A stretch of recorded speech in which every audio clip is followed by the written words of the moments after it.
What the? What the?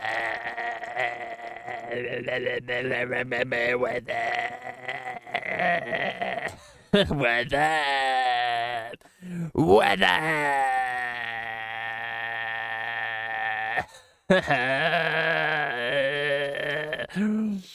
What the? Ring, ring, ring. What the? Hey, boys, what's up? How are we doing? Someone take this fucking microphone away from me. Stat. Do it now. Do it now or forever hold your peace, Paul. Zap this microphone out of my hand or you'll never get it out of my fucking hand. What up, boys? How are we doing? What's up? Dude, every time someone says what's up, I'm gonna say it, so... What's up? Whoa, Corey is big. True, dude. Watch this. What's up? Don't look at my tongue. Wait, gross. Hold on.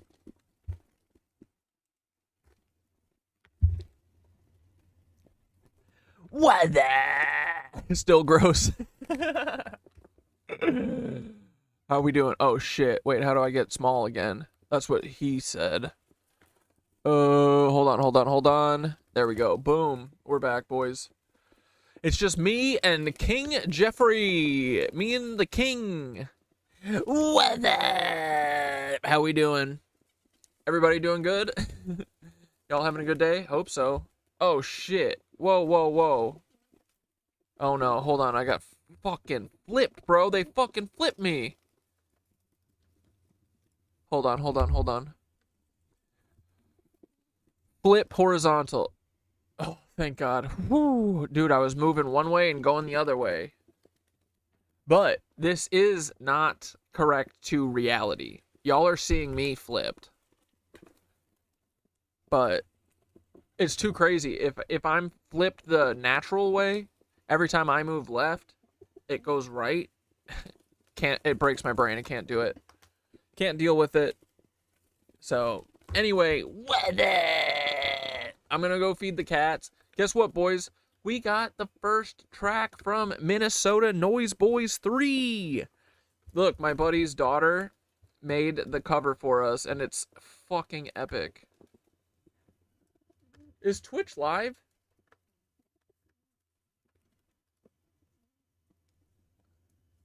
Hold on. Oh, yeah, it is. Okay, cool. Never mind, we good. Okay. So, first track called Want You Bad. And the album is called my buddy Ian, his daughter. Ian is the guy who made this. The Cat Dad Show logo.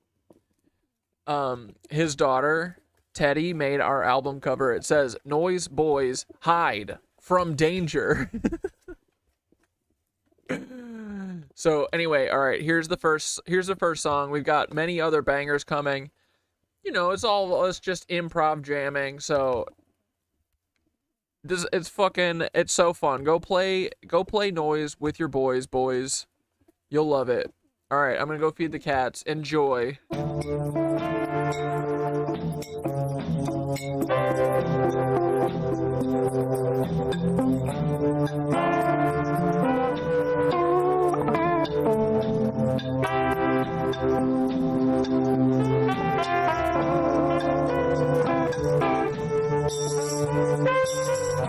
Here we go, boys. Ooh, get the Cat Dad Show logo on a freaking shirt. Yeah, it sounds... Oh, we should do that, right?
I need you like a fish needs water, like bird needs air, like sky needs land, like sun needs land. Because I want you so bad, I want you bad, oh I need you bad. Your cat's freaking out about the birds? Hell yeah.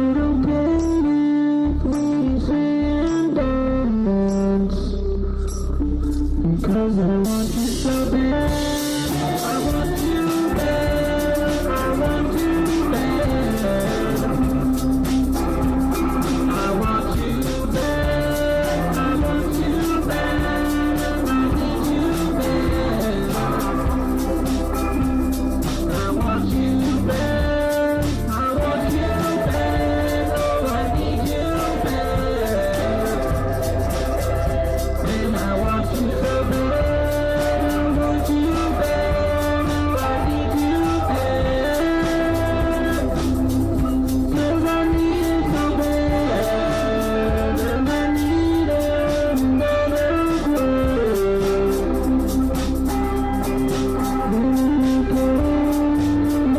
Is that a fucking tambourine? Yeah, it's my tambourine. I was playing the tambourine.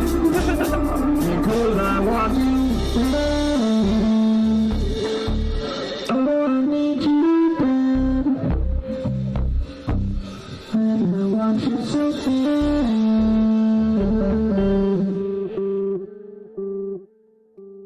What up, boys? How we doing?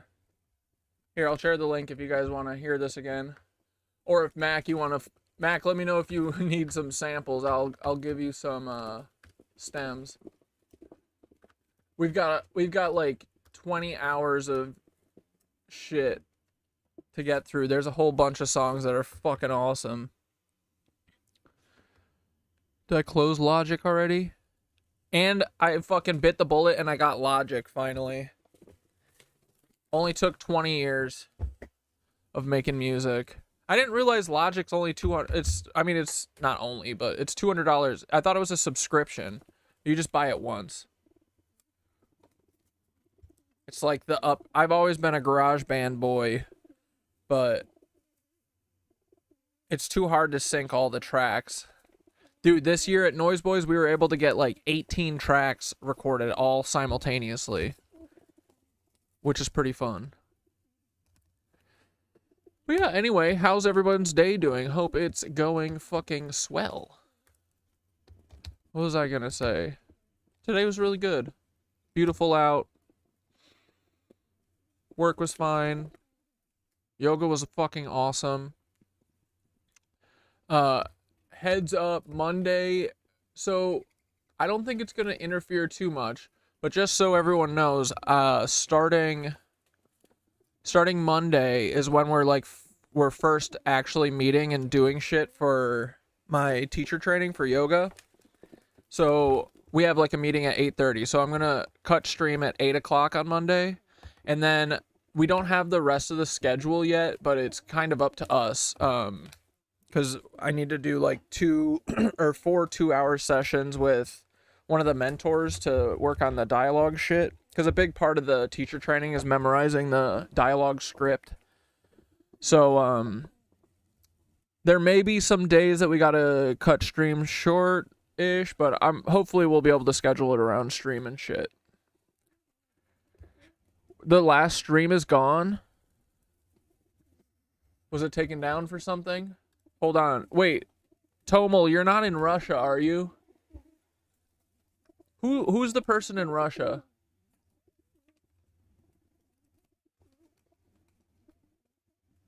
Let me see. It may have been blocked. Wednesday's or Monday's stream. Ineligible to earn, partially blocked. Oh my god, everything's fucking blocked. What's going on here? Shopping disabled. Ineligible to earn. That's fine. Nothing can earn. All right, partially blocked. I think you must be in Russia, right? Yeah, it's only blocked in Russia. Here, it's because of bombs over Baghdad. Here, I'll remove it for you.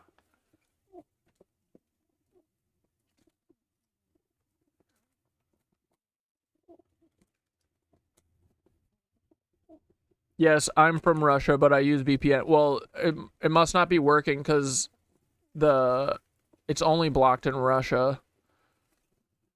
Like the VPN, I'm assuming. All right, it should be up in like an hour. Can't believe we got fucking Russians in here. Where, if you don't have to say, but what city? That's so crazy. How'd you even find us? That's cool.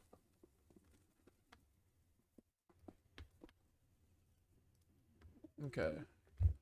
All right, here we go.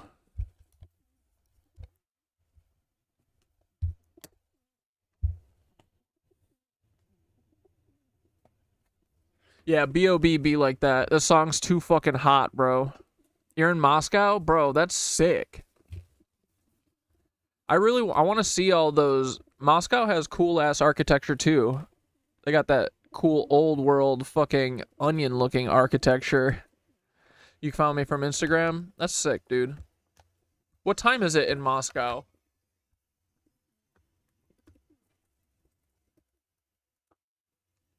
Bro, it's 1:30. You're even up later than fucking Agneta. I miss Agneta. Agneta was in Switzerland. Or Sweden. Wait.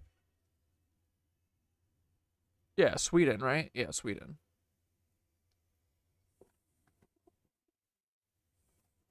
Oh, what up? What up, Barry? Barry, you going to fucking Camden on Friday and Saturday? Here, if you are, this is exactly where I'll be.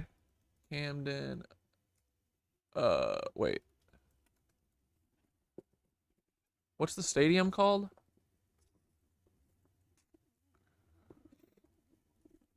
Freedom Mortgage Pavilion. What a shit name.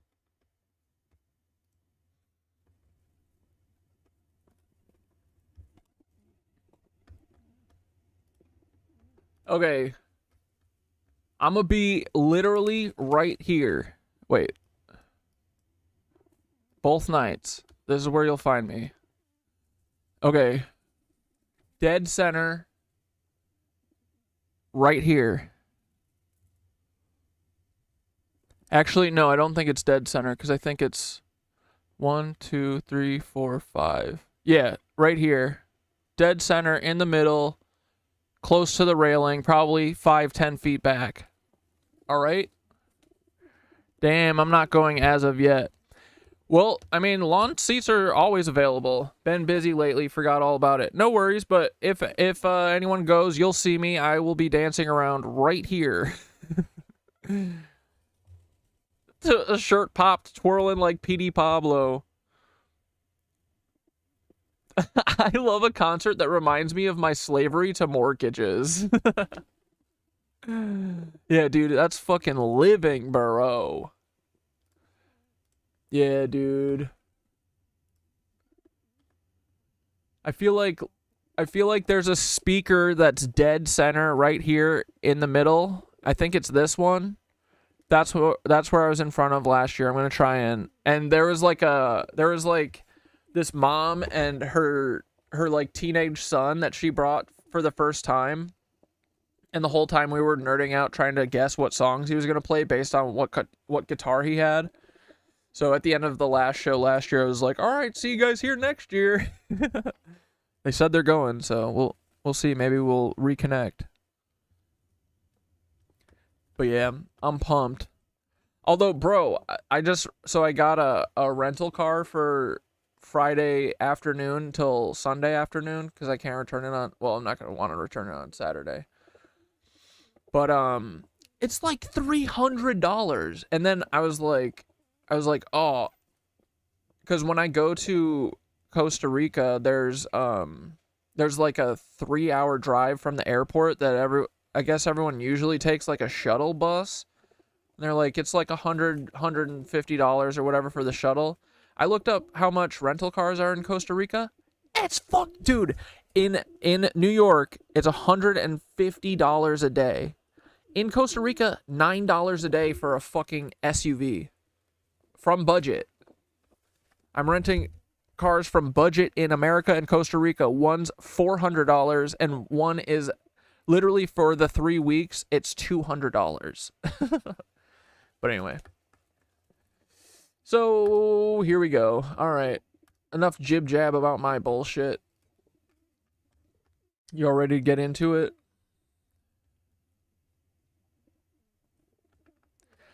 Yes, I only hang out with you online when I can't sleep. Fuck yeah. Here's to insomnia. No, I'm just kidding. I would never wish that on anyone.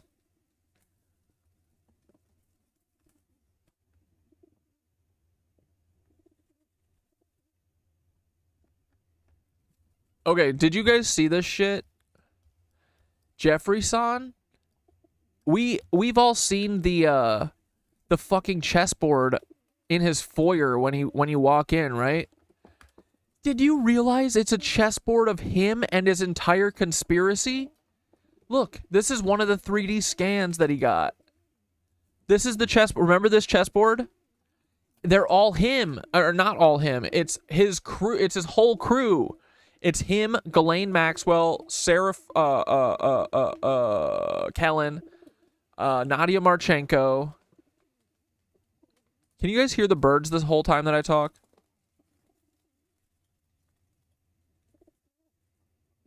They're crazy birds, bro. Okay, so he's the king on both sides of the board. And look, he's doing these fucking Freemasonic hand things. Look, these are all of his procurers. The what does Becca call them? The core four. These are so shitty too. These fucking shitty ass 3D scans. Like, why are these fucking figurines' faces blurred out? Gotta know. Who is that? Barack Hussein Obama, bro? What's going on? Look at him. He's doing some as above, so below bullshit. He's doing some Baphomet shit. God, he's so cringe, dude. Everything Jeffrey Epstein does is cringe.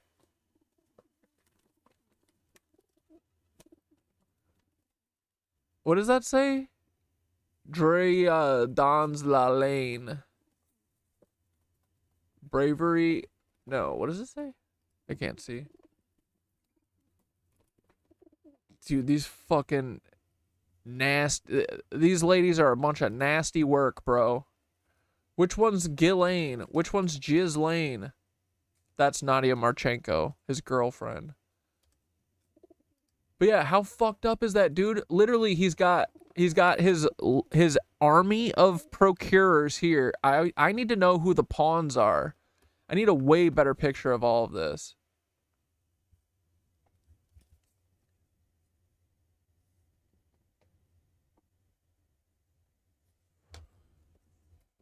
Some observers have suggested that certain pieces resemble Barack Obama, Melania Trump, Virginia Giuffre, Met Merritt, Crown Princess of Norway, and Karina Shuliak.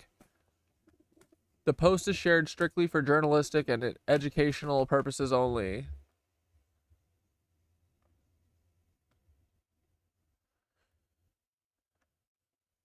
This is funny as shit. Anyway, it's some kind of weird language, red or green dragon. He's so fucking cringe. They wanted to fucking lizard ass freaking poster boy. He was not the one to choose.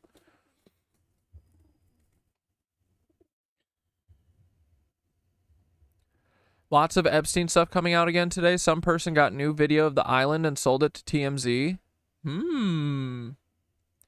You're in headphones and don't hear the birds? Oh, it's probably because I got the filter on. How about now?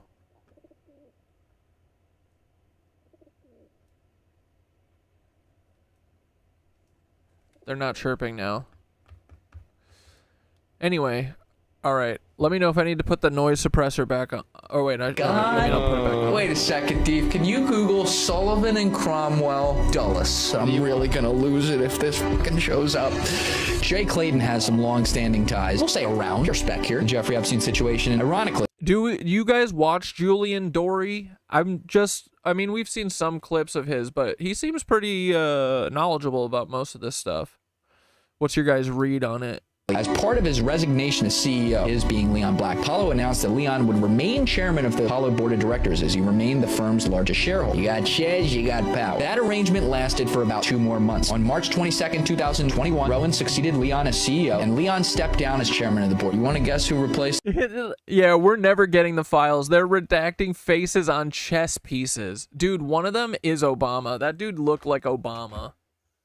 Who was it? Enlighten me. Jay Clayton, the former chairman of the SEC, and Sullivan and Cromwell attorney. Oh my God. Can we Google Jay Clayton real fast? His latest. Sullivan and Cromwell is all Alan Dulles' shit. And you know who else worked for Sullivan and Cromwell? Peter fucking Thiel.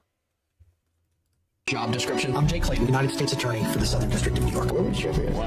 Wait a second, Dave. Can you Google Sullivan and Cromwell Dulles? I think I'm thinking of the wrong one. Oh my God, I'm not thinking of the wrong one. The Dulles brothers, John Foster and Alan, were powerhouse partners at the Wall Street law firm Sullivan and Cromwell before shaping U.S. foreign policy during the 1950s and whacking a sitting United States president in 1963. Neither here nor there, though. Can you Google one more thing for me, Joseph DeFilippis? I'm really gonna lose it if this fucking shows up. Can you Google Sullivan and Cromwell Treaty of Versailles? Oh, you get Joe Rogan Jr. vibes from Dory? Please don't tell me they were there. The connection between the law firm Sullivan and Cromwell and the Treaty of Versailles rests primarily on John Foster Dulles, who later served as President Eisenhower. He's spot on about this. Our Secretary of State Dulles helped draft critical financial reparations portions of the treaty during the 1919 Paris Peace Conference. Was he a member of Sullivan and Cromwell at the time? Oh, fire me up. Yes, he was a member of Sullivan and Cromwell during the 1919 Paris Peace. You can't make this shit up. It all comes back to this stuff. Fast forward all the way, you got Jay Clayton working right at this firm and succeeding Leon Black as chairman of the board and is now Southern District of New York, United States Attorney, as appointed by Donald J. Trump, whose administration. It's either Obama or Gus Fring. I mean, Gus, yeah, exactly. Or Drake or fucking Sneeko. Meet the Weinbacher. Is overseeing release of these files, or not releases of a lot of these files. It's a George Carlin moment for the billionth time on this show. Joey D, to correct the late, great George Carlin. It's a little club, and you and I ain't in it. Oh my God. Oh, there has to be a Dershowitz piece. Yeah, he's definitely one of the pawns. He doesn't get to be one of the sex traffickers on the back side of the board. I read the chess pieces were blurred on purpose so people guessed who they are. No, they definitely are blurred on purpose. It's just around the face. What was this? Oh, dude, this was very interesting. Did you guys see this video? This woman, this protester lady outside of Delaney broke through with some guy, some fucking ICE dude. Watch this. It's kind of fascinating. This guy's gonna end up crying. Do you think that God will excuse that? Now she's got him. I don't judge, because only one person can judge.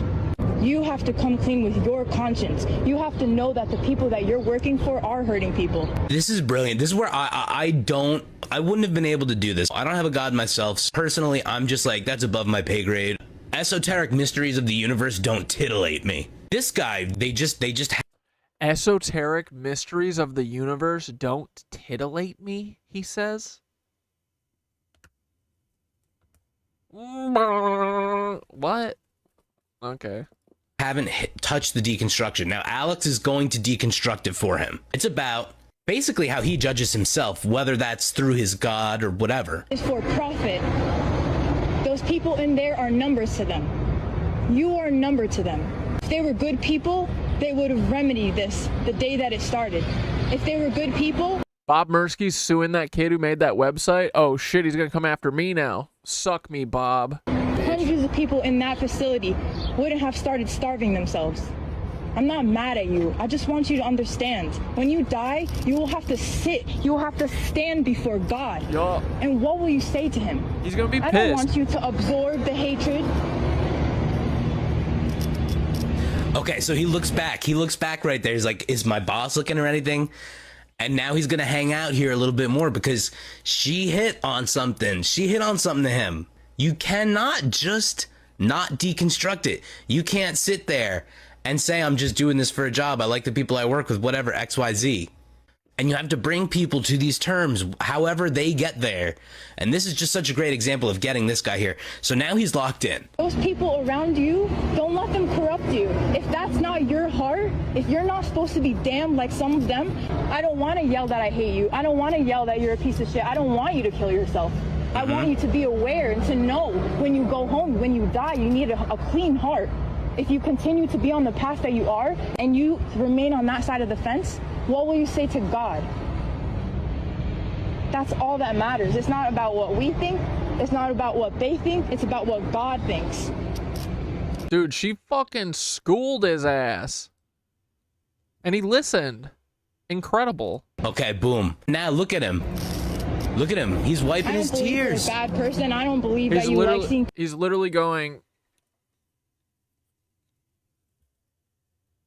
People hurt. It was just, I think, such a good example. Well, first of all, how some of these people haven't actually thought of this stuff. It's the whole ignorance is bliss thing. But in this case, ignorance cannot be bliss because you can't really feign ignorance on this, especially when you have us out there protesting. This is just, I think, a great example of how to find what resonates with people and how to be smart and strategic about how you engage during protests. And dude, I keep seeing a lot of the Delaney protesters because, like, dude, they're all on first name basis with like everyone at this point. Like the guards come out and call them by their name, and the first few weeks, I mean, there's still times where it like flares up and it's like pushing and yelling and screaming. It's tons of that. But there are a lot of these little moments where, like, what's his name?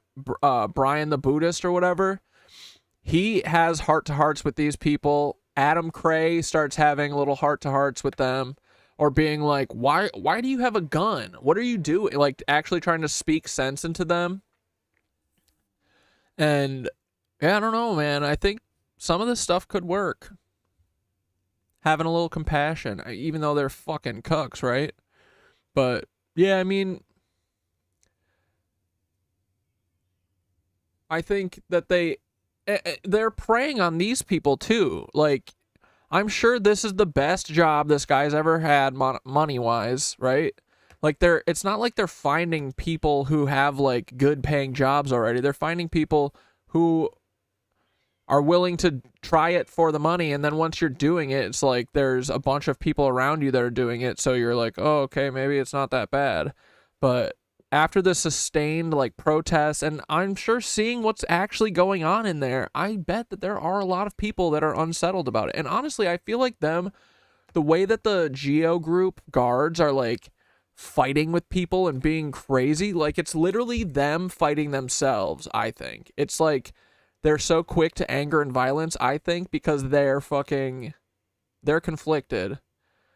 This is how people always act out when they're confronted with shit. They don't want to, because, you know, most of these people are not fucking regulated. They don't have the fucking emotional maturity, you know? Obviously, otherwise they wouldn't be guards at a concentration camp, right? But yeah. And I hope that they're conflicted and that's why they're lashing out like crazy. Because that means that we can fucking get them. And you know what? If they don't fucking flip soon, we're going to get them a different way. We'll get them the hard way.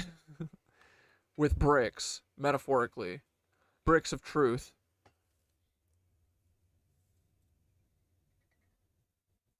Yeah, Blairy, go for a fucking walk. Bro, I was outside like a lot today. It was so nice. It's beautiful. It's 80 right now. Ooh. We're in the sweet spot, bro. We're in the habitable zone.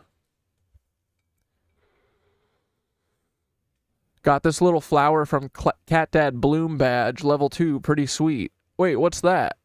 The Bloom badge? Is that something on Twitch? Cat Dad, have you ever heard of pantheism? I just found the word for my worldview. Very interesting. You may relate. pantheism. The philosophical and theological belief that the universe and everything in it are identical to God. I do believe this. It rejects the idea of a separate transcendent creator, proposing instead that the divine is an all-encompassing, immanent force permeating all of nature. Yeah, dude, that's totally what it is. I was yapping with my bro last night for a couple hours. Dude, he's like so funny. He started telling me about Tartaria last night. I was like, bro, I'm gonna intervention everyone. I was like, you're literally talking about the shit that got me in trouble. I was like, hell yeah, you're fucking on it, dude.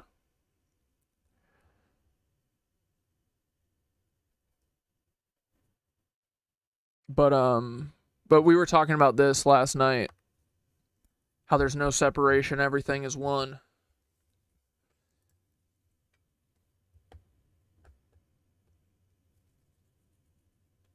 Okay, I fuck with pantheism. Where does it come from? It's a family of philosophical religious beliefs that equate reality with divinity. Yeah. Okay, so this is an old concept.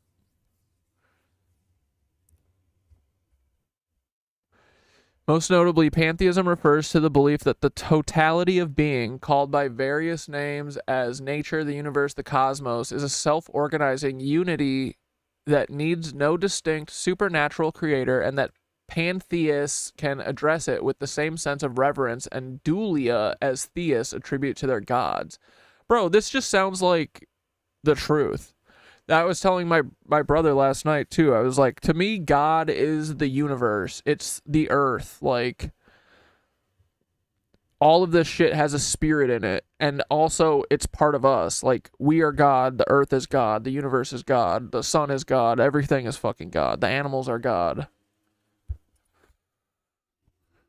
Sounds cool. Pantheist belief does not recognize a distinct personal God, anthropomorphic or otherwise, but instead characterizes a broad range of doctrines differing in forms of relationships between reality and divinity. One of the earliest uses of the term pantheism dates back to mathematician Joseph Raphson in 1697.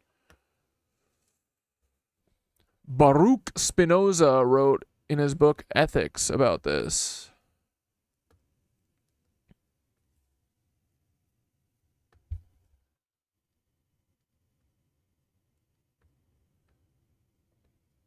Carl Sagan published the book Dazzle Gradually, Reflections on the Nature of Nature, co-written with his mother, Lynn Margulis. In the chapter Truth of My Father, Sagan writes that his father believed in the God of Spinoza and Einstein, God not behind nature, but as nature, equivalent to it. Oh, I love that. And I bet this is what the Native American, like, this is kind of what they believe, right? Yeah, this feels right. All right, we fuck with pantheism.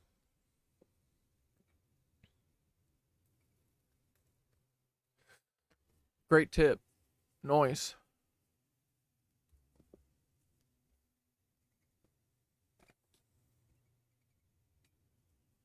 Yeah, Parker. These Geo Group motherfuckers can stop being cucks.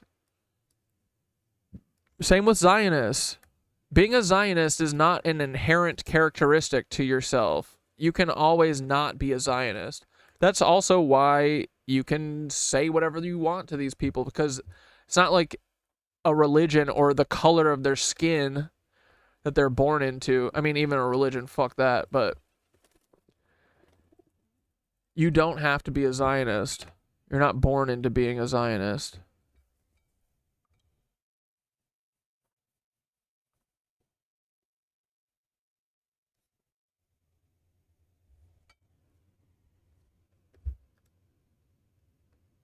But fuck yeah. All right, sweet. Pantheism it is, boys. All right, this dude or that lady talking to that dude. Fuck yeah, bro. Dude, and then this Nolan Wells shit. these three fucking boys killed this kid 100%. And then the fact that I don't understand. So you guys heard about this story? Nolan Wells is a black kid who was hanging out with a bunch of white kids, and then go figure, on the 4th of July they go to this place called Horn Island, which is like a little party island off the coast of wherever the fuck they are, Mississippi or some shit. Bunch of teenagers, bunch of college age people drinking, partying on this little island. It looks like Friday Night Lights, right? Like it's like an after party for Friday Night Lights on a beach, but on 4th of July. And these fucking kids, the four of them go out on a boat. Then the three white kids come back later at like 7:30 at night with Nolan's phone, all of his shit. And they're like, oh, we can't find him. We don't know where he is. And then a day or two later, they find his body at the Horn Island place. And they said that they have to do fucking a DNA test to make sure it's him. What the fuck happened to him? What do you mean? Look at him. You can't look at his face and tell it's him? What the fuck happened? But anyway, yeah, all of the fucking white boys literally deactivated all their Instagrams. Half of their parents are judges. They all lawyered up. They're not cooperating with police. Like, they're gonna walk. It's in Mississippi. There's no fucking way any of these boys will ever be punished unless it's in the fucking court of public opinion. Their lives need to be ruined, if not worse, honestly, because there is no justice anymore. If we want justice, we kind of have to take it into our own hands. And I'm not saying that we should kill all these kids. I am saying we should ruin their lives, for sure, at the very least.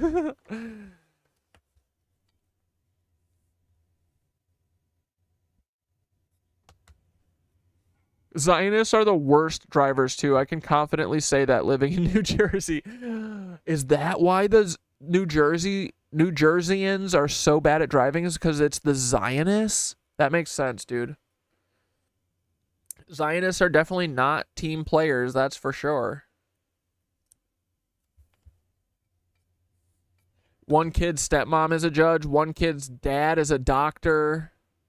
Like, they're all loaded. And then there's a video, too, of, it's not very clear, but it's clearly of people having an argument and yelling at each other. And it seems like it's Nolan yelling at the three other boys about something. So, honestly, what always happens in these situations is the white boys get upset because the black boy probably kissed a white girl or something that they had an interest in or some bullshit. This is what always happens. And so now this kid is dead. There will be no fucking justice. Because the other thing, too, is like everyone's commenting and shit about this, being like, oh, there better be justice. And then in a year and a half, 2 years, when this trial actually happens and the heat dies down, no one will fucking remember how fucked up this is. Those kids will walk and nothing will ever happen.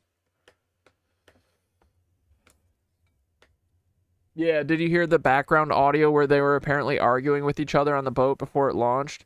Well, I don't know if it's that. Is it the one where the person's like panning across the beach and it's kind of fast? Because you can hear someone, and it looks like it's Nolan. Someone's yelling like, "What the fuck?" Like, the only words that I can really pick up is "fuck, fuck, what the fuck." It's like that, but you can tell that they're arguing.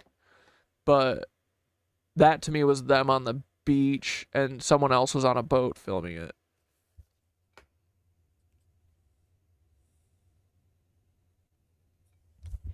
I live in a really Zio area. They don't pay attention to any traffic laws and will just do U-turns randomly in the middle of the road with no signals. Also, so many Teslas. Dude, I almost got fucking wrecked by a Tesla today.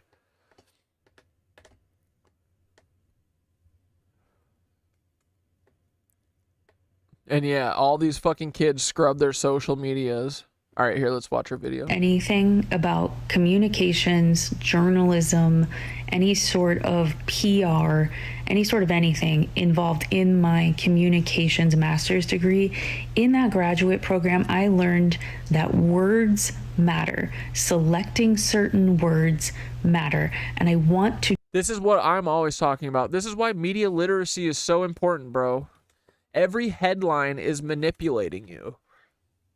The way the words are ordered literally makes you take certain things as fact and other things you discredit them just by the way a headline is written. Talk about this when it comes to Nolan Xavier Wells and his alleged, I have to say alleged for legal reasons, alleged murder. Let's look at how outlets are framing this. ABC News, a major news network, an outlet people all over the country turn to, says Nolan Xavier Wells, whose body was believed to be recovered after going missing over the weekend. This was not an old report. At the top, you see that this was updated July 7th. This is all up to date, or as up to date as it can be. So what do you mean it was believed to be his body? If we were able to see his features, were able to quickly look at that body and identify him, we wouldn't have that word believed. Out of The Guardian in the UK, it is said that Christine Wansley identified the body as belonging to Wells. So this is not the search and rescue team saw his body and, brought him back to the coroner's office. This is the fact that his dude, even just the way they say that, right? They found the body belonging to Wells. To Nolan Wells. They found the body belonging to him? You mean they found Nolan Wells' body because he was murdered? You see how they like, it's like removing, it like neuters it. They found the body belonging to Nolan Wells? What the fuck are you even saying? Had to identify the body, which of course is part of process, but also what an odd thing to include in your article. And we have to look at the Sun Herald, not a super major network or anything like that, but it is mostly these smaller publications and local news that are covering this story. They say, however, the identity of the person found is pending confirmation from the Jackson County Coroner's Office. If you can't take a picture and place it next to that body and identify it, that means it's super messed up, meaning there was foul play involved. And in like, what is his fucking face smashed in? What did a fucking seal, did Neil the Seal come and get him? Did Neil think he was a fucking bollard? Neil think he was a post stuck in the ground? And just started fucking doing Neil shit? Why do we need a DNA test? I need some clarification on this. honorable mention, by the way. Yeah, make it sound as depersonalized as possible. That's the word I was looking for. Thank you. This is from USA Today, another outlet that people who know it probably look to for breaking news and updated news. I'm thinking about carrying a kippah and slap it on when I break a law.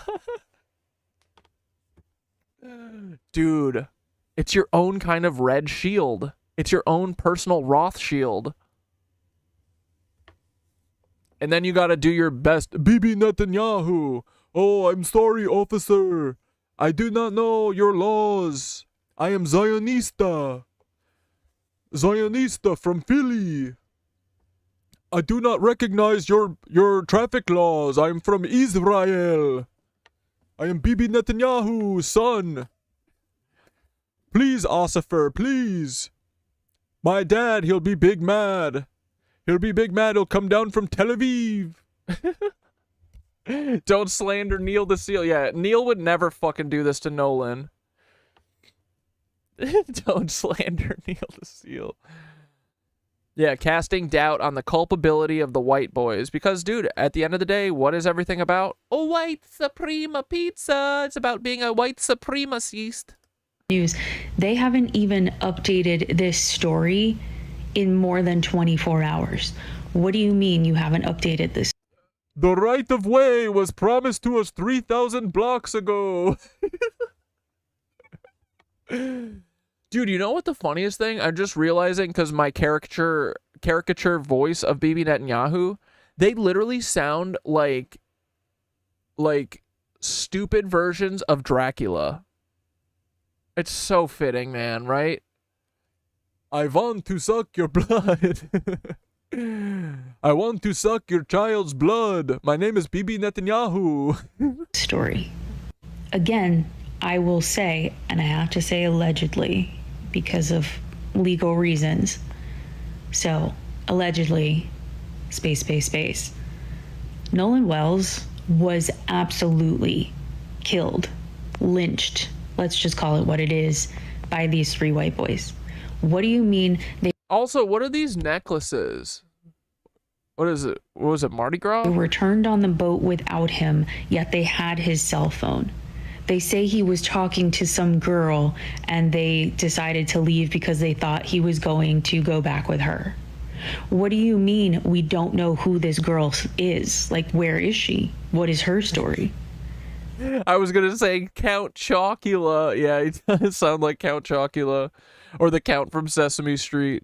Let's also consider the fact that these boys came back to shore and immediately deactivated their Bro, this shit is so crazy. The thing that pisses me off the most is that they don't even try and cover it up. They don't even care. They say, dude, our fucking mommy's gonna get us off. We're fine. They, like, dude, at least fucking put him in the boat and then fucking drop him in the water and then call and be like, oh my god, our friend got hit in the head with a propeller and he fell in the water and now he's drowning and we can't find him. They don't even care to do that. They go, yeah, I don't know, he fucking walked away on the island and we left without him, because that's what you normally do when you take someone on a fucking boat. You leave them.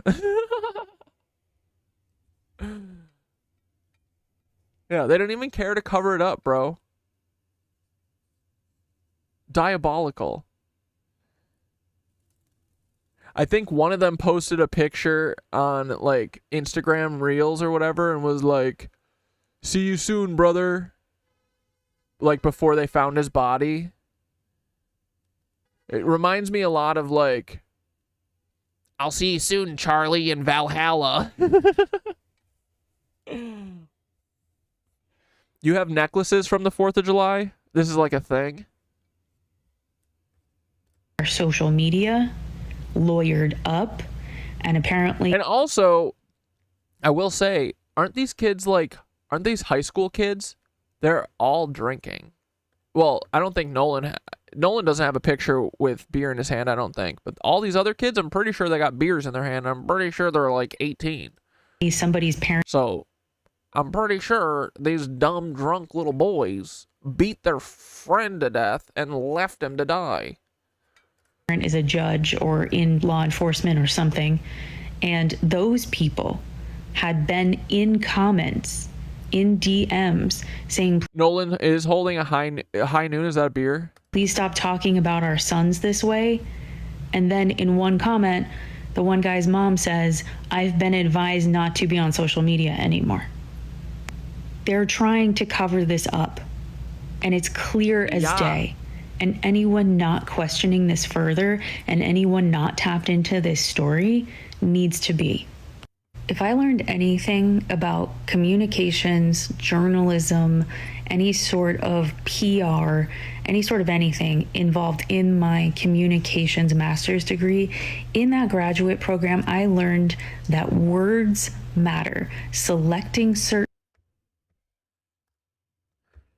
But yeah, I mean, dude, every time I read an article, I'm always looking for that stuff. And you guys should too, right? Like, because then you start... I mean, it's like noticing how they never give the people's perspective of something, right? It's always the business perspective. Oh, the businesses they're gonna lose money if they don't get exactly what they want. It's never like, yeah, if we give the businesses what we want, here's how it's gonna hurt you, you know? Like, they They're so manipulative with words, the way that they even write the headlines, and that's all that people are reading anyway. So it's programming. Did you ever wonder what would happen if you brought an egotistical, malignant narcissist onto Someone in the disco sent a this. YouTube channel run by the second lady to read a book to children?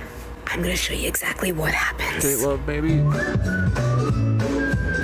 Great story today, because when we read, we grow. Wait, wait, the vice president's wife is called the second lady?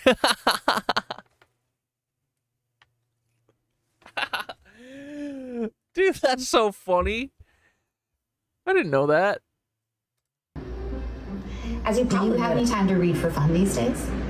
So I end up reading mostly newspapers. He says, I read the headlines of Fox News. I read my medication. It's about all I can read. I usually read stories about myself. Well, with so much going Did he just say I read mostly stories about myself? He actually was a nice guy. I like Bill Clinton a lot. I still do. And then you have presidents. It's the most powerful piece of real estate probably in the world. Bro, look at those fucking kanks. Dude, he's got muffin top cankles. That's crazy. He's got a fucking mushroom tip growing out of those fucking high heels. Everything Barack Hussein Obama. Barack Hussein Obama. Dude, I love using Barack Hussein Obama's full name every time I say his name now. Basketball player. Barack Hussein Obama. I don't know if he's a good basketball player. I tend to doubt it. Actually, his Did you just say, I don't know if he's a big basketball fan, kind of doubt it? favorite sport is golf. Oh, is that right? Yeah, but he won't be. I think his favorite is golf. He says, I'm not falling for this racist shenanigans. These racist stereotypes. You think Obama plays basketball? Racist. You're racist, Usha. Second lady. Not the first. Not even the third. Last lady, that's your name. In the Masters. You're a wicked woman. Bad woman. Little piggy. Typeset. Called the Tiber, T-I-B-E-R, Creek, which I don't know if it exists anymore. In fact, I think we're building a beautiful boat on the top of it based on this picture. That's okay with me. Well, it's a great honor to be here and to get to Here's share. another John Kennedy. He was a great guy. He was handsome. He was the second most good-looking president, they say. Who drew this book? What is this book? It says an outdoor pool was built for President Gerald Ford. That's right on the side of the house. I don't get to use it. I don't know. Bro, I would fucking give anything to see Trump in some trunks swimming in a pool. Can you imagine if we got a fucking shirtless photo of Trump like we have of Elon? Brother. Ended up down a Pulte Homes real estate rabbit hole that had our fave FBI dad all over it. My head is spinning. Wait, which FBI dad? Not Paul. It pisses me off, honestly, that there isn't more Paul shit out there. He was the FBI special agent in charge, bro. Then they just wiped him off the face of the map.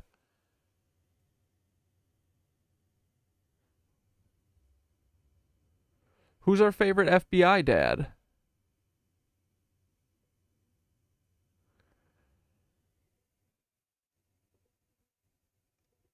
Oh, Stephen Paddock? Wait, not only did one of the listings include a home of a S. Paddock family member, but I also found a 1992 marriage certificate for Christian and Paul Wysopal of Mesquite, Nevada. There's a bill of sale. Christian? That's his wife's name? Offloading part of that real estate agency to a different corporation, also tied to the same P.O. box from before, and Tampa address of our fave friend. I don't even know what it all means, but interesting. Yeah, I mean, he literally hop, skip, jumped from fucking Tampa to Mesquite to 1 mile away from Stephen Paddock.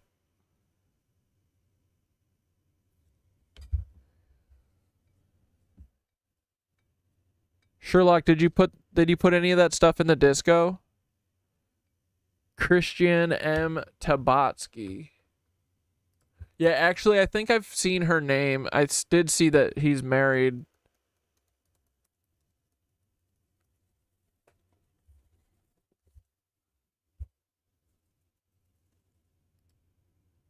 She's an ear, nose, and throat doctor.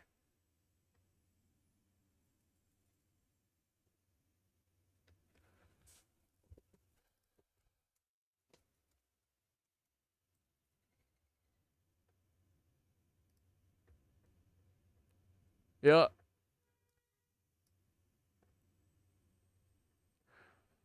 Don't call her.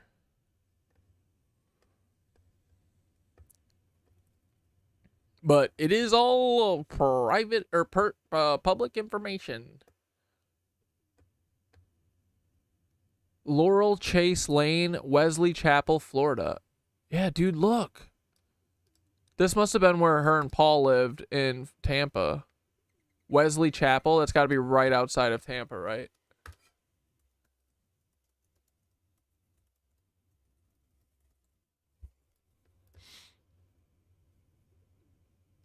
Boom, bitch. St. Petersburg. Where's Tampa? Oh, yeah, it is right here.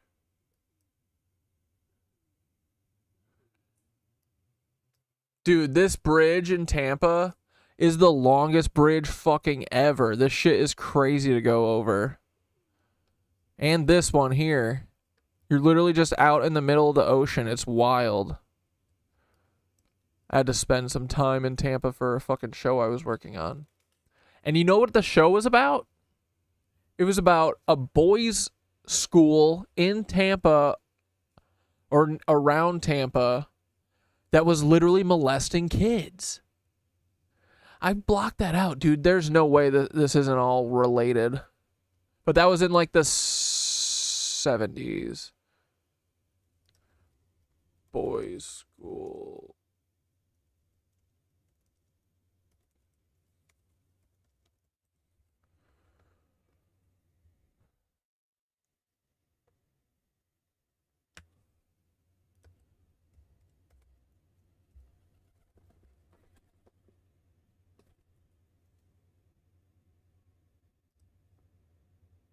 Was this it?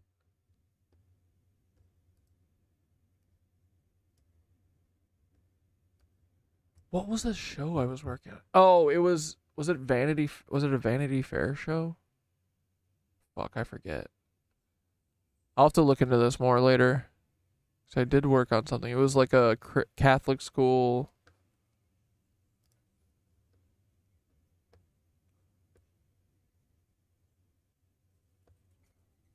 Yeah, this one. Dozier. Yeah. Here we go.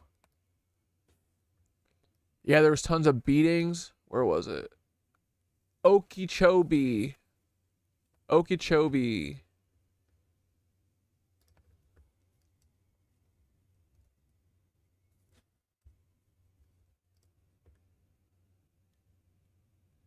So Tampa's here. Okeechobee's over here. Legoland, Florida Resort.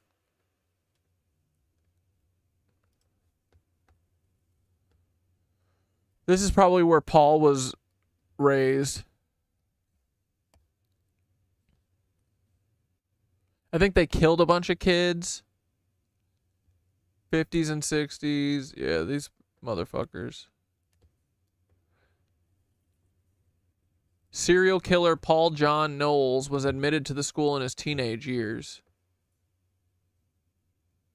81 school-related deaths of students from 1911 to 1973. 31 of these boys were said to be buried on the school grounds, with other bodies shipped home to families or buried in unknown locations. Crazy, dude.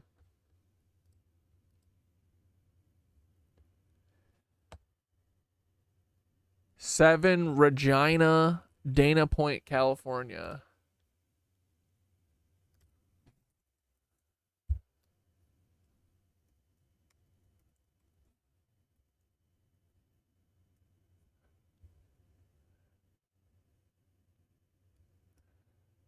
What year was that?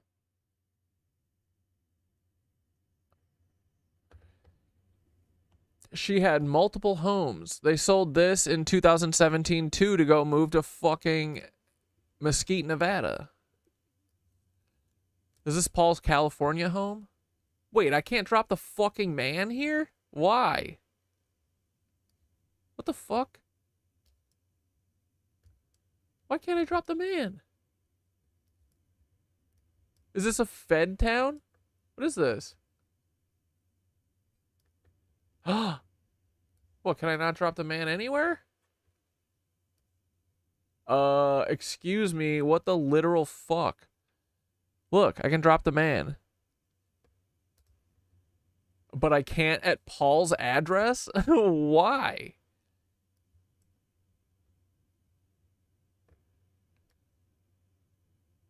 What is the, why does the icon change? Check out Dua Lipa's Los Angeles list on Google. Look at this. What the fuck? See how it looks different? But if I go over here.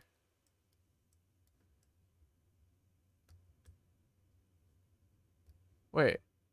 Oh no, it is. It did change to yellow a second ago. Can I... What, is it just because it's the Laguna Beach? What the fuck? I can drop it here. Okay. But I can't drop it in Paul's neighborhood. That's crazy, bro.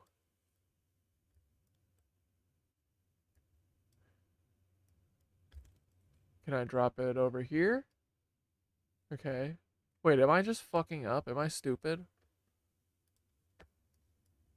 Was I just going too quick or something? Bro, look! Look! Look! Why? Look at this. It's literally just his fucking block. Wait. Hold on. Oh, is it because it's like a gated community? It's not even gated. It's just... They literally just don't want you to see in here.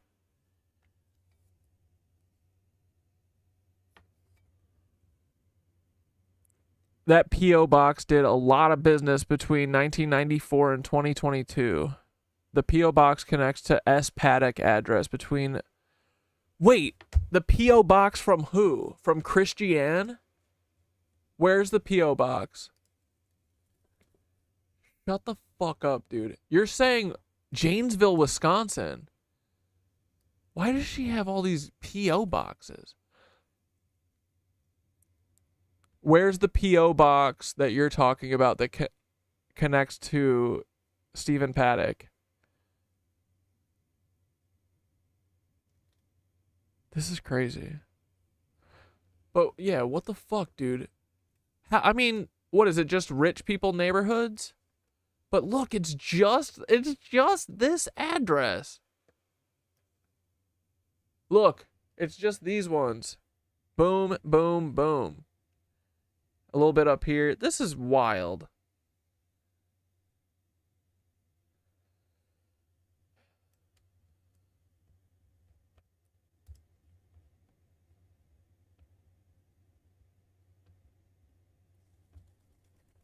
Relatives. How come there's no Paul on this?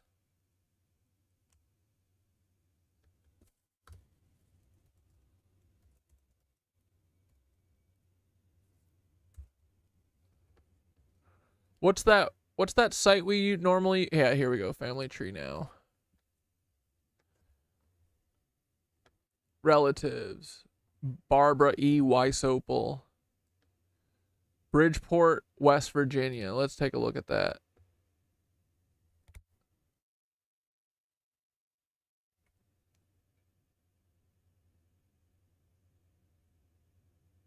Okay, so Paul, where do they tell you the years that it was sold?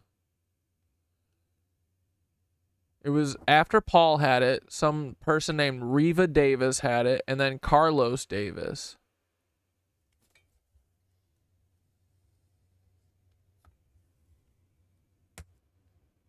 38 Jade Court.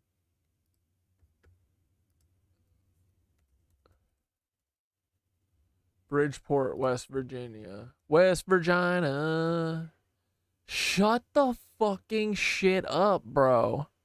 You can't look at Paul's address over here either? Dude, he lives in this bougie ass shit. Why? Why? Okay, hold on.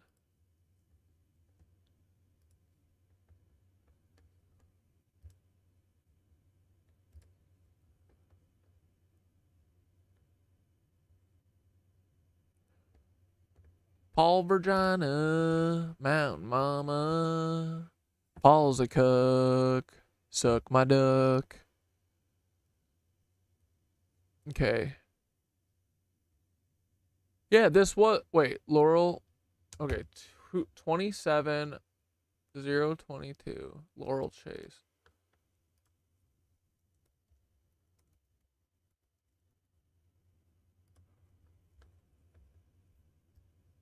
Oh, okay, here we go. We can look at Paul's house here.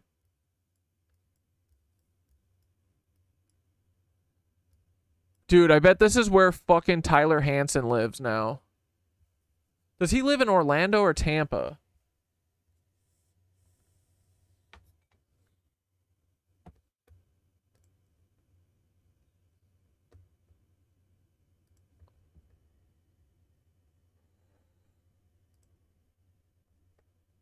We open it up. It says Tyler Hansen is the current owner. How fucking awesome would that be? Verify you're fucking human, bro. John Aviles. Mark Cezanne. Juan Aviles. Diane Aviles. Natalie Aviles. Paul Weisopel.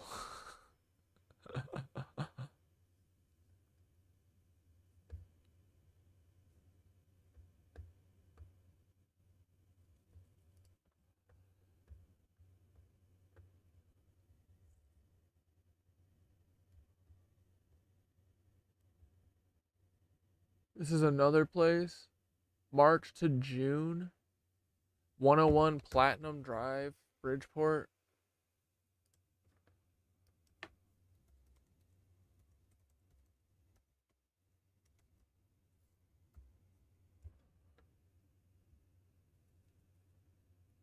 He lived in a fucking Town Place Suites.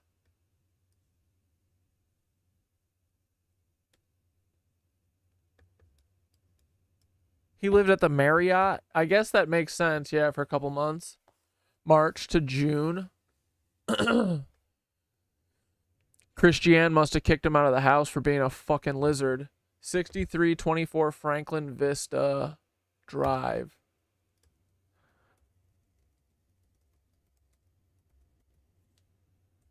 El Paso, Tejas.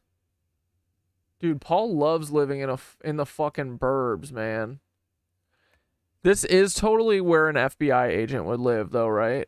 Like this nondescript kind of fucking whatever the fuck kind of house. I mean, dude, look at these. Look at all these people crammed in here. This is the fucking American dream, boys. Everyone crammed in together. Fucking shitting, pissing, farting on top of each other. Free hotel breakfast. Get out of here, Paul. This shit is crazy, bro. Okay. Let's check one more place. 25508 Burns Place.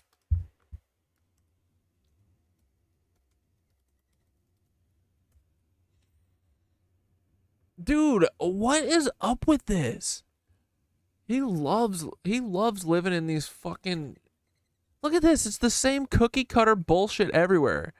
This is just what feds do, bro. They find the worst burbs to live in. Dude, this honestly reminds me of hell. Look at how close these all are. Yuck.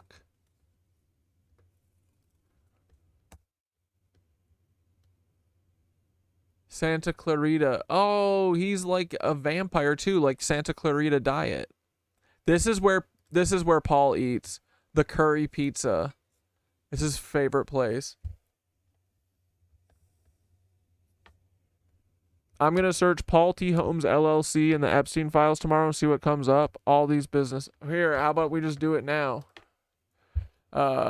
Epstein Library, FBI. I love this. Are you 18 years or older? You click no and it sends you to Jeffrey Epstein's email. Paul T. Holmes. No results.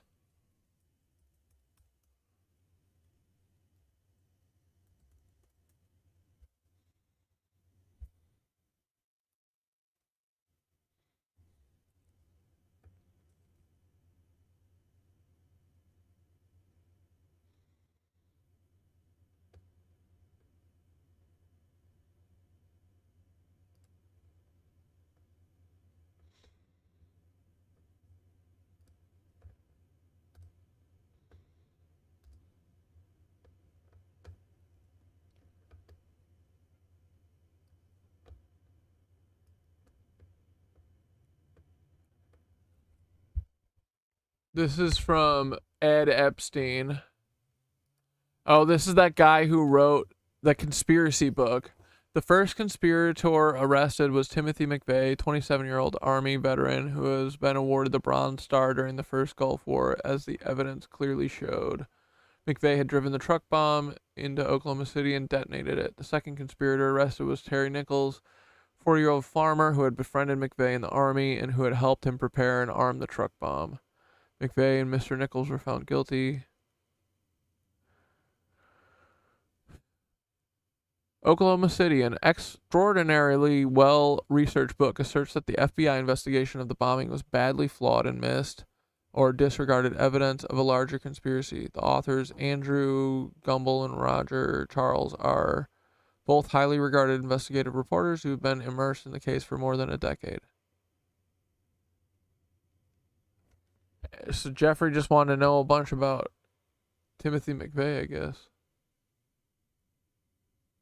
The great value of Oklahoma City is not that it solves a mystery, but that it reveals the limits and vulnerabilities of a no-expense barred government investigation. Yes, the FBI investigation was quantitatively massive. It collected a vast amount of data, including 13 million hotel and motel records, but it may have missed the bigger story by not pursuing or dismissing evidence that went counter to the prosecution's two-man alone theory. Mr. Epstein's latest book, In 3 Days in May, the DSK thriller, to be published on April 29th. Anyway, Ed Epstein is a lizard bitch.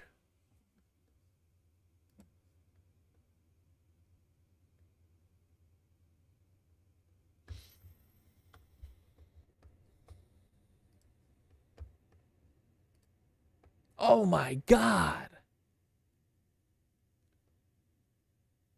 Oh. Do you see this? Paul had a place from January 1990 to July 1992 in literal Oklahoma. I don't think I ever opened this page. Hold on. Hold on.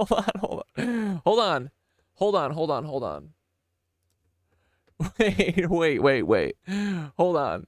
Just wait. 505 Northwest Fairway Villa.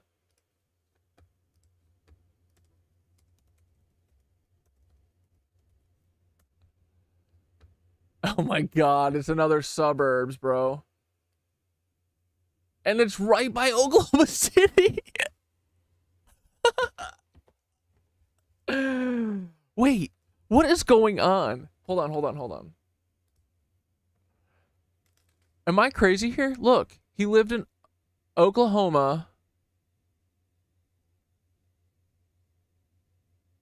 And then he moved to Wisconsin in 1994. Wait, when was it again?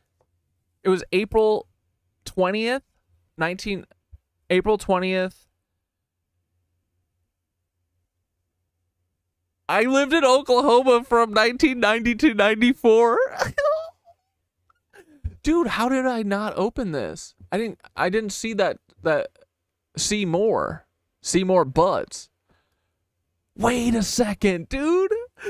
We're so right about this, are we not? What is going on? Why is he in Oklahoma? What the fuck? Yeah, look, in Wallingford, Connecticut, that's where he starts. Then he literally goes to Oklahoma. And Oklahoma was what year? Was it 95 or 94?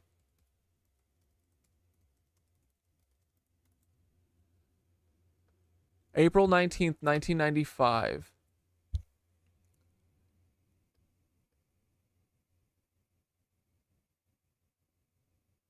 He has a house. Look, dude. Look.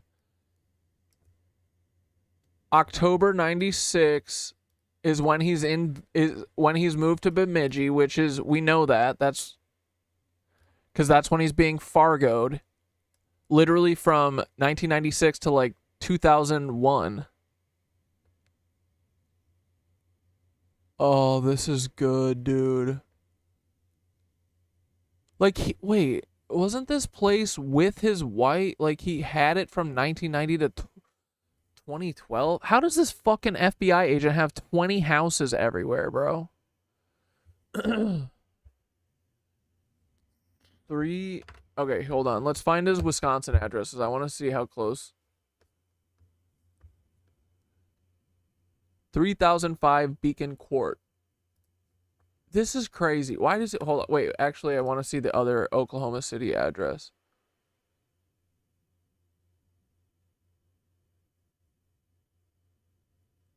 .505 Northwest. It's... Oh, it's all the same, like... house. 501 and then 505. So he moved one house over? He moved 2 houses over. He had this one, and then he moved to this one.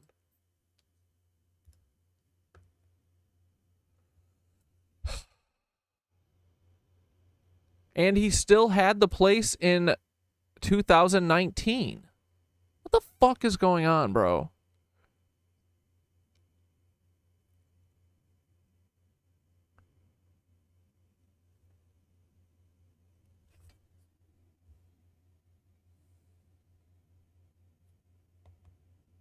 No coincidence, the rentals are 2 or 4 years matching enlistment tours. Corey, I told you I found Army JAG lawyer on Facebook comments claiming he served with Paul Wysopal, fellow JAG lawyer. Where did you send me who it is, or like his name? Did you talk to him?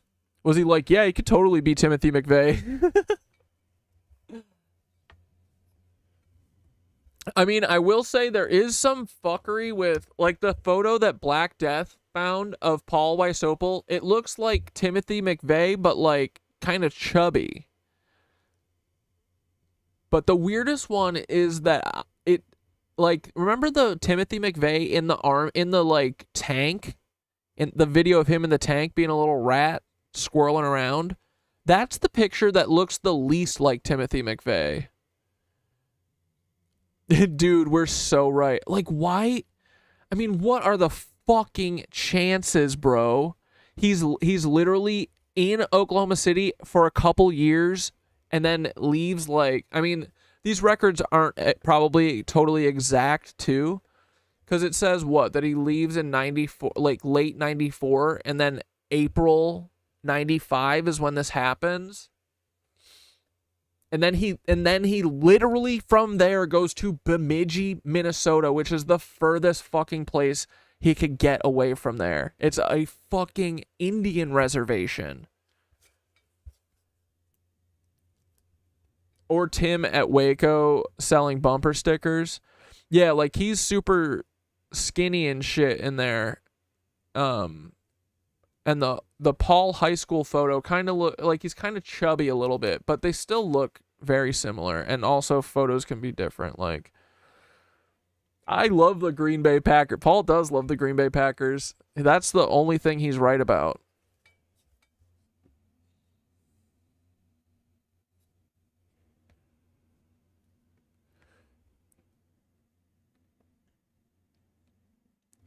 3002 Silver Birch Court. I've seen this place.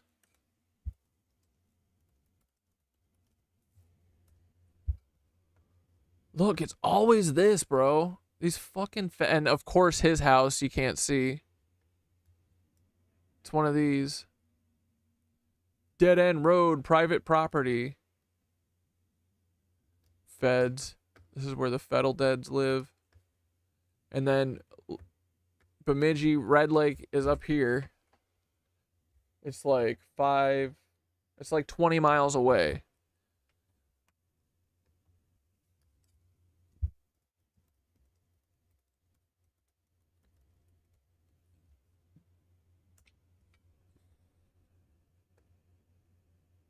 And yeah, the Federal Bureau of Investigation office for here is right fucking here. Lake Bemidji State Park. Paul's office.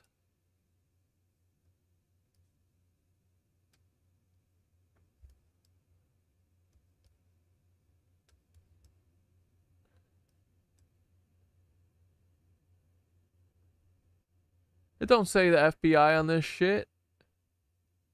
Northern Psychological Services, Sexual Violence Resource Center. Maybe this is the FBI. Yeah, Great River Psychological Services, Bemidji Area Progress for Recovery, Water and Soil Resources. Yeah, this is the FBI. Psychological Services, Lutheran Special Service of Minnesota. Okay, that makes sense.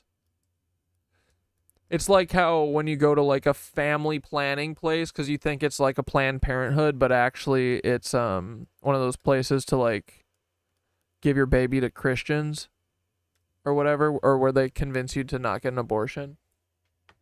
Yeah, without a doubt, he is Timothy McVeigh. P.O. Box would match deployments. No coincidence, the rentals are true for me. I told you, wasn't he stationed at Fort Sill? Close to Fort Sill? Where's Fort Sill?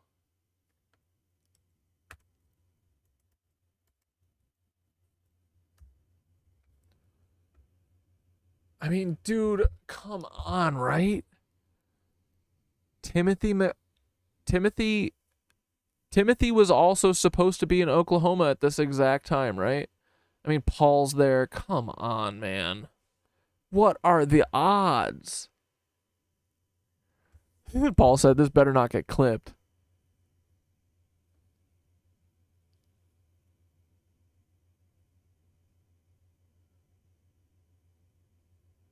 So many of these weird agencies and businesses and addresses were connected between the three. Okay, how do I find Stephen Pat here? Wait, what's Stephen Paddock's middle name?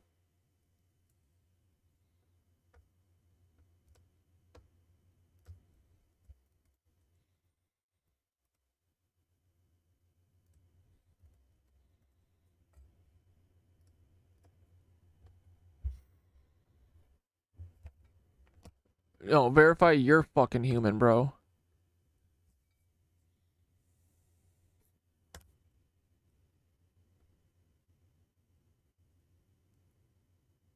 Madison. Is it Stephen C. Paddock? Wait, how do we find... Oh, did we not use... Is his shit fucking scrubbed here? Did we... I found his address using... It was just like in an article or something. Yeah, we got to figure out how to find Stephen Paddock shit. Oh God, wait, I'm going off book.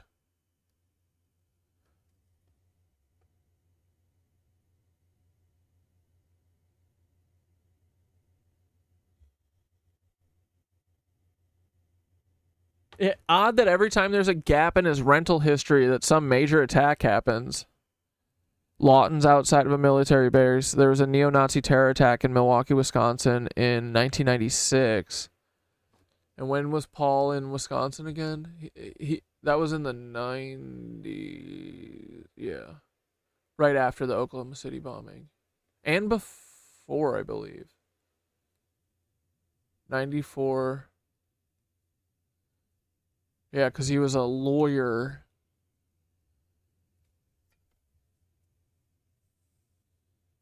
I mean, dude, this is crazy. I didn't realize this. This is fucking nuts that he has, for 4 years, at least 5 years, from 1990 on to 94, to late 94, he was in Oklahoma City. Paul Weisopel, the man from Connecticut who went to school in Minnesota, and then he went to Oklahoma City, and then he literally became the head of the Tampa fucking FBI, and then quit after the Pulse nightclub shooting and moved 1 mile from Stephen Paddock. What the actual shit fuck? Dude, this is awesome.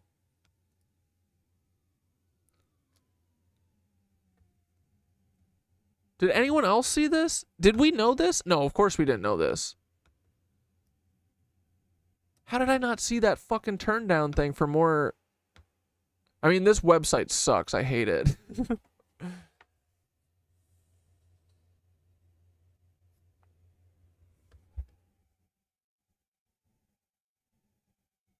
There was also a Waco inquiry going on. I mean, dude, oh wait, no, he didn't. He wasn't in Waco. I was thinking El Paso.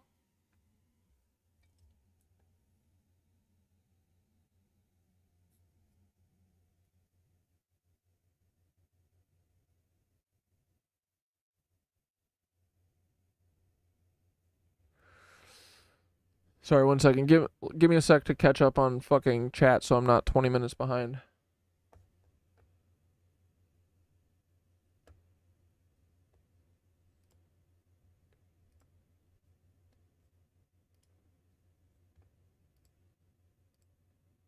Here, watch this for a minute. About his little brother that I've never heard. Found some information about his little brother that I've never heard anyone talk about. Little Ben Karp went to Yale University, where he helped to found. Oh, Sherlock said, oh yeah, and there's no public photos of Paul's wife, Christian, anywhere. Probably because it's Kathy Sanders. That's my operating theory at this point. That would be so funny. The Shabtai Society, along with Senator Cory Booker. The society was called a few other names at first. They landed. Oh, wait, Lori's so right. Hold on. We missed an important step here. Paul? I thought I had it all together. I just gotta say, buddy. But I was led astray the day you walked away. You were the clock that was ticking in my home. Changed my state of mind. Ladies and gentlemen, we fucking got him, boys. Paul lives in Oklahoma. What a fucking pun.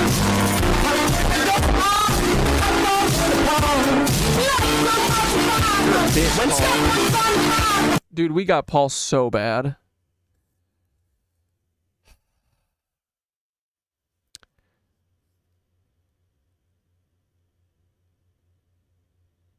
Why won't Paul just text back? Should I just screenshot a picture of this and text it to Paul right now?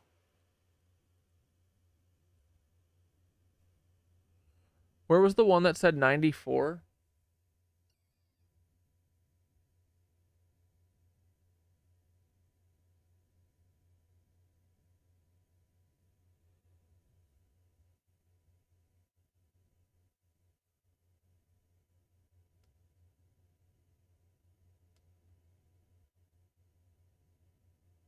Or maybe it's just when he goes to Wisconsin in 94.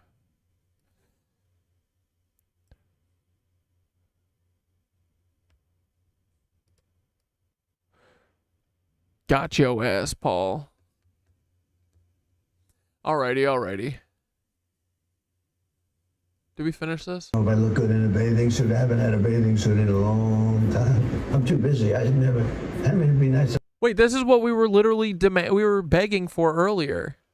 We said, man, wouldn't it be great to catch a peep of Trump swimming in a... Oh, wait. We were talking about it because it was this pool thing. Look at these pictures of people swimming.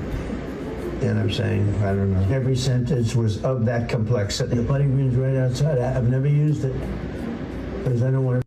Wait, it was in Fond du Lac, but he also has addresses in Wisconsin. Here, wait, what? Janesville is right, and this is right outside of Madison.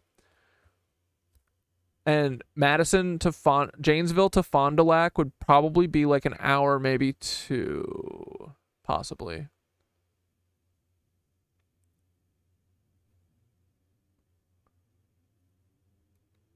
And then, yeah, he's in El Paso in 2008. Bemidji, this is right after Oklahoma, I guess.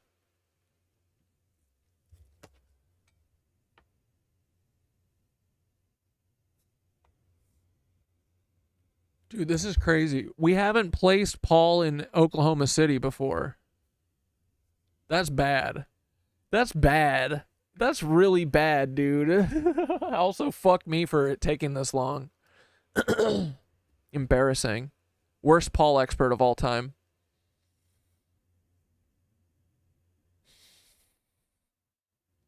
Like, dude, when was Timothy in Army?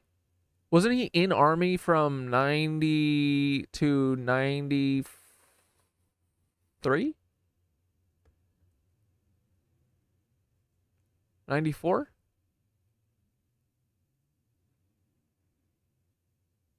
Same time Paul's in Oklahoma City. Same time Timothy McVeigh's in Oklahoma City planning a terror bombing. Yeah.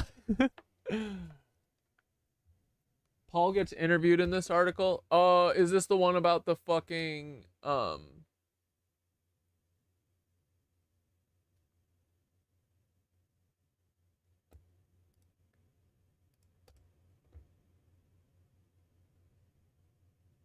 Wait, so she goes, is it Chris or Christian? Is Paul gay? Is this a man or a woman?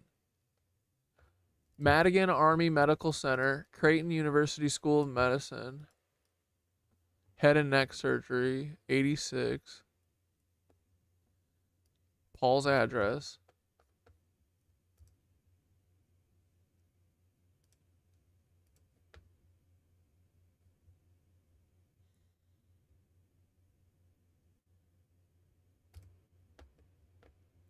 Dude, it's so... How long... When did they get married? Do we have their marriage records?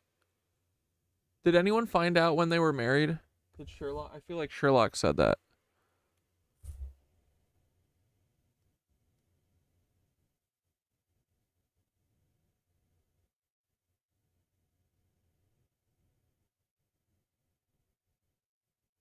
Federal Bureau of Investigation.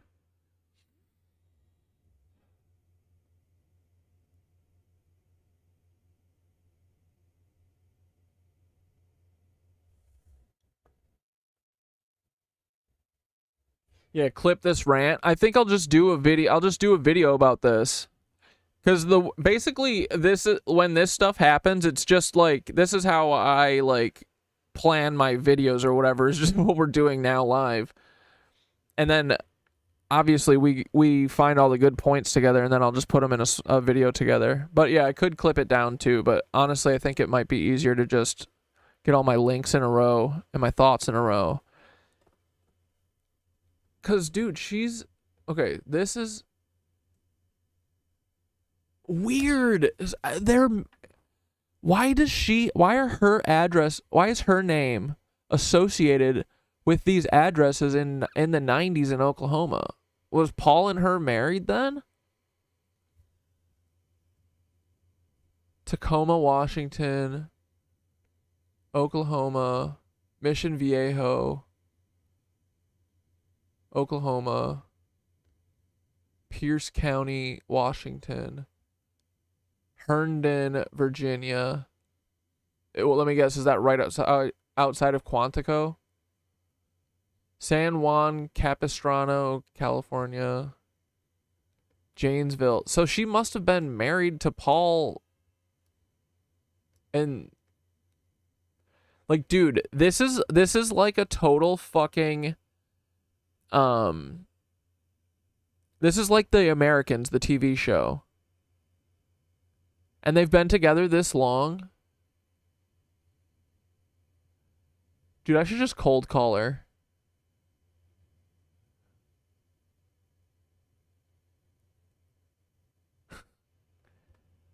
Not right now. I need to think about what to say or do.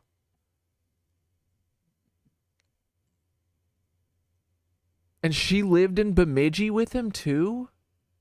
And El Paso. So she followed Paul around for his whole FBI career. They just moved around wherever Paul wanted to go.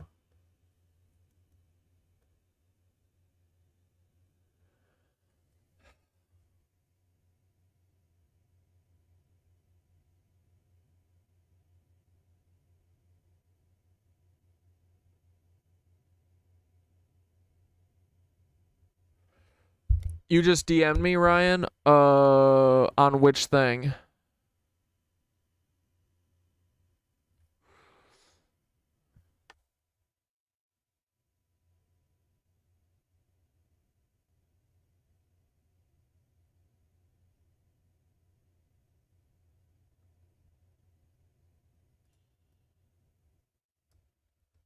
Literally sent the marriage doc. Okay, copy, sorry.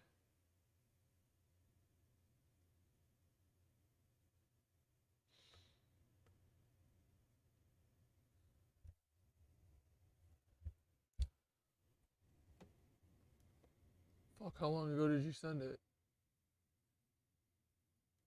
Black Death, Sherlock. Oh, is it that? No, that's the thing we just saw.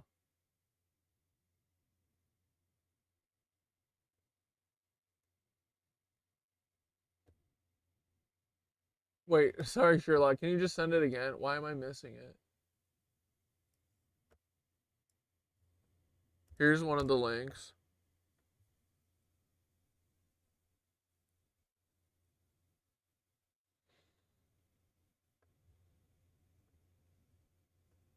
Possible spouse.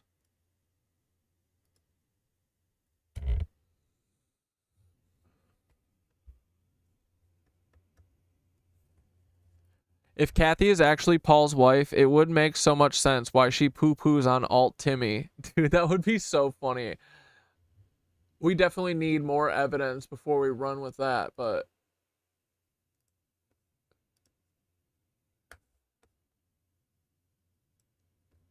FBI points to right path through junior agent program at Madison Middle.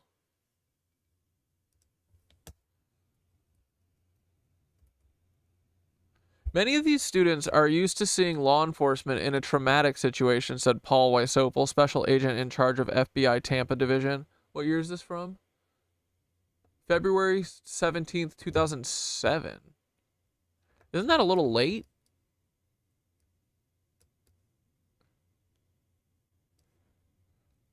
Or 2017. This is an opportunity for us to bridge the gap, show these students we care, that law enforcement can be their ally. Fuck off, Paul.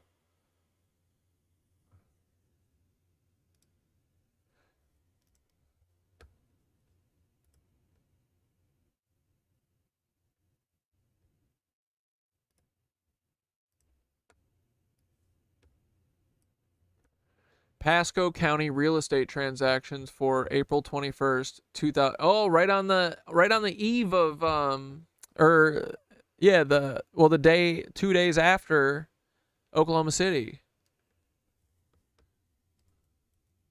Whoops.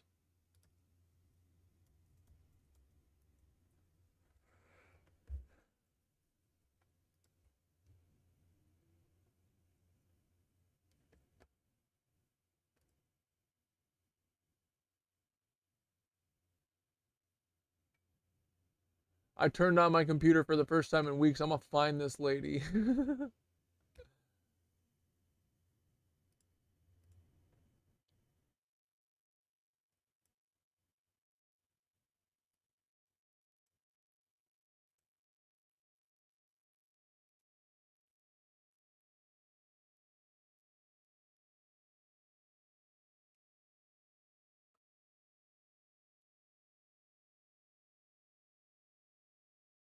Yeah, I don't think it came through, Sherlock. I don't see a wedding thing. And I can't click on the fucking link. I don't know which one Black Death is saying. I think it's this one here. I can't see the full thing.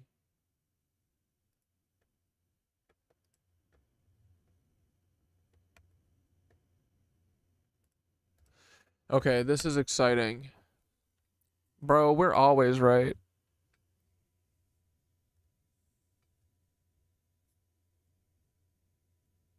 So they were deaf, married, and it looks like divorced too. Our dad is a divorced dad. Of course he's divorced dad. Like father, like son. Two bed, two bath. Polly Bolly pocket. Polly Bolly boy.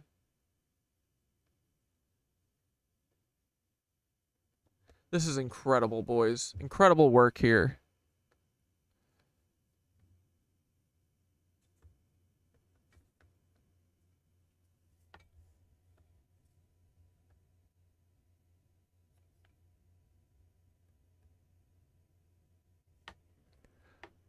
I had tons of links open and closed the marriage one. Now I have found divorce papers for them in Mesquite, but I can't open the link. It's so frustrating. I think I need to get fucking Ancestry. I need to get an Ancestry subscription again. That was the best part about being friends with Dante and Nicole, is that this is how I know they were feds. They literally had subscriptions to the New York Times, the Washington Post that I had access to, Ancestry. And yeah, I built all of my fucking family trees in Nicole's Ancestry that then they changed the password on me for. Tabatsky sounds very foreign, maybe even religious, maybe even fake. Like, dude, what is... So Paul and her... Dude, I bet they were assigned together. It's like an arranged marriage. I truly think Paul Weisopel and this Christiane Tabatsky, they are like the Americans couple from, you know, Carrie Russell and Philip and Elizabeth Jennings. If you guys haven't seen The Americans, y'all need to watch it. It's the best show ever. Because it's how the real world works. Dude, this is good. Okay. Good job, everyone. Good job, team. I think, okay, maybe I'll get an Ancestry again, and then I'll do Paul's family tree, because I don't know as much as I do now about Paul. And about his addresses and all that shit. So I'll get back on this. I'll get another Ancestry poppin'. You fuck with LexisNexis? People tell me I should. I mean, dude, it'd be nice, but it's like, it's expensive as fuck.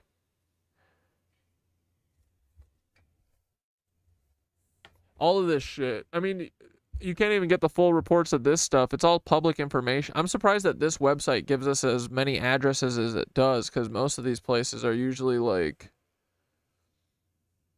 they make you pay for everything.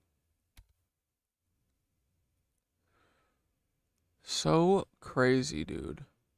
I can't believe that they were literally in Oklahoma. Like, leading up to the Oklahoma bombing. That's wild. All right. Let's get off it. So close to that building. Oh, frick! Oh, frick! Yeah, but if I did it, it's terrorism. Like, what the frick? But that's so close to that building. Oh, frick! Oh, frick! Yeah, but if I did it, it's terrorism. Like, what the frick? But that's so close to that building. Oh, someone put this in the disco and said, I get Tyler Hansen vibes from this. Let's check it out. Kill him, Daddy! Kill him! Kill him, Daddy! Kill him!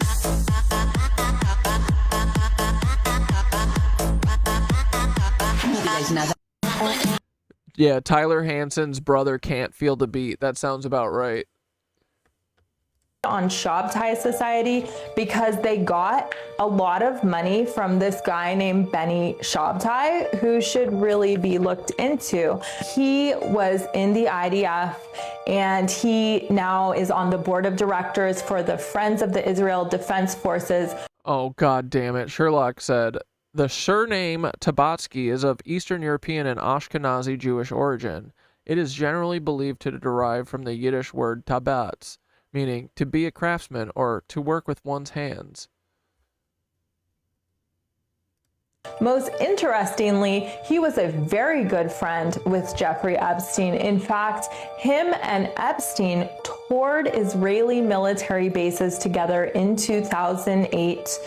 While Epstein was under criminal indictment, obviously Peter Thiel is all over the Epstein files, but that's another little Epstein connection. And that Shabtai Society was heavily protested in 2025 by Yale students because they invited and hosted war criminal Ben Gvir.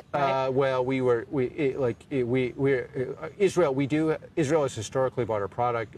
I found some information about his little brother that I've never heard anyone talk about. Little Ben Karp went to Yale University where he helped to found the Shabtai Society. Anyway, fuck Alex Karp. Dude, these boys, this shit was so funny. I was dying watching this.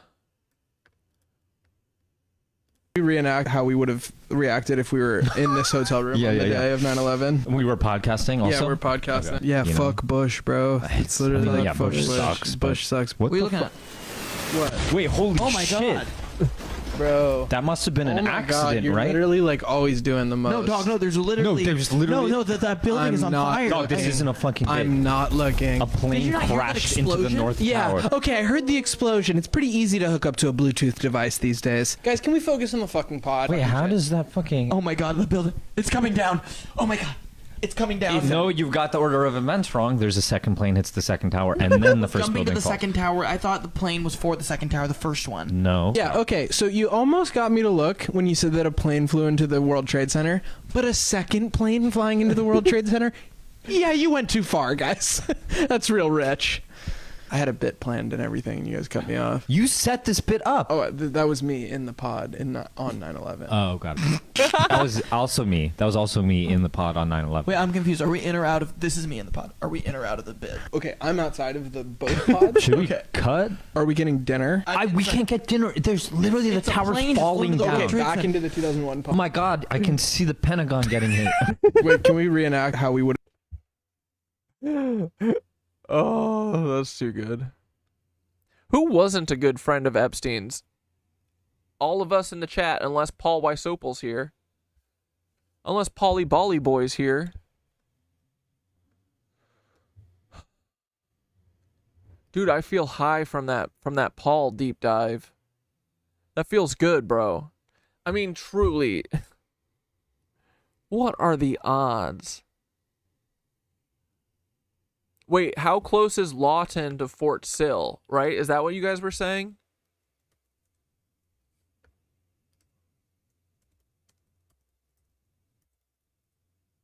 Because you're saying, wait, are you saying, was Timothy McVeigh at Fort Sill?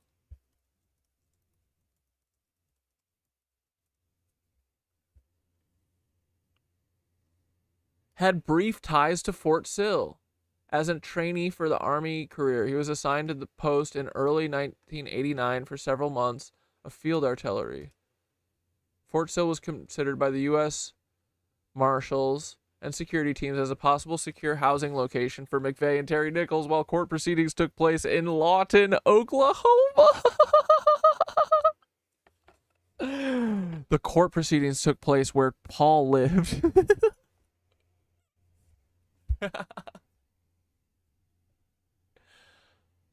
Wait, that would make so much sense because that means that Lawton is like it's like a Fed city.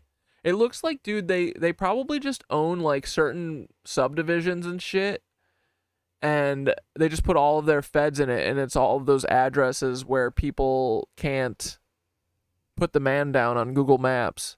And then they go, oh, we got a random jury here.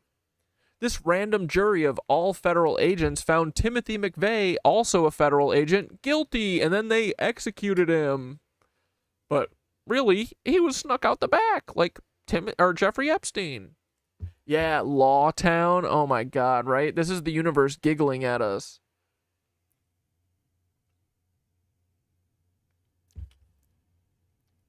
Okay, I'm out of both pods.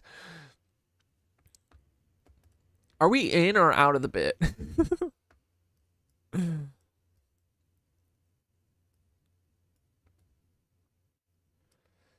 Dude, come on, right? The coinky dinks. It's too much coinky dinks. Can there even be this many coinky dinks?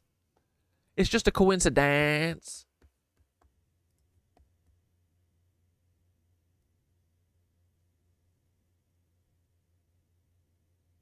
Where the fuck is the coincidence?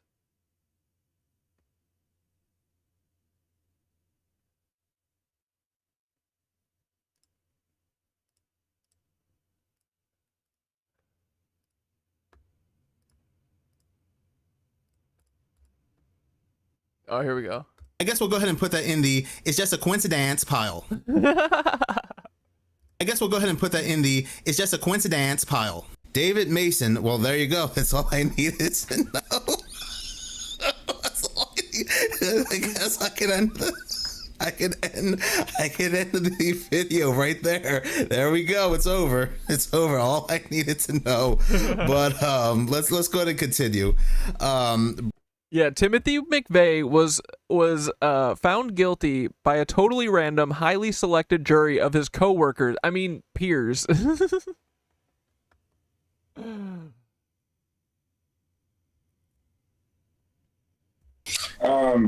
just want to make it clear. Who's talking, Theodore? No, this is Mike. Who the fuck is Mike? He's the other host. He was in the previous meeting as well. Oh, okay.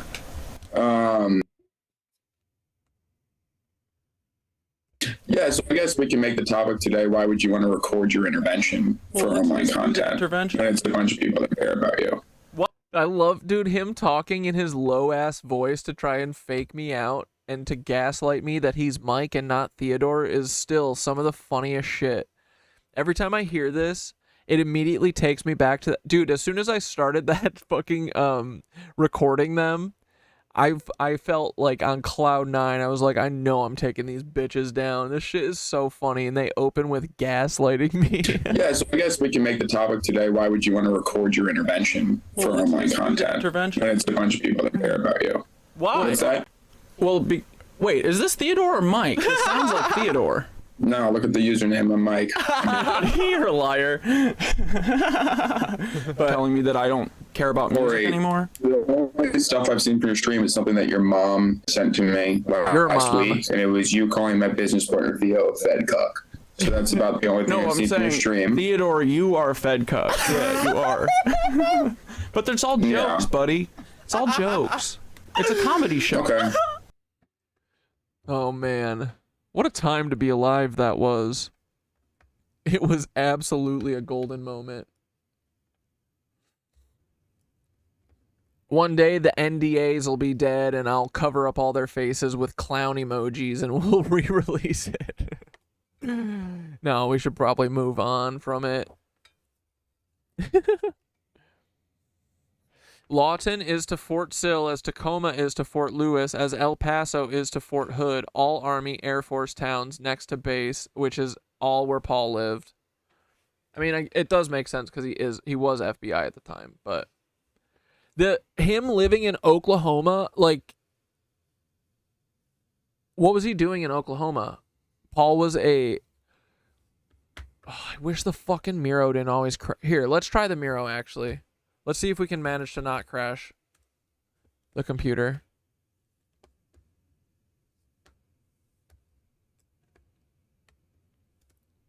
Do you guys ever get sick of talking about Paul, or is this okay?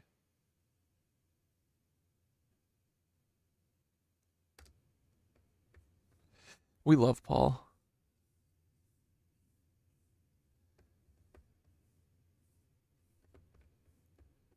Okay, come on, Miro. Come on, girl. Come on, you big girl. Did you just open up the untitled board? Oh my fuck. You idiot. What is this shit? Fuck off. Oh my god, I made a fucking... Who the fuck is Liz? Who the fuck is Mike? This will delete untitled. Delete. Oh, I accidentally delete the main one. Come on, baby. Big money, big money.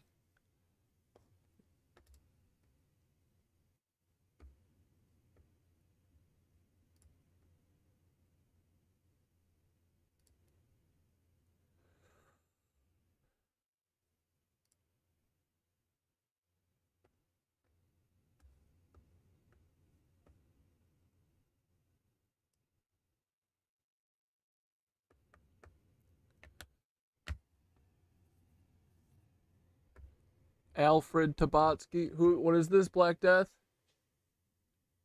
This is the wife. Oh, Christian. Pulpit Hill. She has connections to Connecticut, too. El Paso. El Paso. Oh, is a female. Oh, wait, that's Claudia.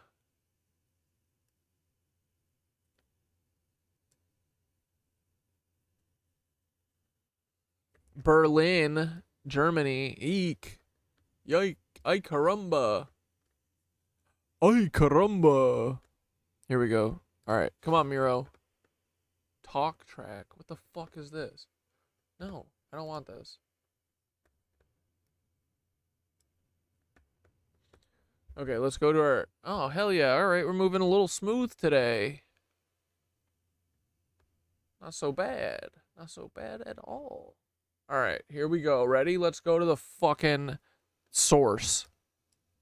Let's go to the fucking... The udder, baby. Okay. Paul Wysopal began his career as a special agent with the FBI in February 97. First reported to the Minneapolis division.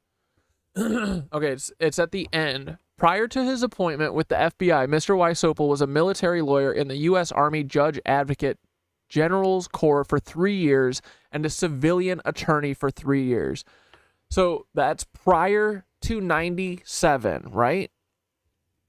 So 3 years before. Oh my God. So they're saying 3 years prior to 97, he's a civilian attorney. In Bemidji, no. Where are they saying he's at that time?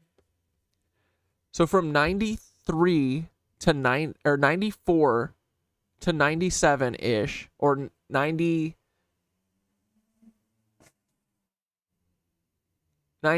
to 96, right? He's a civilian attorney. Before that, he's for 3 years. So 1990 to 93, he's a lawyer for the Army. And we just found out, look, they don't say that he's a lawyer in Oklahoma City, but he was. He was a lawyer in Oklahoma City at the exact same time that Timothy McVeigh was in Oklahoma City planning the fucking bombing.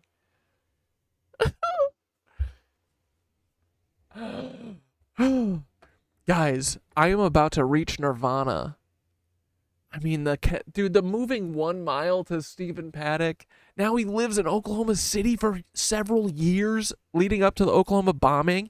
And dude, literally they're like, he's a civilian attorney during the actual plan. Because Timothy was in Oklahoma in the 90s, right? To 93. Did Army. Comes back.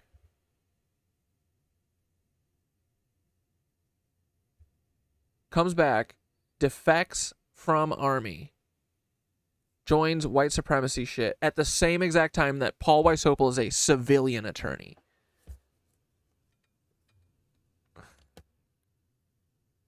This is incredible. He's fucking dead. We got Paul dead to rights, bro.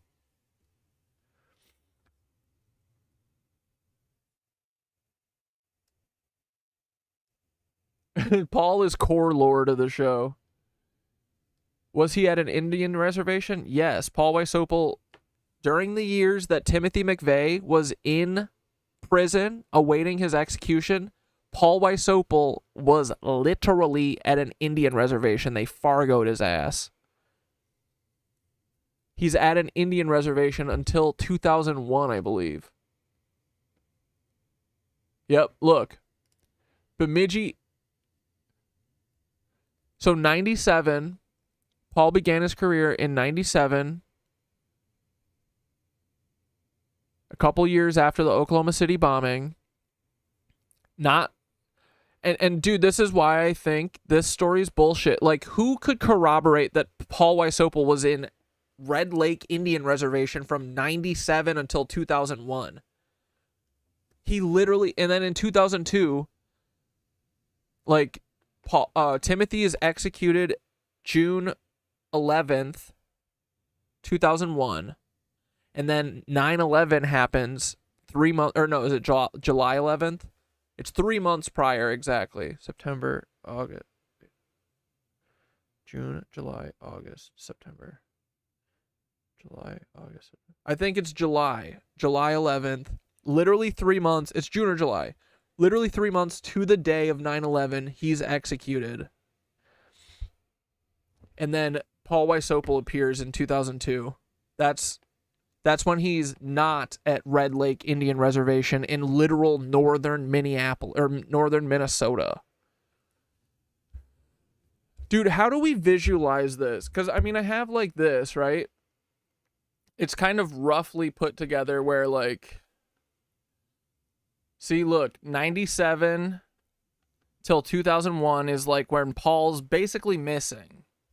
There's that one article that he like writes about, it's this, about football in 2000. Like, is all this shit just like placing him in the city? It's not real though.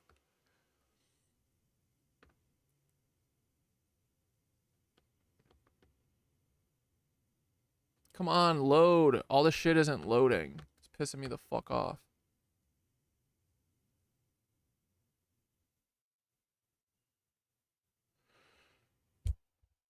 Maybe it needs to be like an Excel spreadsheet where I just have like every month blocked out, and then I'll just make a big color graph of where Paul was and where Timothy was. Because the overlap is insane. I mean, it's like their timelines are exactly the same, just flipped. Or, you know what I mean? Like, there's big moves at the exact same time for each person. When Timothy McVeigh's in prison, this guy's in a fucking, basically a prison in northern Minnesota. No one could corroborate that he's there. Convenient for the feds, right? And then he pops up the moment that Timothy McVeigh is executed, right after 9/11. He becomes the supervisory special agent in the Office of Congressional Affairs at the FBI in D.C. He was a liaison member of Congress, their staff, and oversight committees. When was Chandra Levy? 99? Like, this is probably why Chandra Levy had to die. It's because Paul was going to become the FBI agent in charge in D.C. The next year he was assigned to counterterrorism in Los Angeles. Yeah, because that's Santa Clarita and the Al Qaeda squad. So he's living in Santa Clarita with fucking Christian Tabatsky. And then 2007, they go to El Paso. This all lines up. 2 years later, he goes to fucking, yeah, still El Paso, high-ranking FBI employee, perform blah, blah, blah. And then, yeah, they throw this at the very end. Prior to his appointment with the FBI, Mr. Wysopal was a military lawyer in the U.S. Army, judge advocates for 3 years, and a civilian attorney for 3 years. So 90 to 93, he's a civilian attorney, or 90 to 93, he's a judge attorney in Lawton, Oklahoma. And then for 3 years, while Timothy's doing the fucking bombing and getting caught and going to the first couple years of prison, he's supposedly a civilian attorney in Wisconsin, maybe, or whatever the fuck.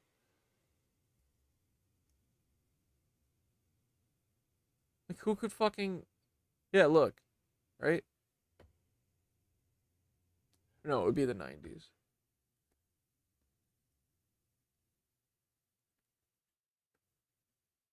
Oh, yeah, and Paul has some shit in 98. This is the art. It's just like a... It's like a lawyer thing that says that he is endorsing this judge, best friend of his, this guy, Thomas Sanderson, who I literally emailed. I called his law office and they answered and they said, yeah, email him. He handles all of his emails and he replies to every email. I emailed him and I said, hey, I came across this 1988 wedding announcement mentioning a Paul Wysopal as one of your groomsmen, and I was curious whether this is the same Paul Wysopal who later worked for the FBI.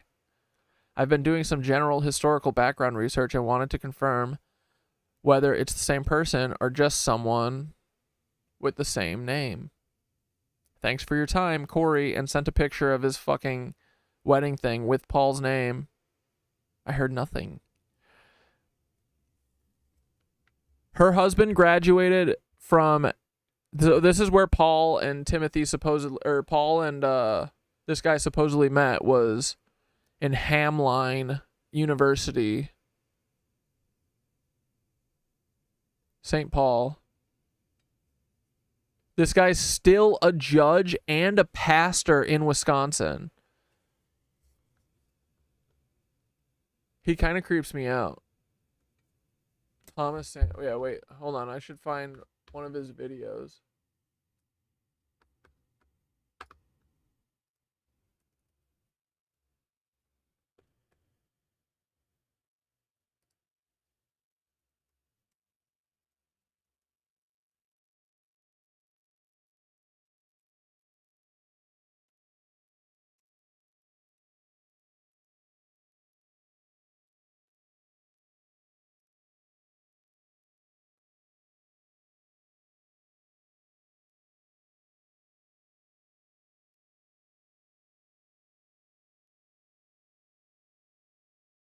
Shit, where is he? Oh, I fucking lost.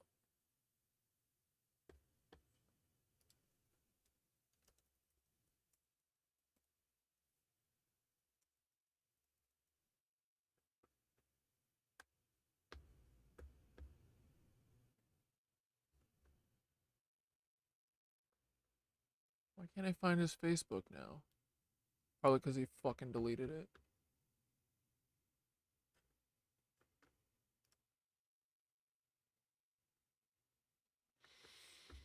I sent screenshots to Black Death. I should be able to find it from that.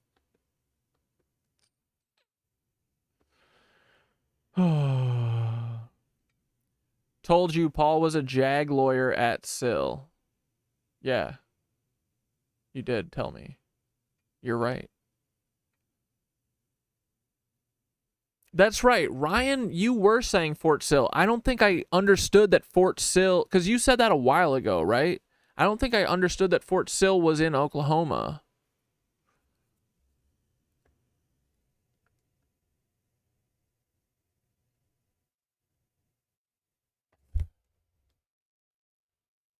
Lawton was also right next to Duncan, which used to be the headquarters for Halliburton. I think Paul's mom is still alive in Connecticut. That would be crazy.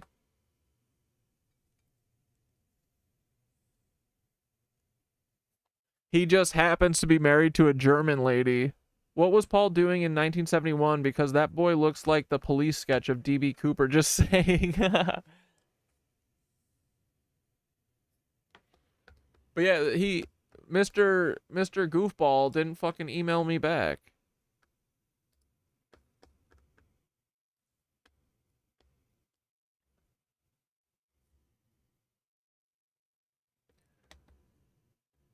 It is Gritton. Here, hold on.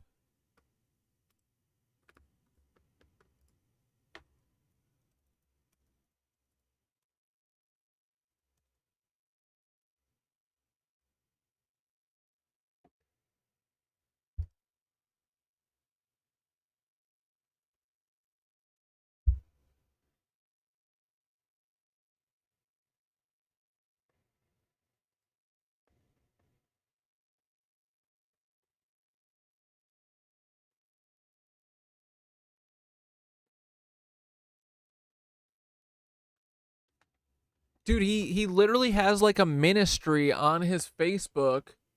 Why can't I find it?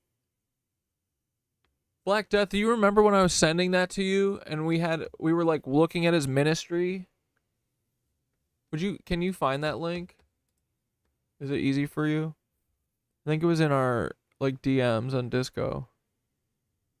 Sanderfoot is his wife's name. Anyway, it doesn't really matter. He's the only person who's admittedly friends with Paul Wysopal. And I asked if he's the same Paul who's an FBI agent, and the guy didn't say anything.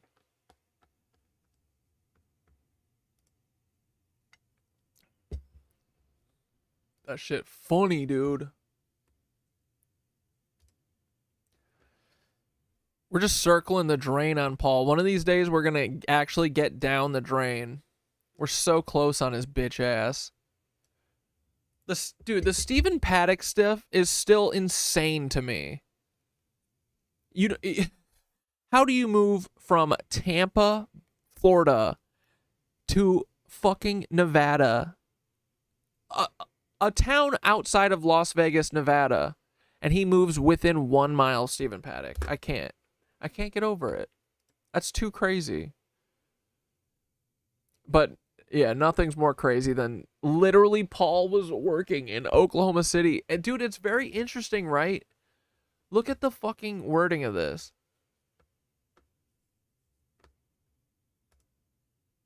Oh, Mira's over here.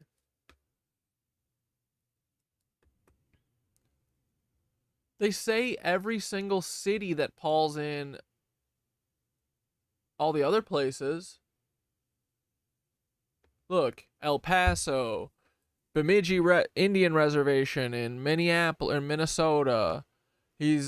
Paul was recently served as a section chief in the Criminal Justice Information Services Division, overseeing the National Instant Criminal Background Check System in Clarksburg, West Virginia.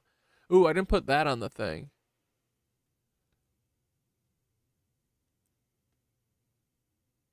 First reported to Minneapolis. FBI headquarters in D.C. The Counterterrorism Division in Los Angeles. El Paso. And then all of a sudden, he's a military lawyer in the U.S. Army Judge Advocate Corps group. But not where. Doesn't say where. Why not? Is it because people might go, Oklahoma City? The guy who looks like Timothy McVeigh was literally in Oklahoma City? Oh what? Va voom, bro.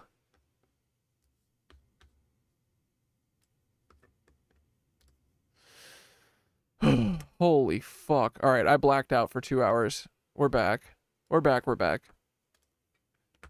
Yeah, but I need to think of a way to visualize this, how insane this all is. That it's like, Timothy goes to prison. Paul's in Minneapolis, fucking in the fucking boondocks. Timothy's murdered or executed. Oh, Paul all of a sudden comes out of the woodwork, and he's the fucking head of the CIA fucking counterterrorism division in California. Or no, in DC. He comes out of an Indian reservation and starts working at the FBI headquarters in DC. What did he do? A big major bust in Minneapolis? What did he find out that they were fucking, what were they doing, fraud at their casino? The odds are actually on our side. It's mathematically more unlikely to be coincidence. Yeah, truly. The stats don't add up. Dude.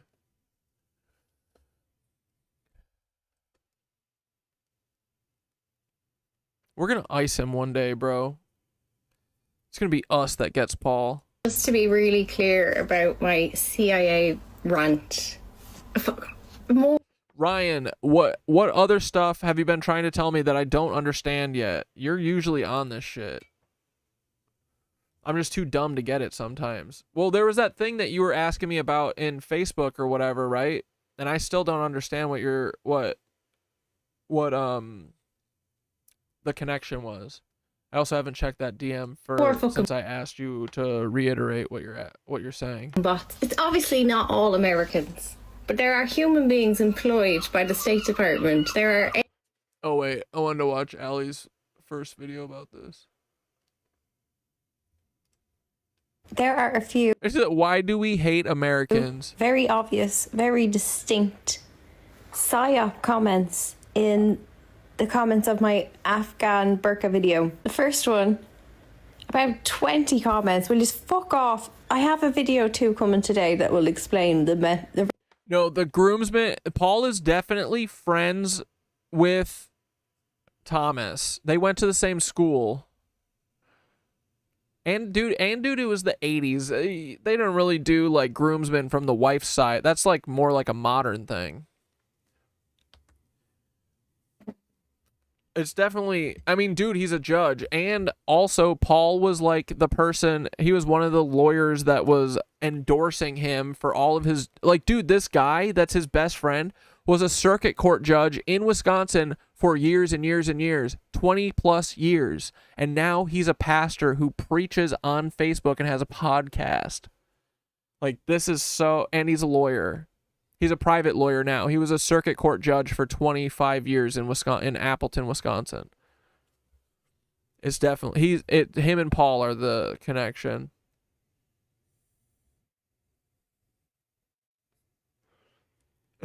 Not to mention the building across the literal rooftop that almost say, Paul, it's like God is mocking you or God is telling us to keep going. reference to Taylor Swift. But if you watched an 8-minute video about 20 years of war in Afghanistan and export of heroin and the Taliban and all of that, and the only thing that you could think about is, why did she mention Taylor Swift? You're going in the furnace first. Then the other horrible psyop.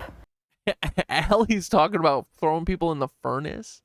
That makes me really hate Americans. Can I be real with you about this? It's not helping your cause, all of this aggressive counterintelligence in the comments, because all the comments look the same. They all rinse the same bad propaganda, and they're all violently, brutally manipulative, horribly evil. Like, you know what you're saying is disgustingly fake. You know damn well, leaving those comments, that it's not real. But also, Allie, they're all probably bots. Like, dude, I'm convinced we're all arguing with bots all day. Anytime I'll go on like a video that's completely bot rated, I click on the top 15, 20 accounts that are commenting shitty stuff. Every single one looks like a bot account, bro. Nearly every one. We're arguing with fucking computers. This is what the energy, this is what the loosh harvest is, right? It's not like this magical shit. I mean, it can be for sure, but brass tacks, like down to the nitty gritty of what it is us literally wasting our time arguing with fucking bots about nothing, because the bots don't give a fuck. You're not going to convince a bot. The bot's here to be a mosquito in our ear. So if you spend time like arguing with bots, it's just a waste of your time, right? That's the loosh. That's the loosh harvest. She doesn't like the Unit 82 bots? Yeah, I know. What a surprise. Brutal, that it vilifies other people, that it causes more global conflict. So stop fucking doing it. It's fucking gross. But what about Mama Allie, cook me like a pizza.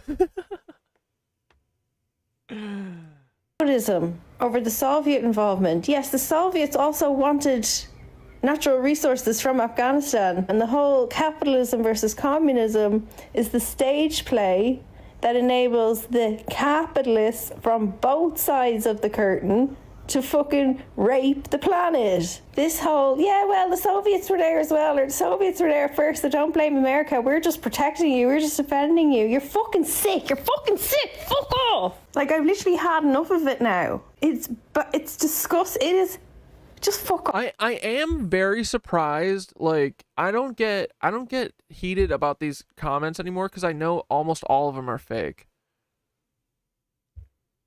And I'm very surprised at how many people don't really quite understand that it's literal. Like, I think Allie, like, I mean, it is crazy to be like, yeah, literally almost every comment is fake, but it is. All the shitty ones are, for the most part. Off. There are a few very Just to be really clear about my CIA rant, more fucking bots. It's obviously not all Americans, but there are human beings employed by the State Department. There are agents employed by private corporations who are, their job is to spread misinformation. They get up in the morning and their job is to try and make people like me, who are just trying to educate fucking basic reality. Their job is to make you doubt yourself and to stop talking. Lose their shit. Look unhinged, whatever. There's people that get up in the morning and that do that. And then there's another layer of people. But yeah, if they are real people and not bots, every single person who does this for a living should swallow a gun. Who acknowledge that they don't have the specialism that's being discussed. They're not a rocket scientist or a climate scientist, and they haven't read the literature, and they will still argue this. So that is not, don't tar all Americans with the same brush. That is human beings who I'm speaking to directly. If you are in one of those roles and you are working in intelligence and you are smart enough to understand what my video says, and you are smart enough and diligent enough to go and look at the fucking primary resources, and you know that you're on the wrong side of history, and you still leave a comment calling me a Russian agent. I've never been to Russia in my life. She's Irish, dude. Come on. The Irish are different. They're built different. What the fuck is wrong with you? These are human beings. Make better choices with our collective last decade and get off my fucking page. Ooh. Because you are radicalizing me, and that is not a smart thing to do to an Irish woman. Bro, I love when Allie's heated. Yo. Just to be real. Fuck yeah, Allie.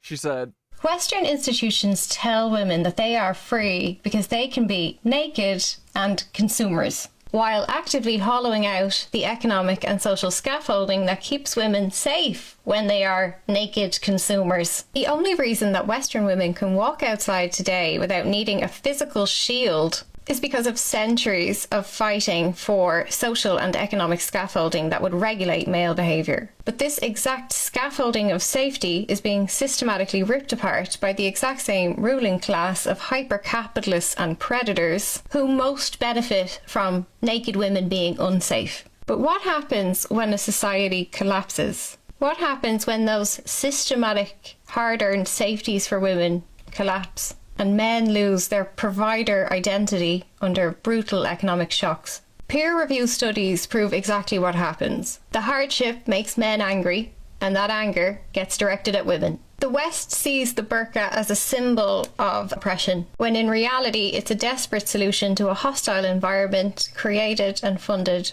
by Western governments. So why does the Western media machine work so hard to make the burqa the ultimate symbol of evil, while celebrating weaponized naked commercialism at home? Because if you are kept hyper-exposed, hyper-commercialized, and hyper-fixated on state-sanctioned romantic rituals, you won't notice that your own scaffolding is being pulled out from under your feet. Don't be worrying about how much fabric other people in other countries think is oppressive. Start thinking critically about your own architecture of control. Taylor Swift and actually, we need to watch her burqa video because we were talking about this a couple weeks ago. Travis Kelce's very public 4th of July wedding at Madison Square Garden functioned as a textbook deployment of celebrity infrastructure. This was an engineered, state-sanctioned ritual designed to anchor the emotional orientation of millions of American women to a highly specific ideological loop.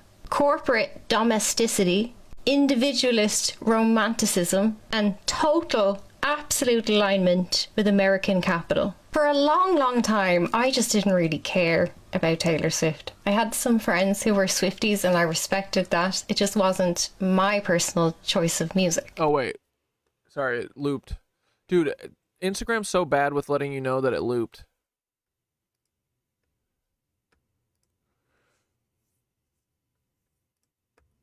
Here, this... Wait. This one.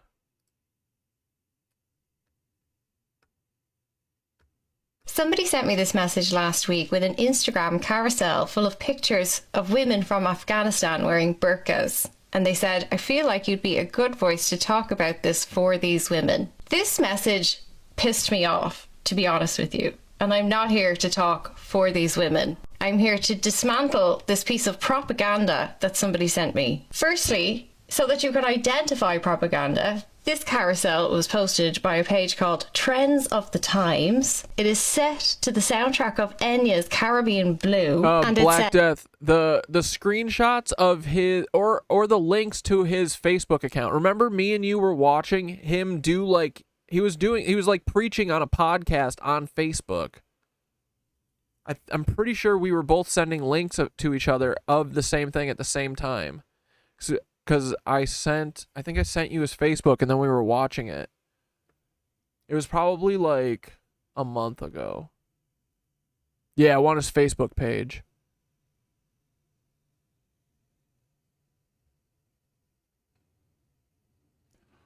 Ooh, dude, that is interesting. Chris Wysopal, Christian Tabatsky, right? Chris Tabatsky?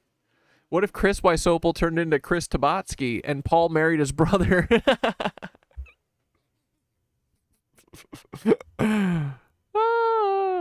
Paul married Christian Tabatsky on August 1st, 1992 in Clark County, Nevada.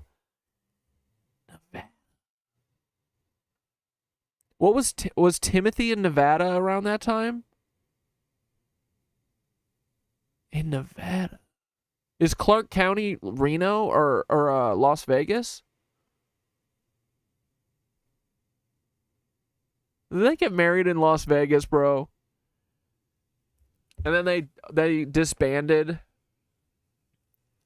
in 2017 when they did the Las Vegas shooting.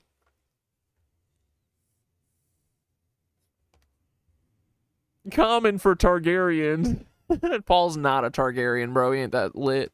He ain't that cool. As Afghan women have been stripped of their right to dress freely. This carousel reduces a number of complex historical, religious, and geopolitical processes to this single surface narrative. Yeah, here we go, Paul. Or, dude, I'm sorry, Black Death. I just called you Paul. Paul got it.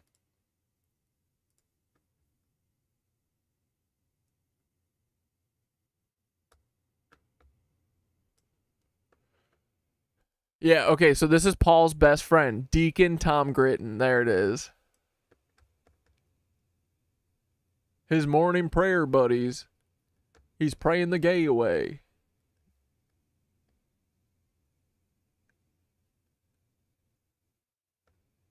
Here we go. This is his show. We got to get him on the Cat Dad show. And I'm Deacon Tom Gritton. And we are here for another episode of lively discussion about how faith enters our lives. So what are we called? Faith Unedited. Oh, okay. Because we don't edit. We could probably figure it out if we tried, but who has time? I don't. No, me neither. Happy New Year, almost. He be looking like a drinker. Just saying. Hi there. Welcome to Faith Unedited. I am Meredith Lab. This is the guy that Paul was best or a groomsman for in his 1988 wedding in Appleton, Wisconsin, in Neenah, Wisconsin, which is so close, not so close, but it's like an hour, 2 hours away from where I grew up and where I was at this exact moment. Heart sweatshirt. Okay, so, but this means Sunday is the first Sunday of Advent. And what does that mean? That means 4 weeks of waiting for Christmas. Is this Isn't the that time exciting? of year that we wear purple? It is. And one time we wear what? Rose. Yeah. Not I to look be good in confused- rose. Not to be confused with pink. Yes, it is not pink. No one wants to wear pink. They want to wear rose. Although I will say this, Father Brian Belangi, Yeah. I think when he was at the cathedral, Uh-huh. the color of his vestments looked pretty pink. Pretty pink. Uh-oh. I feel like you're behind me today. He's like way back there. Join the party, man. It's okay. Okay, so Advent's going to start on Sunday. So that's exciting. What's the purpose of Advent, Meredith? To prepare for the coming of Jesus. Where? Well, that's a great question. At the end of time and the first time. Isn't that Dude, are these two flirting? exciting? So today is my day to act like Dumb. yeah, Oh, if that's a word you want to use. So for the first 2 weeks of Advent, we're going to have readings about the coming of Jesus. I feel like I'm third wheeling this Jesus talk. At the end of time, right? True? I haven't read that yet. Come on, it's the same. Well, it's the same concept. And then the second 2 weeks are the coming of Jesus at Christmas, Where is he coming? right? Right into my home. Oh, is that why my wife puts up that little thing with all the little figures and Yeah. everything? The manager scene? The manager scene? Okay. That's pretty funny. Yeah, the manger scene. No, this isn't his So- wife. I don't think this is his wife. Manger. Well, let me ask The a manger question. scene. I do know how A to say it. procedure question. A procedure. I'm Wait, not hold good at on. this, but go for it. I know. There's a picture of his wife. He's still married to the woman that he got engaged or got married to with Paul. Dude, I would murder for pictures of Paul at his wedding. He definitely has pictures of him and his wife. So let's make sure. I don't think it is her, though.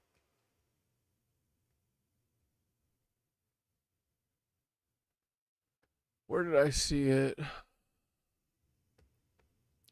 think just his photo. Oh, yeah, here.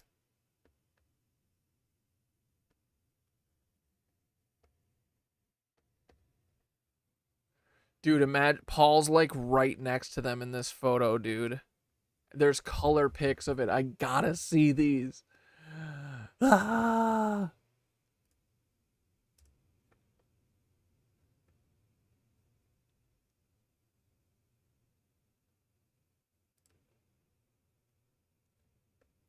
Paul going to school in St. Paul's so funny, dude.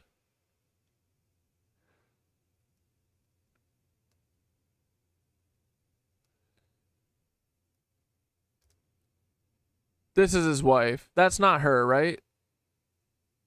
In the video? I don't think so. This is her. Right? That's not the woman in the video, is it?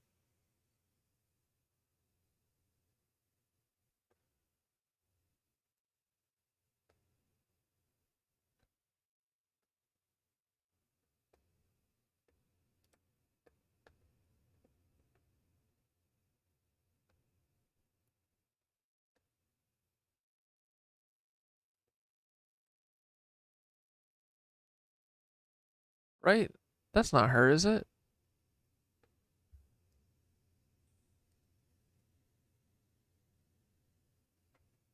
Maybe it is. I can't tell. Oh, it is. All right, she.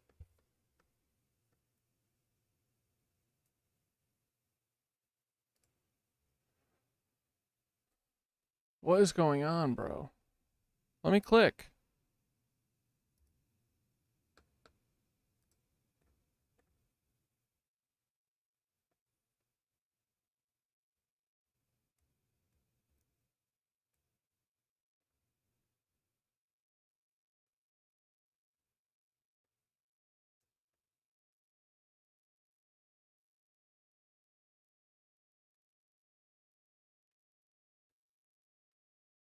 Why the fuck couldn't I click on her name? Oh my god.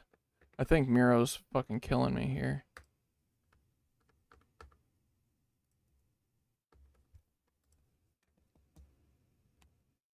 All right, anyway, I'll stop fucking around on this.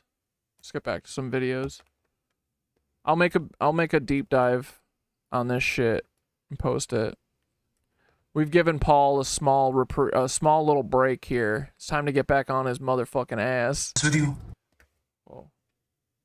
I'm tired. Can I just be very real with you? I'm gonna be very real with you, okay? You might be like, ew. I'm sorry, I'm gonna be real with you. I'm tired. Real.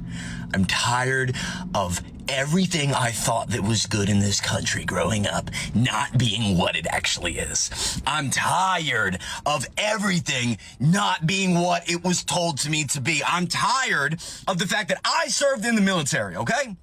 I went overseas, I protected the poppy fields in Afghanistan, and guess what? That's all I was really there for. I wasn't there for any type of real patriotic anything. I was there to subjugate a Middle Eastern country, probably on the behest of another Middle Eastern country that starts with the letter I. I'm tired of finding out everything about my food. Iran? Is he talking about Iraq? Has been a lie to me. I'm tired of figuring out everything about our government has been a lie. I'm tired of... The consummate nerd said, yup, she had a nose lift. Figuring out that sports, something that I love at the professional level, is just a giant circus. They just want you to bet. They just want you to drink. They just want you to spend money. I'm tired of every single moment of my life being treated like it's just like I'm a walking pay stub for them. Every moment I'm being marketed to. Every moment my data is being utilized so that ads can be more perfect to give a higher likelihood that maybe I will purchase now or in the future. I hate that everything's becoming a subscription. I hate that the tech bros are slowly winning and turning this into a tech surveillance state. I'm tired that everything politically is so divided that no one can even talk about it without getting angry. I'm tired that we can't make any progress. I'm tired that we can't get on the same page. Yeah, I mean, I didn't realize that he was in the military till just now, but he's definitely got some controlled op shit going on, and I'm not sure what it is yet, because he's like in with James Lee and fucking Thomas Massey, like, dude, anyone who's talking to Congress people. But I mean, he does have good information a lot of the time. I'm tired that we've seen everything happen. But you know, he's one of our favorite feds. Happened since the Epstein list. We have plenty of reason to do something about this as a people, and nothing has happened, myself included. I'm tired of not seeing the light at the end of the tunnel. Guys, I'm tired of not being able to come on here and tell you, look, housing prices are going to come down to X because of Y. Hey, they created this new affordable product here to help people to be able to travel, and they're going to take care of this, that, and the third. Or, hey, they actually fixed wages. You're going to be able to work hard and make good money and make a lifestyle for you here in America. It's only going to take 3 years. Here's the plan. Like, I wish they had that. I wish there was legislation that was coming out about term limits, age limits. Never mind.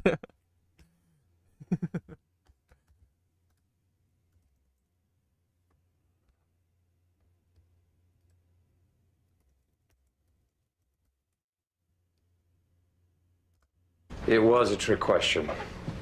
The tool most important to humanity's survival wasn't any of the 9 in the box. Go on. The most important tool is respect. Gay!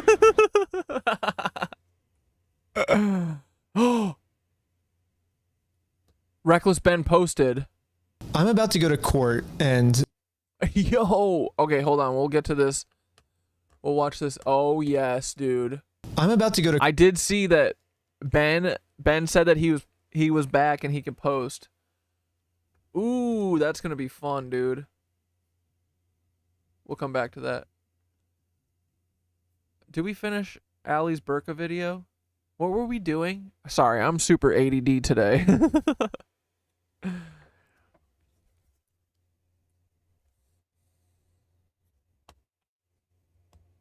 Oh, we were watching the Fed that we like. Our bestie Fed.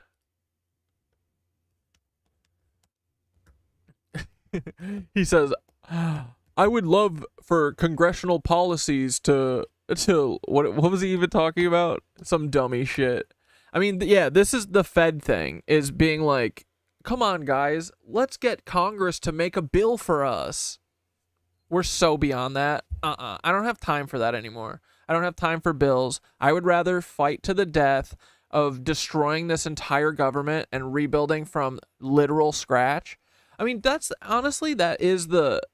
People are like, oh, what are we gonna... Why are we gonna burn the whole system down? Why don't we just fix it? No, dude, you don't get it. We're already in the ashes. It's gone. It's just being held together by hyper normalization, right?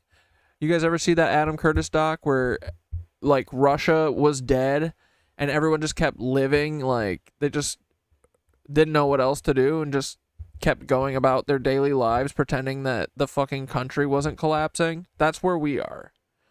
So it's not like we have to burn the fucking government down. It burned itself down.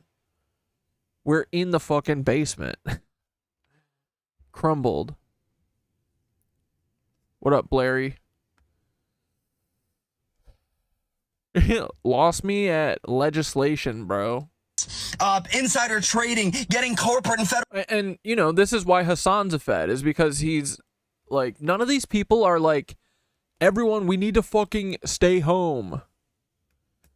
Like, we say that, it doesn't get to anyone. If Hassan said that shit, if Hassan or literally organized a mass sit-in or something, he could do that. He has numbers. Or he could at least get it to be such a fucking big deal on Fox News that other people would look at it, you know? But none of these people use their platform for radical shit because they're fucking cucks, liberals. And liberalism will always kill us in the end. Working with the Democrats will kill us in the end. Or corporate and country, corporate and foreign, lobbying out of our Congress. I wish to God I could get on here and tell you that they destabilized the carried interest loophole, that 20 and 2 is gone for private equity. I wish I could tell you that they reinstated Glass-Steagall, that they got rid of this 2004 margin rule changes. And this is also Dre Dossier shit. She's like, I'm working with Congress and Cory Booker, and we're putting together a dossier, a policy, and we're gonna run it through the Congress, and then we're gonna run it through the Senate, and then the president's gonna sign it. Like, shut the fuck up. What are you talking about? I'm just a bill sitting on Capitol Hill. Doesn't the president literally need to sign shit off? What policies are you dumb bitches talking about? I don't know how the government works, though. Let me know if I'm wrong. Citizens United's been overturned. I wish I could tell you these things. And we know that they need to be done. We know that the greedflation, because of unfettered corporate spend and greed since COVID. Dude, I'm going Alex Crap haircut. Fuck it.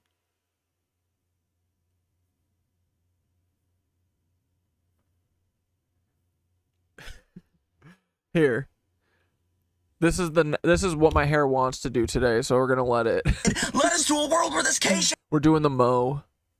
Or is it the curly? shaped economy feels like the bottom shape of the K is dying financially. And the top side of the 10, the top 10% of the economy that's doing good since COVID, I'm one of those people. I'm one of those people, by the way. I'm not going to lie to you. I'm not a Nepo baby. I earned it, but like, I'm one of those people. Was that like his poker tell? He says, I'm not a Nepo baby. Uh-oh. Black Death, start looking. Start hunting. I can still see those people struggling. Put my tinfoil hat on. My tinfoil yarmulke. The tinfoil was promised to me 3,000 years ago. What? You guys don't like this? This is not cool? I don't know, dude.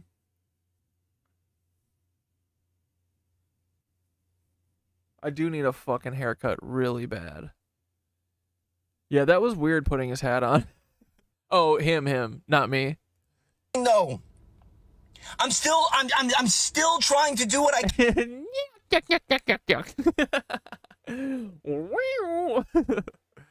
can to help that person. I don't do enough. I can do more. I can volunteer more at like a food bank. I could get more involved in my local community, local politics, local boards. I could do more. We could all do more. 12-minute warning. Dude, I'm gonna go to yoga like this tomorrow. I gotta get the middle part real centered though. It's kind of off. Much better. I can see. Should I get micro bangs? More to help our fellow man, but why is it we're watching our fellow man have the rug pulled out from under them? We're yelling that the rug has been pulled out from under them, and everyone's like, why are you being so political? I just want people to be able to survive, eat food, and have a shelter! I didn't realize that Zach was gonna turn into fucking Pearl Mania in this video. I don't want people to go bankrupt because of a hospital bill. I don't want someone to have to work 3 jobs to get by. I don't want a single mom to think it's impossible. I don't want 12% of under 30-year-olds to not be married or have a kid. I don't want everyone to just rent something and be happy. That's not fun. Having a garden's fun. Being able to play with your kids in the backyard is fun. Painting your house pink if you want is fun. Okay? I mean, I don't disagree with most of this shit. I mean, all the Congress bullshit, whatever the fuck he was talking about there, and voting and shit, like, dummy. But this stuff, I fucks with this. That's what my brother was saying, too. He's like, dude, I just want everyone to leave me the fuck alone. He's like, I'm sick of ads. I'm sick of fucking being, like, a guinea, or a piggy bank for these bitches. He goes, I just want to fucking plant my garden and be left the fuck alone. I said, brother, let me tell you, that's literally all I want. I want everyone to fucking leave us alone. I want us to be able to have fun in our life. I want us to be able to live this life and enjoy this life. And yeah, even feds do want to have fun. They're just liberal feds. Love the people around us and bring up real community and have real friends and have real connections and not be socially distanced and not be just kept behind these screens all the time. I want to connect. I know you want that maybe too.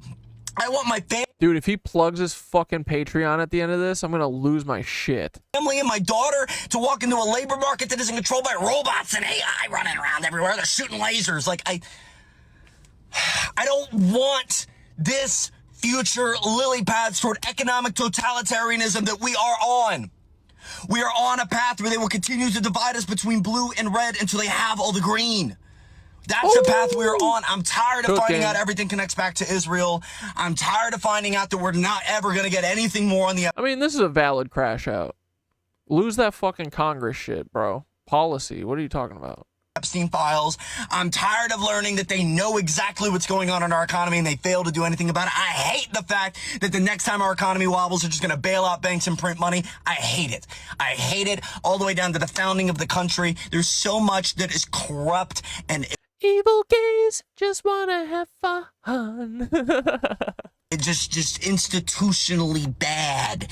And we're No. The evil gays already get to have the fun. The cool gays, it's time for the cool, normal gays. The straight gays, it's time for us to have the fun. We're seeing it now in real time, maybe because of social media and the internet.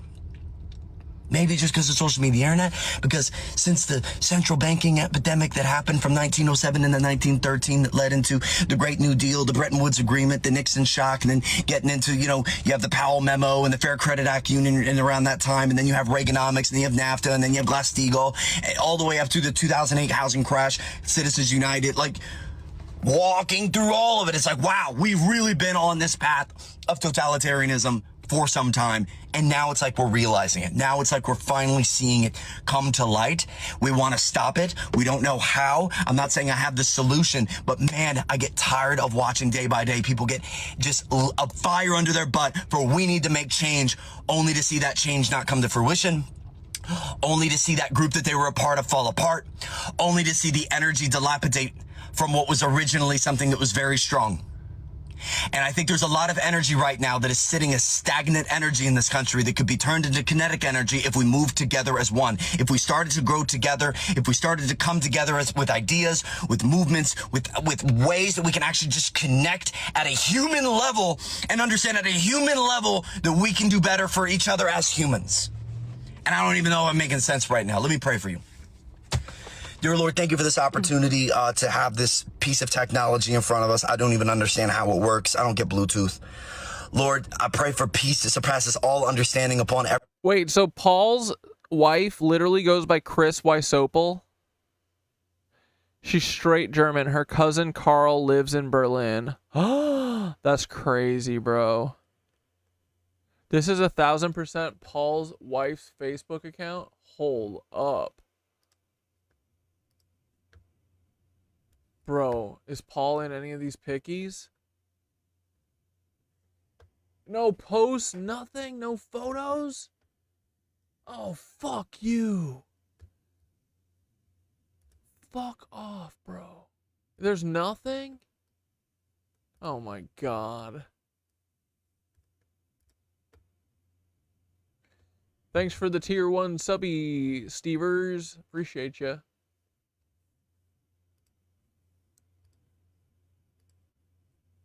Wait, someone said Sherlock sent a video. Yeah. All right, let's watch that. I'm over Zach yelling. Actually, wait. No, I gotta follow through. Hold on. Let's follow through with Zach, because Zach took it weird at the end. Here we go. Let's go. Everybody that hears my voice, whether or not they believe I forgot that my hair was like this for a minute, and I just saw myself, and it shocked me. in you or not, believe in another God or not, I just pray that they can feel that peace in their body, the anxiety struck from them, the stress taken away from them. I thank you, Lord, for the opportunity to speak together today. I thank you. Are we doing some Tyler Hansen shit right now? What's going on? For the love that you'll put into this person's life. I thank you for the transparency and justice you're going to bring for those that deserve it. Are we hitting satire mode or what's going on? Thank you, Lord, that you are protecting those that are... I look like a Bond villain? Oh my god, right? This guy needs some mushrooms. Yeah, Zach needs to find that breath. Take some mushies, do a little yoga.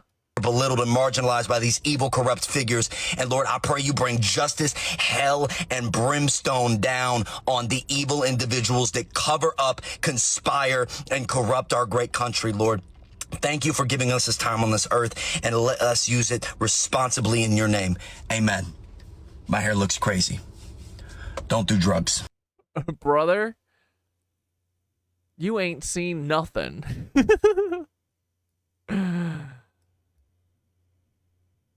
That Dare shirt, though, that Dare shirt is pretty federal. He said, don't do drugs. That's what feds would say. Dude, I might keep this hairstyle. I kind of dig it. It's like so ugly, it's kind of cool. It's so stupid. Dude, it's like, I should get like a bowl cut. But it has to be parted like this. The Mo curly, is it? No, is curly bald? I think it's Mo. And then get this shit flat, straight flat cut, and then leave the back super long, and I'll get it real long like Oliver's was. But then this is very critical too. There we go. Yeah, look at that curls. I get it from my mama. Can I be honest with you? Alrighty. Okay, cool. Let's watch the video that Sherlock sent. Chris Tabatsky. She's got the Trotskys. Even the ones he didn't that weren't Nazis, his economist was an Austrian one who said he fled Austria because of the Nazi regime. Meanwhile, he was the one who said an educated proletariat was one of the worst things you could do and actually convinced Reagan to start pulling back public funding from schools and was also behind the FCC decision. I still go back and laugh at that dum-dum on here that was like, I'm building an accountability list of everyone that went to Starbucks. Baby, I have a list of Nazi offspring that are still working and living in America. They hold power. They're on school boards. Dude, not school boards, literal Elon Musk, literal Peter Thiel. Like, dude, I think honestly, one of the biggest things that these feds are fucking supposed to keep from everyone is the Nazi thing. The Nazi thing is so, it's like, I mean, dude, Peter Thiel and Elon Musk have direct lines to fucking Nazis. And no one talks about it except for us. And then our lives were ruined because of it. Very odd. Not ruined, I mean made better, but attempted to be ruined, right? They're in Moms for Liberty. 1 Von minute. Braun's 3 kids still live in North Alabama. All of this, I paid for none of this information. All of it was given to me with a search engine and a ability to read through bullshit sources and figure out which one's the right. No chat GPT needed. Hell, even look at the billionaires, Peter Thiel, Elon Musk. These are all... Yo. What up, girl? Who the fuck is this? Ashton Kennedy. Bro, friend of the show, Ashton Kennedy. Everyone go follow her. Well, I mean, you don't have to. Go do whatever the fuck you want, but if you want to show her some love, do it. Yeah, Stever said she a nitwitch. Amen, bro. Whole world gonna be.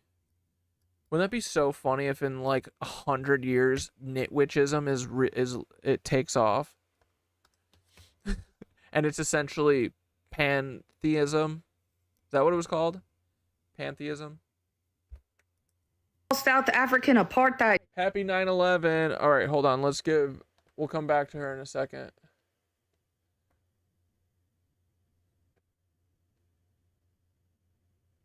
Happy 9/11. Dude, Jesse does always have the goofiest, fucking dumbest stare whenever he's not singing and just starting his videos.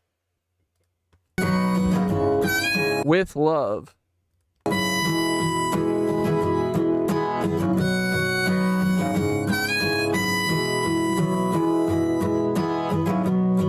Feels like I just got here. It's time to leave. I don't wanna go now. It's weighing on me. People got their ideas. People got their notions. I got this love deep as an ocean. It hurts me to hear you cry and say that you'll miss me.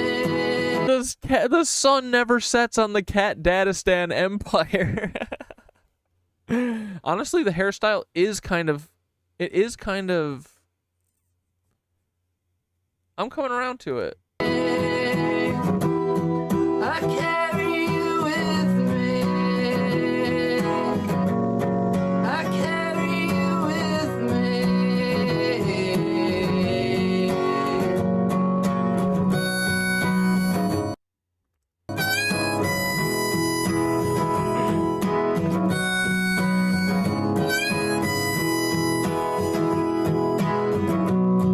I look out the window. The mountains are smoking. There's nothing to say that ain't already spoken. People got their places. People got their things. Babe, I got this love burning in me. It hurts me to hear you cry and say that you'll miss me. I carry you with me. I carry you with me.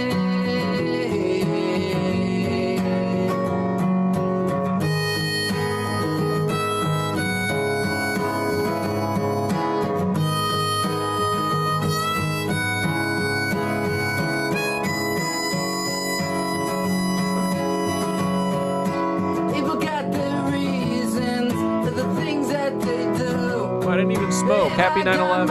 Oh, babe, I got you. Someday I won't hear you cry and say that you miss me. I carry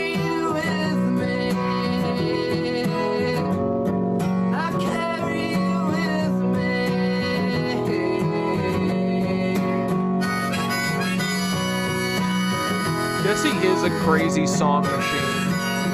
It is insane the amount of songs he writes.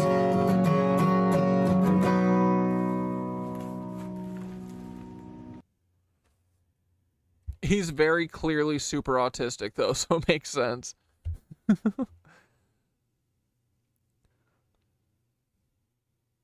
I really hope that Paul is thinking about his actions and choices in life and not just catching blowies from Chris on a boat somewhere right now.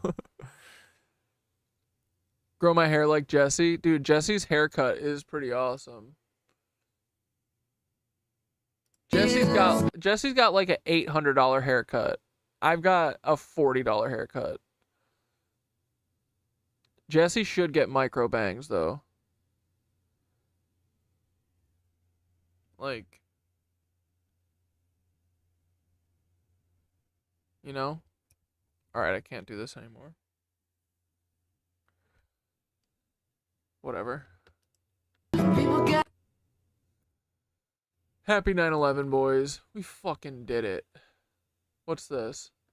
Oh no, we were going back to...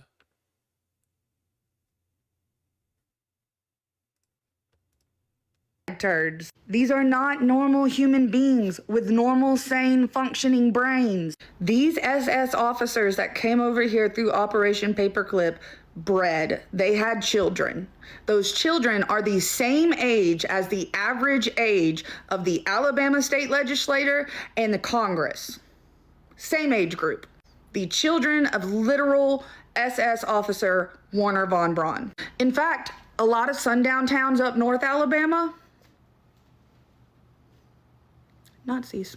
Yeah, they're sons of the Confederate, which at the Chilton Peach Jam City Fest, I found it was, what do they say, spiritually Israeli, or it just, the irony, it wasn't even irony, it was just poetic the way that the sons of the Confederacy had their tent right across from Israeli olive tree cuttings in Chilton County in Clanton, Alabama. And it's the pasty, most European looking turds you've ever seen in your life. All of it is combining.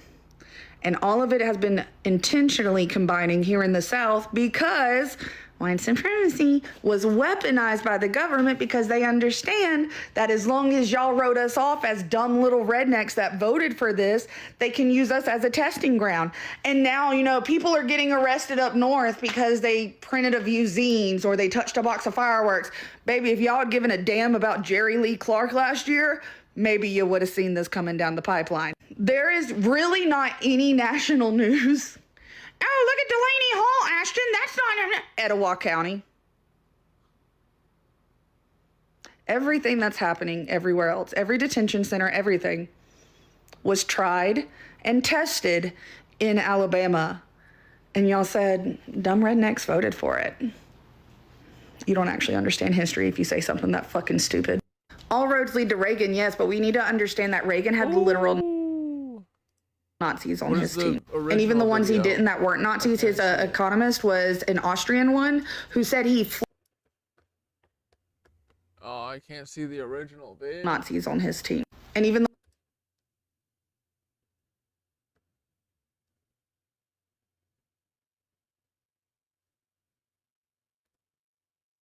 defend Graham Plattner and try to get Graham Plattner across the finish line. There will, however, be a lot of naysayers that continue to launch attacks against Graham Plattner because they would rather a Bernie-crat lose and allow a Republican majority to take shape than to allow a Bernie-crat to win and prove their worldview to be insignificant, inconsequential. And of course, do I want Graham Plattner to win this fucking race? Absolutely I do, for a million different reasons. One thing I will say though, he's a grade A yapper. He's gay as hell. G-A-Y, grade A yapper. He is a yapper through and through. He's great on message, down to the optics, down to everything else. Like, rugged guy, says all the right things. To me, this means that this is a message that people want to hear. That's a good thing. Yeah, dudes, people still think Mr. Beast is a real person. This male can't keep Kamala's name out of his mouth to save his life.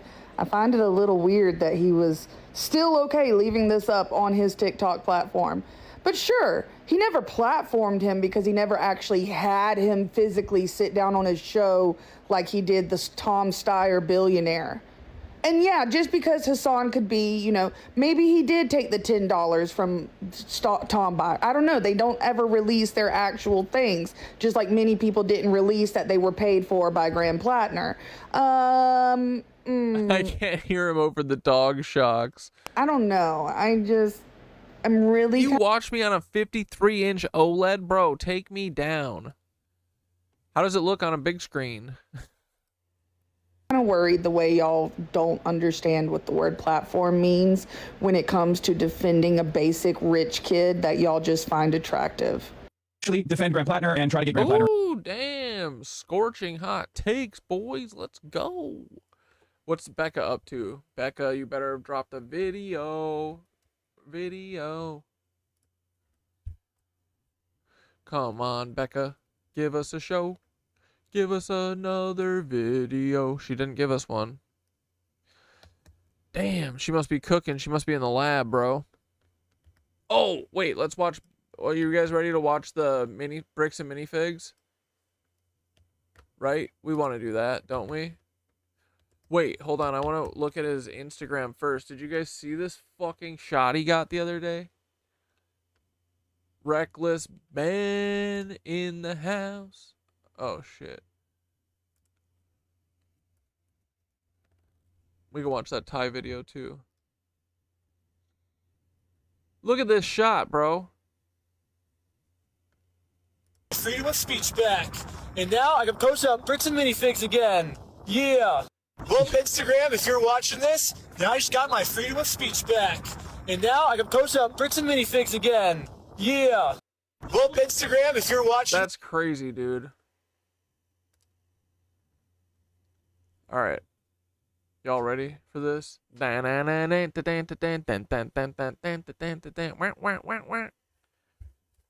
ready for this? I watch on a projector screen. White queen flat bed sheet half the time. The other half on the phone. You guys remember when we used to be in a square format instead of 16:9? Those were the days, right? Court, and I don't even know what I did wrong. Yeah, Bricks and Minifigs is making up tons of lies about me to the police to try to get me thrown in jail so I can't release my documentary about them. But the crazy part is I'm not even allowed to know what they're saying I did. Legally, I'm not allowed to film inside court, so I formally requested the audio, but since there was no visual, I hired an animator to animate over it. They gave him the audio? Dude, this is so awesome. Right now, I kind of don't even know what I'm being charged for because all of the body cam footage has been redacted. I also heard that he represented himself. He didn't go in with a lawyer. That's what I heard, but maybe that's not true. But I mean, he's the one talking, so. And they say it's to protect the victims. However, I think there are some redactions that maybe don't make sense and that weren't to protect the victims, and there's some things being said about me that are redacted I don't know about. I do have some concern in this case with the defendant representing himself. The allegations here relate to the fact that the defendant, he's a person he's a YouTuber, who creates videos, publishes them online, and has been... Dude, Reckless Ben, it really is reckless, and in the most amazing way. This bro don't give a fuck. He didn't get a lawyer? Amazing. He defended himself against these fucking losers. And dude, he's winning. He's gonna win everything. The court of public opinion he's already won, and I think he's gonna win against these bitches. If this defendant were to represent himself and we were to provide body cams and discovery, we would be now providing additional information and fodder for this defendant to create videos from which he's reckless in the hot way. She could profit by placing them on YouTube at the expense of our victim. I have serious concerns for that. Yeah, the state of Utah is claiming that if they tell me what I'm being accused of, then I'll use it for content on my YouTube channel. And they can't have that. They're arguing to the judge that the best thing to do is to not let me know what's being said about me, which is very strange, but that's their argument. And just in case you haven't been following along with this whole... I think it's because they said very damning things that gave up exactly what they're doing. That this guy just wants them arrested for any any means necessary because they're annoying him. Lego story. This is all happening because I stepped in to help a family who got their Lego collection stolen from a company called Bricks and Minifigs. And for the last couple months, this company's been doing whatever they can to get me arrested so they can keep all the Legos for themselves. And this isn't even just me speculating. One of their own employees literally told us what their plan was. I got a call from my boss and it was like, how do we get them arrested? How do we get them arrested? But eventually, Bricks and Minifigs found out that I'm not just some random kid. I'm actually a YouTuber making a documentary on He's like, and I'm annoying as fuck. In the best way. Entire scandal. So the YouTube guy is named Reckless Ben. I don't want to be on YouTube. Yeah, this is when things really started getting crazy. Bricks and Minifigs went into ultimate defense mode and was going to do whatever it takes to prevent this documentary from coming out. First, the police got a call saying I had heroin on me. This officer is going to conduct the search of your person because of substances in the vehicle. And obviously, they found nothing. But then they got a call saying that I was the one that stole the Legos. And I got swatted by the entire police department. Included in the warrant are Legos. And we all got arrested. But right when I got out of jail, I got a warrant for my arrest for some mystery crime that I committed. It seems like this guy might live in LA, or his last known address is in LA. Yeah, the police showed up to my house all the way in Los Angeles to arrest me without bail. He was like, just tell him he has a warrant for his arrest. But the police couldn't arrest me. And you know where he actually is? No idea. Dude, they went to they went over state lines to try and arrest him, but he was in Mexico, remember? Okay. I was somewhere very far away. But anyways, back to court. The judge is looking at signing a protective order. That was so awesome.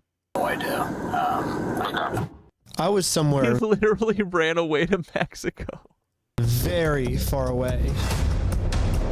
But anyways, back to court. The judge is looking at signing a protective order to protect Josh and all of his statements about me. If this protective order gets signed, then I'll never be able to find out what he's claiming I did. I got bad news. I don't think we have any more budget for animation, dude. Oh, shoot. Oh. So how do we animate this next court scene? I guess if we have to not pay the lawyers, then I guess the animation's more important, right? Yeah, we decided maybe the lawyers are actually more important. So, yeah, we ran out of animation budget. Sorry, guys. The court's inclined to sign this pretrial protective order unless you have an objection to it, Mr. Schneider. This is so much better. And the objection to such an order? Yes, I think there's a bunch of misunderstandings in this case. And so this person doesn't want to get exposed. So he's making up a lot of lies about me to order to like get me arrested before he gets exposed. So that's what this whole thing's about. However, before I was allowed to show any Dude, this is awesome. Him representing himself is crazy. of the overwhelming evidence I have to support my claims, the judge didn't care about the evidence and signed the protective order anyways. Mr. Schneider, the court's going to sign this order and serve it upon. Who is the judge? Is the judge literally the Charlie Kirk judge? It doesn't really sound like the same voice. So the court has made it clear. Sorry, one sec. Order to like get me arrested before he gets exposed. So that's what this whole thing's about. However, before I was allowed to show any of the overwhelming evidence I have to support my claims, the judge didn't care about the evidence and signed the protective order anyways. Mr. Schneider, the court's going to sign this order and serve it upon you. So the court has made it clear they do not want to look at the evidence and they want to protect Josh and Brandon for some reason. And now I have to somehow fight a court case against all of these mystery crimes against me that I have no clue what they're even saying I did. So this whole mess is happening in American Fork, Utah. But I'm also being charged. Dude, they fucked with the wrong one. They picked the wrong one. Yeah, this story is so good. With another case in Provo, Utah. This is where corporate Bricks and Minifigs is, which is why I'm also being charged here. And this police department has surprisingly actually followed the law when it comes to discovery, and they sent me all the raw body cam footage of what I'm being charged for. Let's start at the beginning. Oh my god, dude. This is the best documentary of the year for sure. The moment I first met the CEO. The reason I'm talking to him right now is because before exposing this company for the grand theft they committed, I thought it was in good faith to give them an opportunity to do the right thing first before I make a documentary about this. You had like $200,000 worth of Legos in your store? Nope. Never happened. But the CEO did not want to take the opportunity to do the right thing and instead instantly called the cops on us. Hi there, I'm calling to report a crime. Let's go, dude. They got their security footage. They should have burned this shit.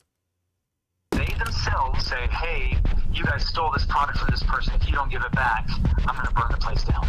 Or we're going to burn the place down. Yeah, dude. Yeah, Sherlock said, dude, this is tied to some serious money laundering or something. Why else would a judge go so hard to rig basic due process? That's what I'm saying.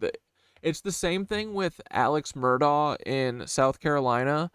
It's because if they fall, dude, like if people find out about this, then it's going to be a domino effect.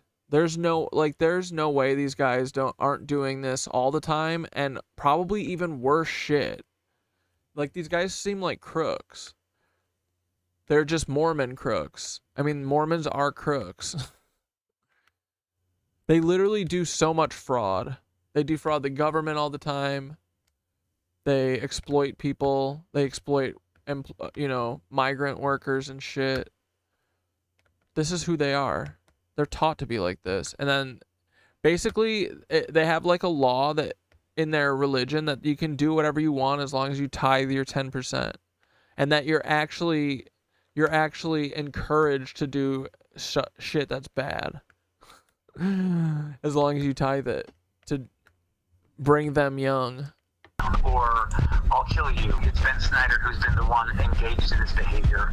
You can see in the police report that the crime he wanted to get us charged for is called extortion, which basically means we're threatening him into paying us, which is very illegal.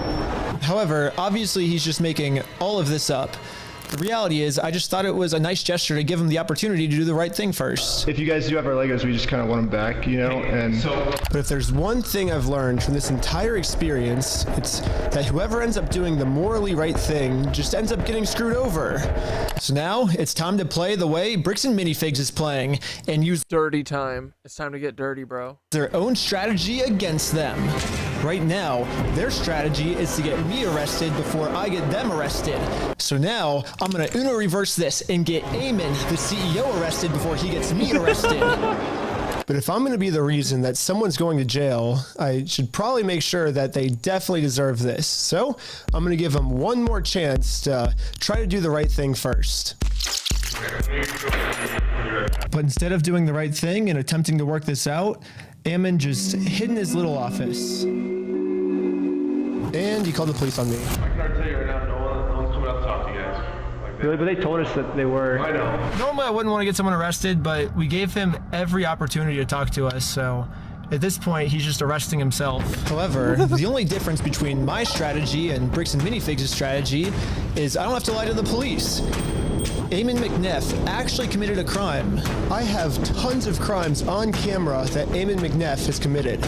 Let's start at the beginning with crime number 1. So what's going on? So you guys are holding some of our Legos? No, we're not. You're not? No. So who's Brian Mansell. Okay, and who is that? He's a guy who had he had like $200,000 worth of Legos in your guys' store. Nope. Never happened. Eamon was first trying to claim that he's never even heard of Brian Mansell, and this guy definitely never had any Legos in a Bricks and Minifigs store. But once we showed him all of the social media posts his own company made, it was very obvious that we just caught him in a lie. So the CEO decided to change his story, and now the story is the Legos used to be in the store, but the previous owner, Crystal, she stole the Legos right before they took over the store. That's the easy way. We don't have the Lego. Crystal sold the Lego. The only problem is their security camera footage of the previous owner getting kicked out. These are ones that he has not been paid his percentage yet. And if I don't have the tickets, I won't know how much I need to pay him. That's a business thing and not necessarily yours. He's taking on the business, he takes on all that consignment liability. Corporate just said that they're going to be the ones to take over the consignment deal with all the Legos that are still in the store. And as extra proof that these Lego sets were still in the store, go get a the booch. owner went into the back and started taking pictures of everything that you can verify in the metadata with the timestamps that match the exact moment she's getting kicked out. And then you can see her leave the store with nothing in her hands, proving that the sets were still in the store and the CEO is lying to us right now. But it's crazy that she took those pictures. That's really good. And then how did she get the she took the security footage? that's only one side of the story. I also thought it was fair to hear his side. You sent a bunch of pictures of the Lego still in the back, and you can see in the security camera footage, corporate comes and throws her out. Great. I understand what you're talking about, but you have a misunderstanding of what has occurred, and you're taking one person's word over another person's word. You need to go after the party that's responsible, and you don't want to because that's not easy. You have accepted a narrative that is not real, and you are continuing to pursue that narrative because it's easy, and it gives you views, and it gives you all sorts of... Bro, his fucking dumbass mustache and goatee, we gotta whoop his ass. He's like an evil count. That's his thing. Freak. Clout and does all sorts of things that way.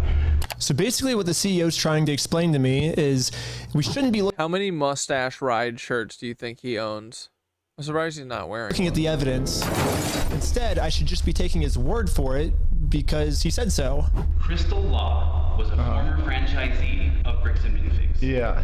She took Mr. Mansell's Lego, sold it, didn't pay him, she has his money.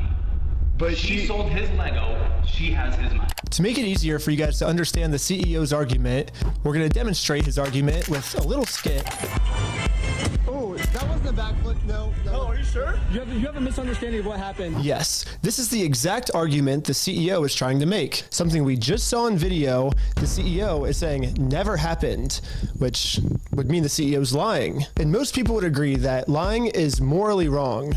However, if you lie about a crime, the way Eamon's lying to me right now, then that's not just morally wrong anymore. It's illegal. That crosses into new territory called illegal. The specific crime is called obstruction. If someone commits this crime, they can get arrested. We're at the police station. Bro, I'm about to citizen's arrest Eamon, fucking goofball. And we're going to charge him with a criminal crime, obstructing of evidence of a $200,000 theft.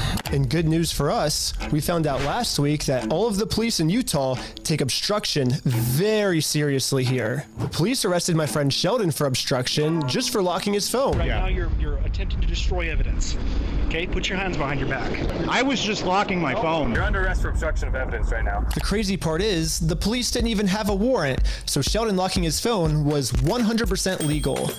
But the police arrested him anyways because that's literally how serious the police take obstruction crimes here. They do not mess around when it comes to obstruction. So now, just imagine how angry the police are gonna be when I go into the police station and tell them that someone is actually, for real this time, committing an obstruction crime. And this obstruction crime is on a much bigger scale. Later, the police called me saying that they were going to do a police investigation on this. Hey, Benjamin, this is Officer Halpern from Provo Police. I told the detective the entire situation. He was saying that this family's Lego sets were never even in the store, like all of this stuff, and it's all documented. I have video of all of him saying this. I think he's like falsifying evidence, and I think that's obstruction. And now that we stole Bricks and Minifigs' strategy, I think the plan is finally gonna work. Looks like the CEO is going down. I mean, I submitted the videos of Eamon saying we're gonna burn down the building and shoot him. They themselves say, hey, you guys stole this product from this person. If you don't give it back, I'm going to burn the place down. Or we're going to burn the place down. Or, He said that he said that? That's crazy. Or I'll kill you. And then I submitted all the raw footage of the entire conversation I had with him, proving to the police that we never even said anything close to this. This raw footage verifies that everything I told the police is true, and everything Eamon told the police is a lie. On top of that, I even got access to the complete case Eamon made against me, and he doesn't have a single piece of evidence to support any of his claims. Which I guess makes sense. Like, how can you support evidence if you're just making everything up? Like, of course you can't submit anything. So if the police have to decide what case to pursue, they're obviously going to pursue this case because it has like a ton of evidence. And then they're going to throw out Eamon's case that has no evidence at all. The person you're trying to reach is not available. Hello, my name is Ben Schneider. A couple months ago, I made a case, and you were the officer that was helping me create it. I submitted a bunch of evidence through a link you sent me, and this was a couple months ago, and I haven't heard anything back. And so I'm just calling to see if I can get some type of update on how the case is going. It's about the CEO, Eamon McNeff of Bricks and Minifigs, in an obstruction case. And so if you could give me a call back at your earliest convenience, that'd be awesome. We're sorry. Your call cannot be completed. Yeah, literally no. Uh-oh, dude. Don't tell me the cops are on the take. Are the cops on the Lego dollars? On the Lego bucks? Sounds like it. No matter what I tried, I could not get a hold of this police officer. So I'm traveling all the way back to Utah to go back to the Provo police station in person to see how the police investigation against Ammon is going. And I just so happened to get a hold of the police schedule and arrived at the exact time this officer was supposed to arrive. But before I could speak to this officer, how did he get the police schedule? One of the other police officers called into the front desk and asked to talk to me. I'm not seeing him on duty right now. Really? They said he was going to be here today at 3 o'clock. There's always the chance that they might have called out sick or something. Is there any way that you can, like, check if he's here, or? He's definitely scheduled to be here. She's like, sorry, there's actually no way that we can communicate with the officers. No. I said they might have called out sick or something. Are you able to look and see how the case is going? All I really want is kind of just an update on the case.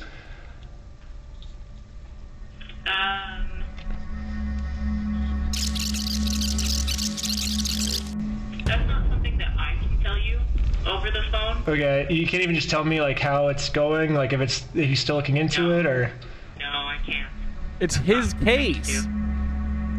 Okay, well, thank you. So basically, I came all the way out here to find 0 answers. But eventually, I did find an answer. They sent it to me in the mail. And looks like I was right. The police only had time to take on one of our cases. And it was Ammon's, not mine. Brother! This is crazy. Yes, the case that had an overwhelming amount of evidence. They thought that case was garbage, and they took on the case that has 0 evidence at all. In the police body cam footage, Bro, dude, Reckless Ben is going extra reckless mode. I love him. The police watched my full conversation, proving that I didn't threaten to burn the place down or literally anything. They even admitted to Ammon that there was no credibility with his entire case against me. We agreed that there really was no extortion code that would fit your situation. Dude, are we gonna get alien balled by Reckless Ben? No, he seems genuine. He seems like a sweet guy. However, you know, at the end of the day, we do want to help you guys so you're not having to deal with this fool and all of his issues. We did find that there was another code that fit, and it's called aggravated commercial obstruction. The police just told Ammon that even though there's absolutely nothing to his claim against me, if they work together, maybe they can fabricate some type of charge against me. However, the tricky thing is that we have to prove that... Listen to the cavalierness of this. This is insane. This is literally the police conspiring with the fucking perpetrator that Reckless Ben is saying is doing a crime. Cavalier talking. This is how they talk, bro. They say, okay, if we want to fucking get this guy arrested for literally no reason, here's what we have to do. This is crazy. This is straight up fucking tyranny, bro. These fucking Mormons gotta go. We've been saying, bro, Mormonism is a poison. You want to know why they're all protecting them? Is because this is how every Mormon business is. Dude, the Mormons are the ones who are running fucking NASA with the fucking Nazis. The Mormons are... Dude, is Lockheed Martin owned by Mormons? How many Mormons own Lockheed Martin? I gotta know that. I feel like it's probably like the FBI where it's secretly 100%. Yeah, Mormons are fucking awful. I fucking hate Mormons. Sorry, not sorry. This individual... And they're all white too, so I can be extra fucking brutal to them. either entered or remains unlawfully on the premise. When he came to the property, did you have to ask him more than once to leave? Yes. Okay. Dude, jail. These officers and Eamon, jail. You know, we're not leaving until we get it. And he's like, no. Like, So Eamon's telling the police that even though they continuously told us to leave, we didn't leave. But if we go back and look at the footage of what happened, this is the reality. So when they say go to corporate, how do we respond next time? I have no idea. You have to take it up with them. It's your thing with them. That doesn't involve us. Okay. As a separate business entity, you got to take it up with them. You got to resolve it with them. Okay. And do we see how when people say the police work for capital, this is what we mean, right? They work for business owners exclusively, pedophiles, like Eamon. Well, thanks so much, guys. Sorry, guys. Good luck. Sweet, thank you. Hey. Dude, fucking Ben's drip is sick. They're on their way out. If you want me to grab them or not. I don't know. It kind of looks like the reality of what happened is we left too early for them. They wanted to pull us back in to keep talking to us. But we did show back up a second time, and to Eamon's credit, about halfway through the conversation, he did say that if we don't leave, he's going to call the cops on us. You can leave. If you come back here, we will call the cops. If you don't leave right now, I will call the cops. So you don't want to do the easy way? And this is right after I told him you could do it either the easy way and just give us the Legos back, or we can do it the hard way, implying that we would take him to court. So you're threatening me. I'm not threatening. We're right. Like, we have a right to the Legos, so we're gonna get them the easy way or the hard way. What proof of ownership have you provided? The easy way or the hard way? To me that you own this Lego. I mean, I can give you proof if you want. Right, provide proof. But right after he says this, he's now asking us to provide him proof that we actually are entitled to these Legos, so we can't leave now because he just told us to stay and provide proof. And then at the very end of the conversation, he says this one more time. Okay, you've been asked to leave. Please leave. We have to leave? Yes. Okay. Well, thank you for working with us, and so see you later. He goes, see you later. We've now all just seen the video footage of what actually happened. But now let's hear how Eamon describes it to the police. guys, at this point, I've asked you to leave. Please leave. Well, we you know, like, you have to listen to us. You have to pay us this money. No, guys, you need to leave, and you're not leaving. Like, when I asked multiple times, they did not leave. Looks like that might be a second-degree felony. He's facing felony charges. It is a dude, jail. Felony? Yes, because I went to the corporate headquarters and tried to give Eamon the easy way out. Is this a police officer's body cam? Is that what this is from? All of this, they're now trying to get me on a second-degree felony, which I don't really know how any of this would make me get a second-degree felony. Like, what the heck, police officers? But they're doing it, and the punishment for this crime is 15 years in jail. I don't know, like however else, like some of that stuff comes through, but like the reality is, like, we've tried to talk with him and said, we're willing to work with you. Yeah, I think one of the main reasons the police keep taking Eamon's side instead of ours, besides the whole Mormon thing, is that Eamon keeps framing the situation as he's just the helpful CEO who's trying to do the right thing and return Brian's property, and we're the ones that are preventing him from giving it back to Brian. So, I say we rewatch the footage and see what actually happened. We said we would be more than happy to help Mr. Mansell. Yeah, because Brian said he was unwilling to work with us. Well, Brian said he asked for the store inventory, and that because he said like he wanted to work with you, and then you guys didn't provide the store inventory. We asked him to provide us with any documentation, and he provided us with a spreadsheet. A spreadsheet is not something that anybody, you can just walk over to a McDonald's right now and say, all of your ice cream machines belong to me. Why? Because so-and-so said so. And I have a spreadsheet that says that all these ice cream machines belong. That's not proof of ownership. That's not proof of anything. So first off, Bro, he literally has a contract. There's literal pictures. Spreadsheet Eamon's referring to wasn't just some mystery spreadsheet. And the spreadsheet was made by his company. It was the actual inventory the store made. But I guess Eamon's trying to claim that the previous owner stole the Legos and then lied on the inventory, and so now it basically makes this inventory invalid. He said that when corporate was taking over the store, that they actually did their own inventory, and this is the correct inventory. When we took over, we did an inventory. And good news for me, he's willing to give me this inventory. He's actually always been willing to give it to me or Brian. All we've ever had to do was ask. We will work with you to any Lego that does exist. And well, we did that, and you guys. When? I think we mailed it like 5 or 6 times, and we've gotten 0 response back. Yeah, literally the first thing I did right when I heard about this entire situation was I googled Bricks and Minifigs, clicked on their website, clicked contact us, and sent them a message. I actually got a message back from corporate saying that they would love to help, but after a few months, I kept trying to reply to this message, and they just completely ghosted me. I think we've done like 6 over the last like 4 or 5 months. Pull it up. Find out. Tell me when. Let's see. I said like, hey, I don't think this ever got resolved. I'm just reaching back out right now, and then never. Hit forward right now. Resend it. What's the email? That is I don't know what email address that is. This is on your guys' website. That says fbc.team. I said franchise at bricksandminifigs.com. Well, this is just on the website, so. Did I tell you to look up something on the website and send it there? Well. Did I say that? Just bear with me. Well, that's what. Yes or no?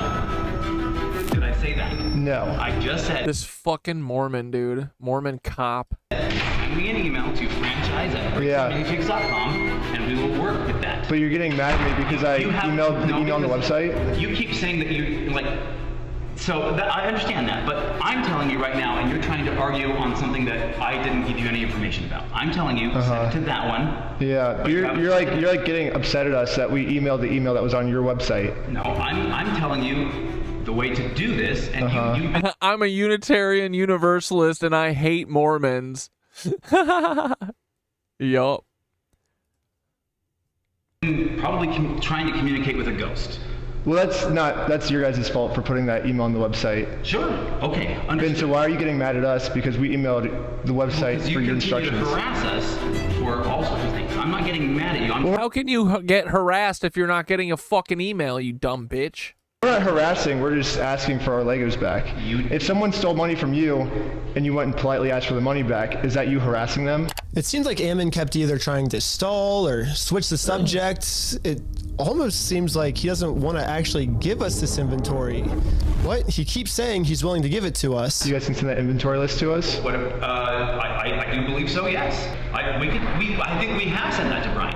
He says he said that's all he wants is the inventory list, and he'll stop like bugging you guys. Well, then, Mr. Mansell and you, and if you want to be included on the emails with Mr. Mansell, that's totally fine. You guys can email us, and we can go. But you guys will give him the inventory list, because he said he's been asking for it for over a year now. We can show the inventory list that was obtained when the store was originally taken over from Crystal Law, and we can work through that process and try and identify what was or wasn't there, and also try and identify how to proceed from there. Yeah, I think Brian gets upset because he says they always say that they'll send me the list, kind of like how you're saying, oh, we can send it easily, but then when it comes down to it, you'll never actually send it. So maybe if you actually go ahead and send it, it would make him feel better. Well, I understand what you're trying to get at. Like, walk in your stupid little office right now, send the fucking email, and I'll go.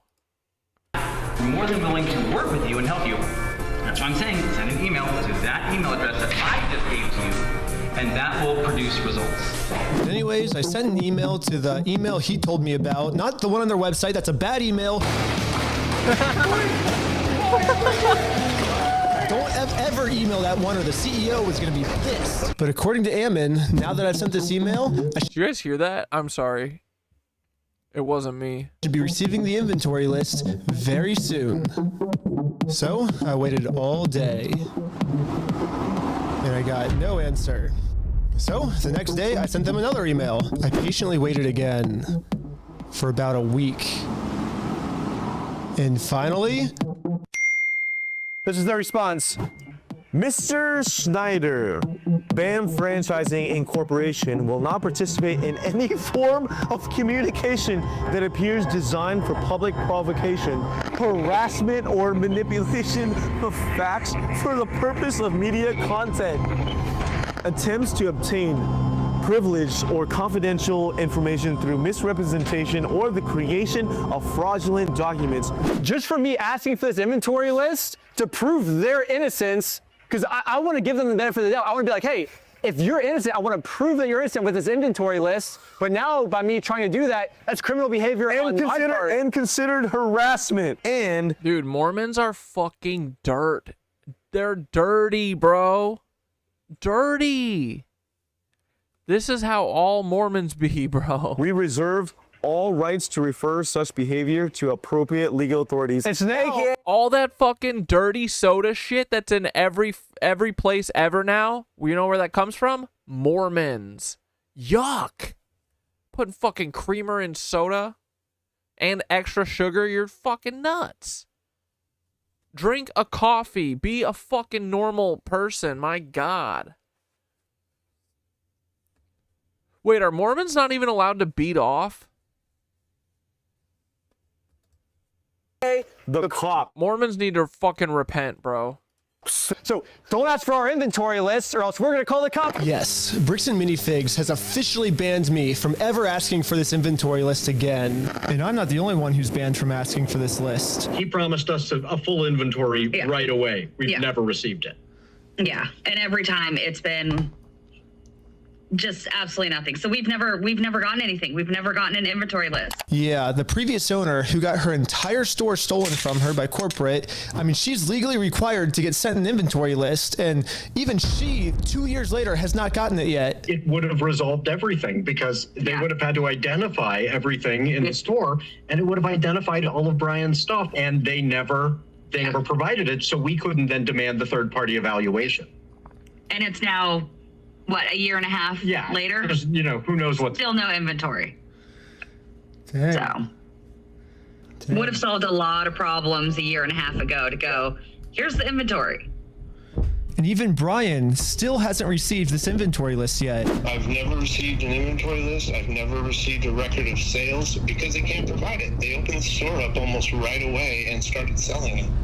And the worst part about all of this is it seems like the CEO is... Mormons act like masturbating is so sinful to Mormons. They act like it's Satan himself jacking you off. Dude, they're so fucking lame.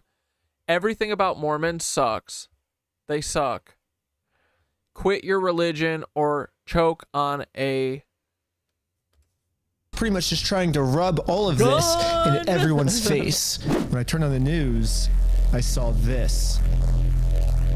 Now, as far as offering Brian the inventory, have you gone through the store, figured out what... This was on Fox News? Was part of his collection, taken inventory and shown him that inventory to offer that? We've tried to share those with Mr. Mansell in hopes that he can see, you know, like that we were not attempting in any way, shape, or form to withhold anything. Yeah, all the mom influencers are Mormon moms. All the trad wife shit is Mormon shit.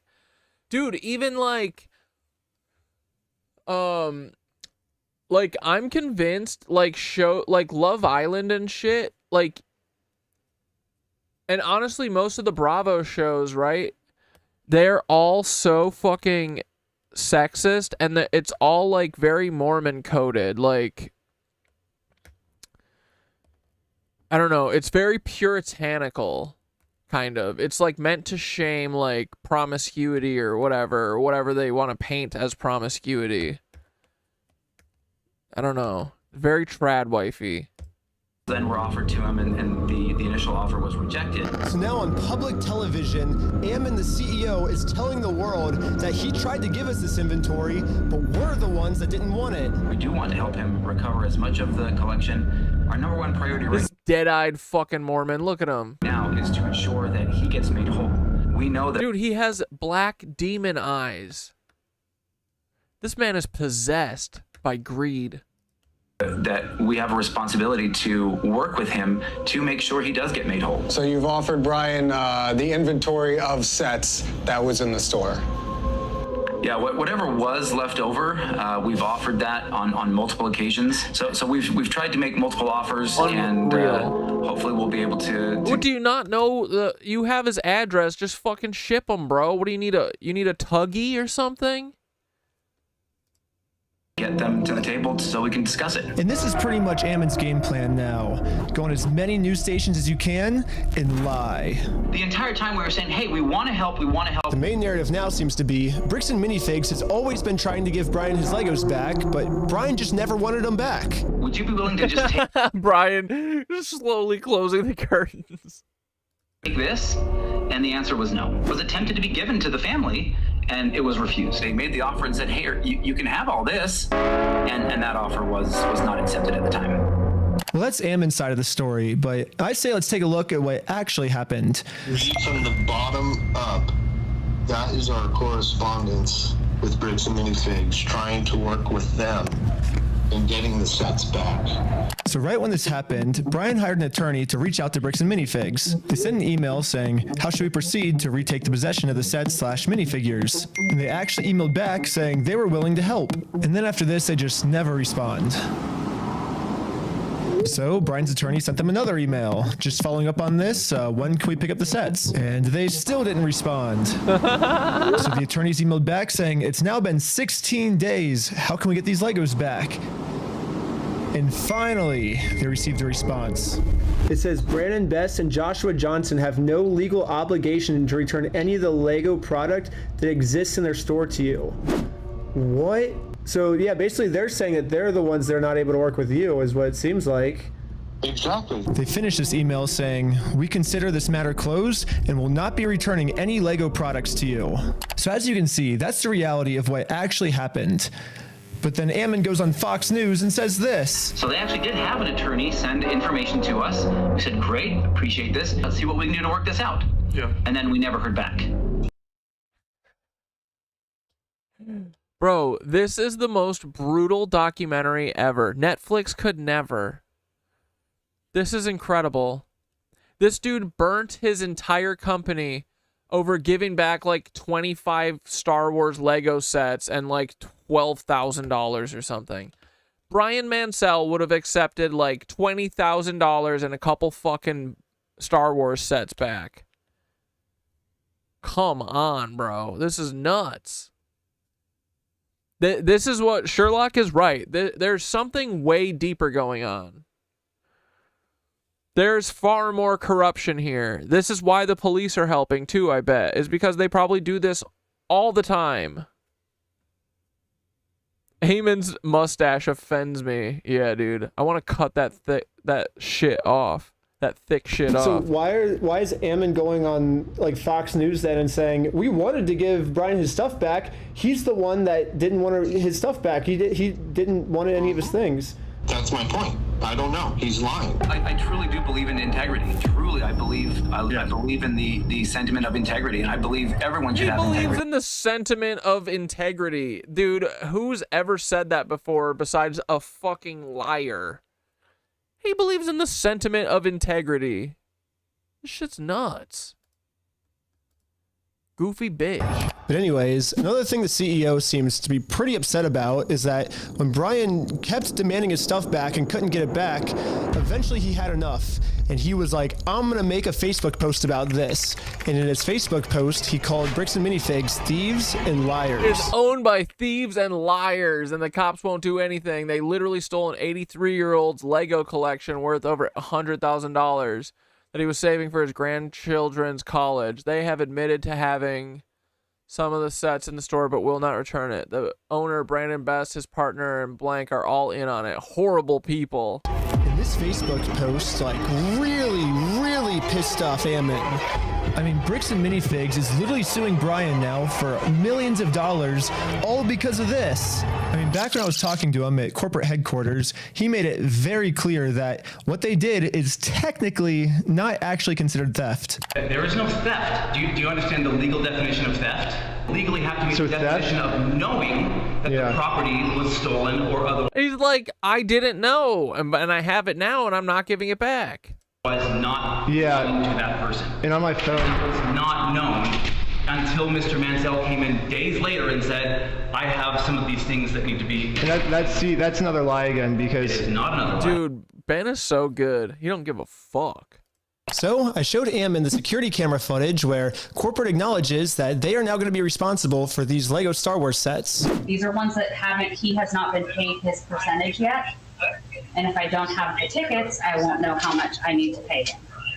That's a business thing and not necessarily yours. He's taking on the business, he takes on all that consignment liability. And after showing him this footage to try to bring the conversation back to reality, this was his response. Extortion? Because we caught you guys? No, because you are attempting to extort us, so. That's what you're doing. What you are doing right now is illegal. It's an extortion. So catching you guys in illegal activity, that's illegal on me. Nope. We have done nothing. See, I agree too. I agree. Nope, it's not illegal on us. Thank you for nothing illegal. Nope. You are doing something illegal right now. I don't think it's illegal. I think us catching you guys for doing the illegal thing doesn't make that what we're doing is illegal. That means what you guys are doing is illegal.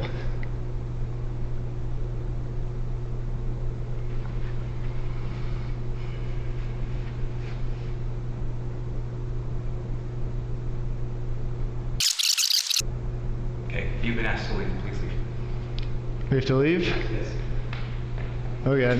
Well, thank you for working with us. And after just going around in circles for probably 30 to 40 minutes and just, having like kind of less than genuine questions or less than genuine responses being given to me, I was exasperated by the end of it. And that's, like when people get tired and exasperated, that's when we finally got the footage that we can use to make him look like a completely unreasonable monster, but that's what they do is people whose goal is to do those types of things, they just harass and go after people as long and hard as they can until somebody breaks and says something that, then they can, use that one clip to be like, oh, look at this horrible monster of a person. So that's what I feel like has kind of really happened here. So Ammon's claiming that I just harassed him for 30 minutes and finally he got fed up with us, which that was the one clip at the end that I used in my documentary. So I say let's go to the very beginning of the footage, my first interaction with them, and see what actually happened. So what's going on? So you guys are holding some of our Legos? No, we're not. You're not? No. Yeah, literally from the very first sentence we ever exchanged with each other, Ammon's goal was just to lie to us. But anyways, I'm now starting to think that the only reason Ammon wanted us to email him about the inventory list wasn't actually give us the inventory list, but actually it was a trap. Yeah, Ammon only wanted me to email him so he can find out my email and subpoena Google and find out all of my private information. You think I'm lying, but they actually did this. They subpoenaed Google asking for all private information tied to this email address. And what the fuck? Dude! Bro, this guy needs to go under the prison. For Legos! For Legos that he literally stole. This is crazy. They subpoenaed Google and they got information from him? Google sent them like hundreds of hours of all the raw footage from everything I've filmed to the Lego video so far, all my emails, all my search history, all the metadata that shows everywhere I've been. What? But anyways, this was the reaction of the police officer. What? Dude, this is crazy.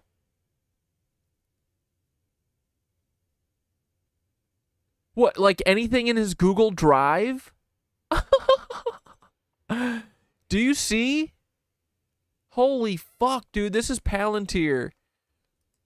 Sir, after she watched my entire first episode. I'm really curious to see, like, if this fool even makes any money doing this YouTube stuff. I'm like, if it's enough for him to travel to another state to go get some footage. It doesn't even sound like his like secret information doesn't even seem credible from my understanding. No, this is crazy, dude. These fucking hogs, listen to them. This is bad, man. So it sounds like you were able to watch the video. I think by secret information, the police officer is referring to the security camera footage that proves that everything Bricks and Minifigs is saying is a lie. My first question is, how could this not be credible? It's literally just video evidence of what happened that night. But at least now I can see why the police aren't listening to me. They're basically just saying that all of the evidence I submit to them is not credible and therefore case closed. Ben's wrong and we're right because we said that the evidence is uncredible. At this point, Bricks and Minifigs is working with the police to just come up with whatever story they can to make any evidence I give them seem as uncredible as possible. In all of his actions to just generate clicks and likes to get, like social media clout without putting in work and just doing the crummy stuff. Dude, you literally cannot say that Ben has not put in the work. This boy put his back into this. He's twerked the fuck out on Bricks and Minifigs, dude. Interesting. He seems like a fun Jackson. No. Oh, and you know, this is the cop saying this shit. This is crazy, dude. His MO really seems to follow somebody who's like a paper tiger, right? Like who, like behind, you know, or like a keyboard warrior. They'll make threats. And this is the craziest part of the video to me.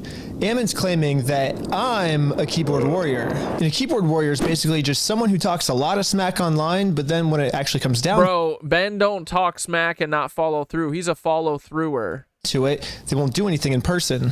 Which, I mean, if we look back at the footage, I accomplished almost everything I set out to do. I didn't get scared of Yeah. He's ruined this man's life. anything. If someone in this story is a keyboard warrior, I don't think it's me. I think it's Bricks and Minifigs. Every accusation is a confession. I mean, let's double check by looking at the footage. Ammon claims with his words that he can give us the inventory list. We can show the inventory list. But when it actually comes down to it, he's terrified to give it to anyone. Bricks and Minifigs this entire time has also just been begging me to sue them. If you think it's illegal, why don't you sue me? Let's go to court. Sue me for it. He did. Let's go to court then. So when I finally go out and actually sue them, they close down their store. And now I forgot he was naked when he did that. Bricks and Minifigs is going to absolute extreme lengths to hide from this lawsuit. Are you okay if she just gives you the papers so we can just... No, I'm not accepting service from you. Absolutely not. I mean, Bricks and Minifigs is showing all of the signs of a keyboard warrior, but for some reason they think that I'm the keyboard warrior. This is epic, dude. At this point, it almost seems like everything Bricks and Minifigs is doing, for some reason they think that I'm the one that's the one doing it. I'll keep my fingers crossed for you guys. Hopefully no more issues. There's so many other things that this guy could, like, be talking about, right? Fuck you, you dumb hog. There's so many things that you could do with your fucking life besides being a fucking hog who stares at the ground all day on all fours, you dumbass hog. Can't even pick your fucking neck up. Can't even see the sky, you dumbass fucking hog. Hogette. But sometimes, you know, like, it's a sunk cost fallacy. They just think, oh, I put so much time and effort into this. This fucking truffle pig. I gotta make sure something happens. Yeah, dude, Reckless Ben isn't a keyboard warrior. He's just a warrior. Dude, he's awesome. He really is. He is not scared of fucking anything. All right. Thanks, guys. Appreciate it. Yes, Ammon Does Ammon fucking work at the police station? Where the fuck is he going? just completely proves my point. Obviously, I'm not suffering from the sunk cost fallacy at all. Ammon's the one suffering from the sunk cost fallacy. I mean, they literally already admitted to me that they've held onto the Legos for so long, it's not worth it for them to give it back to us anymore.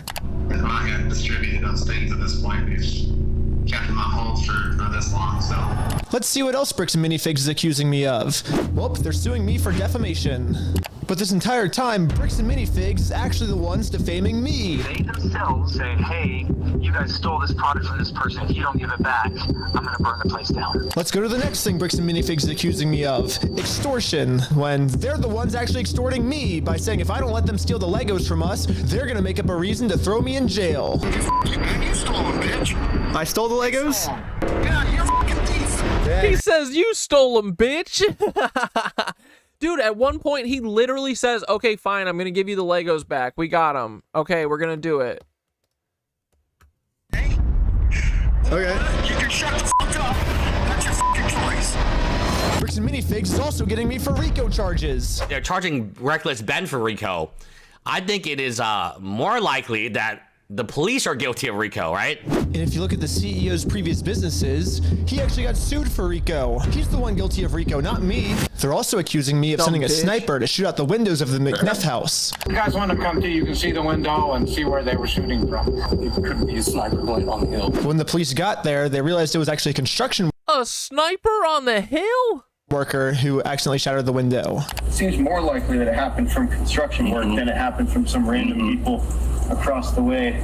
But even after all this, they still go online and say it was me. He's trying to get Ben Schneider for like attempted murder. He's basically trying to set Ben Schneider up for attempted murder when meanwhile it was a nail from his own construction worker. So what's the moral of the story here?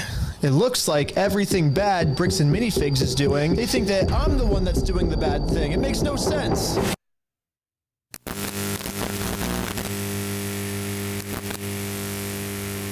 So, just to let you know, we call it double blind.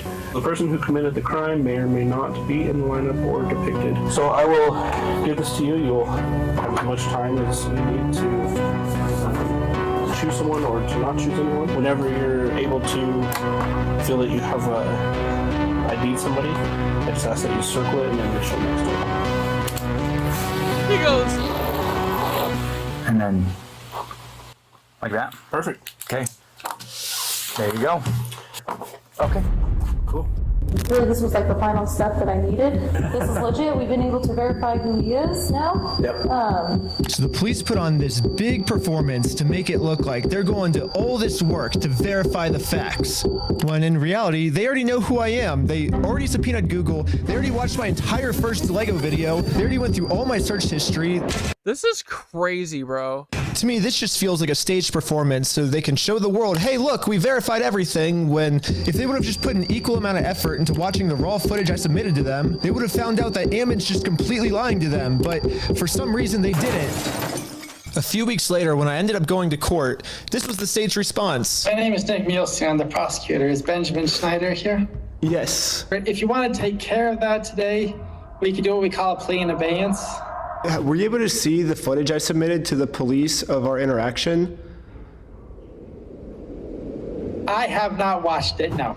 Okay, because in that footage, you can clearly see that the second he tells us to leave, we say, okay, we'll leave. And then he calls the police and said that we threatened to burn down the building and shoot everyone inside. And he was just making up all these lies, which you can clearly see in the footage that we submitted. We were being respectful the whole time. We left the second he told us to. Sorry, let me look. And so it makes sense. This is so funny the way he's animating everything. That's why the police would take me to court, because, I mean, he's threatening that we're going to burn down the building and shoot everyone, but we did nothing. Like, he's just saying that because he's trying to. I'm a documentary maker, so I'm making a documentary on the thing. So his logic is if he throws me in jail, then if he makes up a reason for me to go to jail, then I won't be able to expose them for their crimes. So that's the what's going on. It's clear as day in the footage if you watch it. It seems like they're just making up a bunch of false information in order to silence criticism. But did you submit that to the police officer? Yes. Is the footage going such that it's still going like when you step out the door? It starts from when we're in the elevator before we talk to him to when we were back in the elevator going back down. Obviously, a video doesn't necessarily show everything that possibly happened. So fuck off, dude. According to the state of Utah, the raw video that shows everything that possibly could have happened is not credible and could not have shown everything that possibly could have happened. And they didn't even watch it.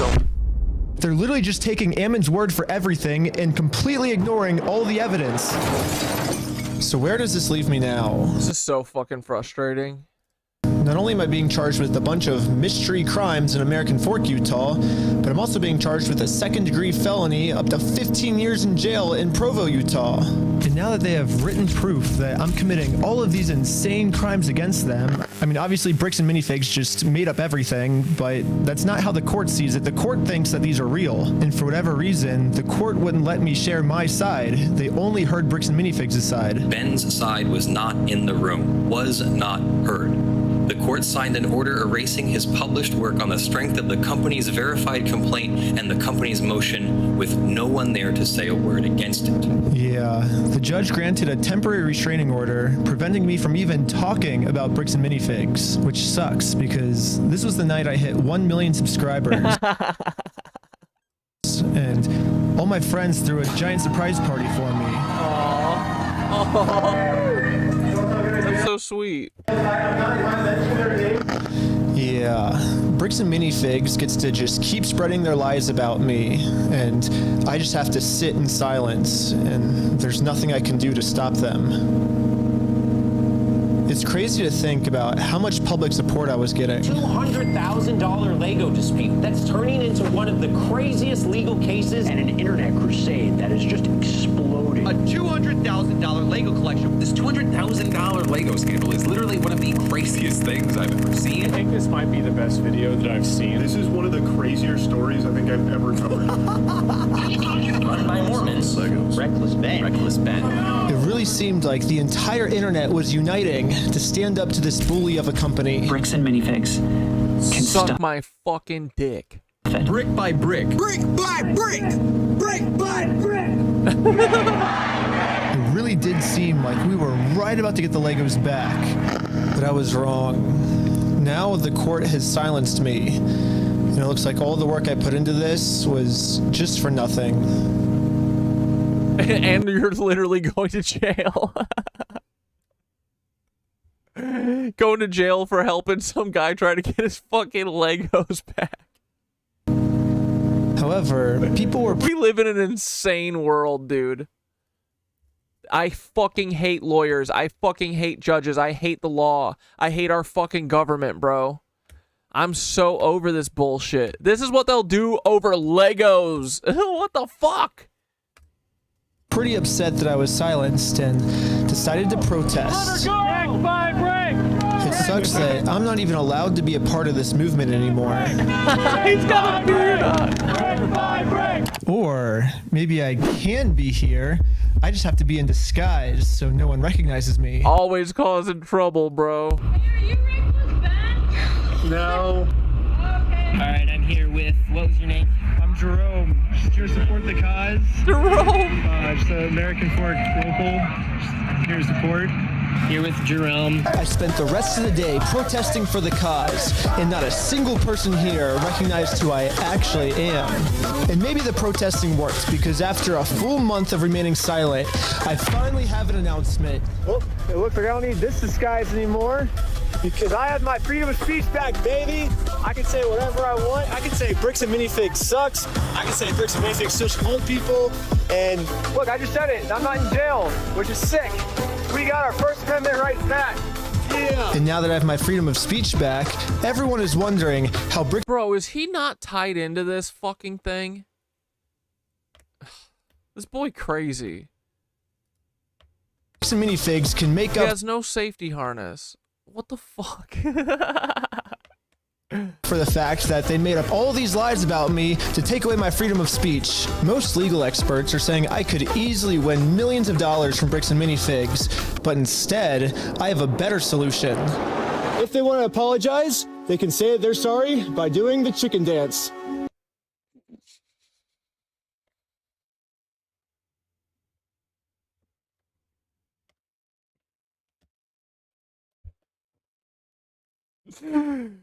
Oh my god, I see the vision, dude.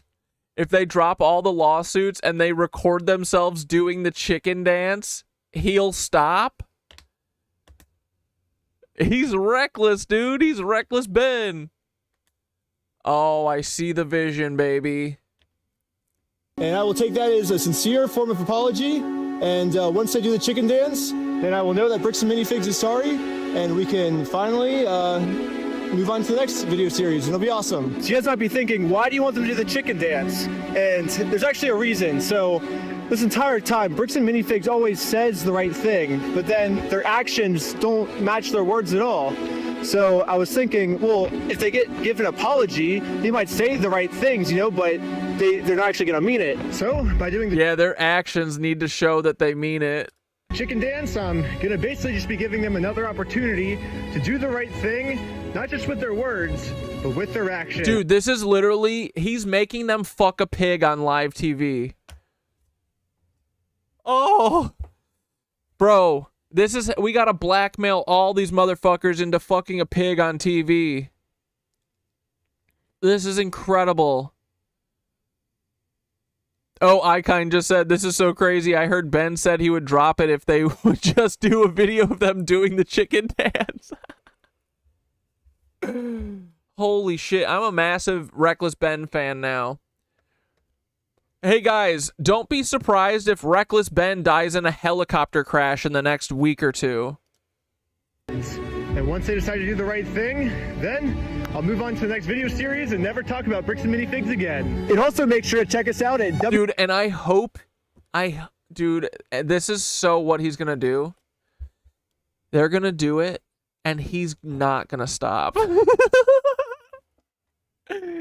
There's no way he'll stop. What are you talking about? This is a trap. He's doing a trap. Reckless Ben might be the most diabolical genius of all time. The FBI better hire this guy, otherwise they're going to be fighting him very soon. This is amazing. www.westealfromoldpeople.com, because right now we have 2 new Lego sets for sale that you can buy right now. One of Joshua Johnson and one of Ammon McNeth.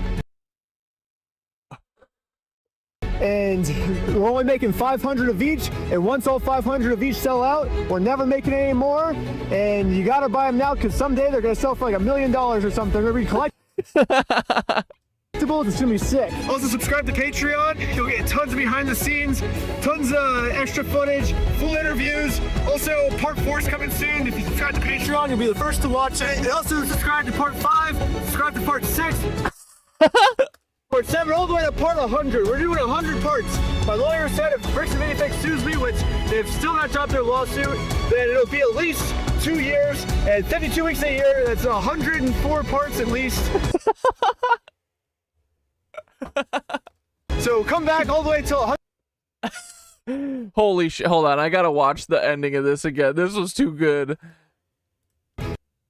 And once all 500 of each sell out, we're never making any more, and you gotta buy them now because someday they're gonna sell for like $1 million or something. They're gonna be collectibles. It's gonna be sick. Also subscribe to Patreon. You'll get tons of behind the scenes, tons of extra footage, full interviews. Also, part 4 is coming soon. If you subscribe to Patreon, you'll be the first to watch it. And also subscribe to part 5, subscribe to part 6, part 7, all the way to part 100. We're doing 100 parts. My lawyer said if Bricks and Minifigs sues me, which they've still not dropped their lawsuit, then it'll be at least 2 years and 52 weeks a year. That's 104 parts at least. So come back all the way till 100. Oh my god, dude. Holy shit. I'm ready to fight. I'm ready to go to Fight Club, boys. Let's go. Let's get in the basement and get bloody. We need Ben to get a whiff of Paul Wysopal. Oh my god. Can you imagine Reckless Ben going to Mesquite, Nevada? 909 Spirit Court Lane or whatever the fuck? Goes, finds Chris Wysopal. It's Paul's brother in a wig.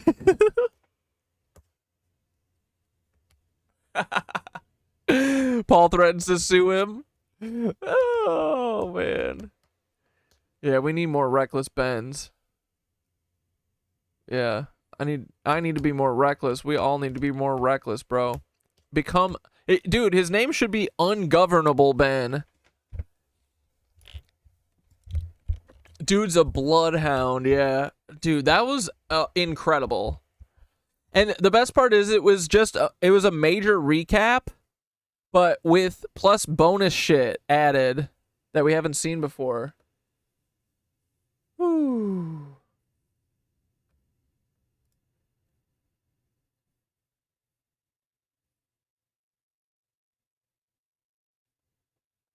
Oh yeah, the one and only found I've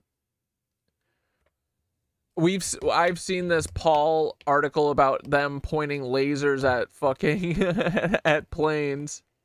Paul Wysopal says, "Don't be pointing. It could be a prank, but it has consequences, unfortunately."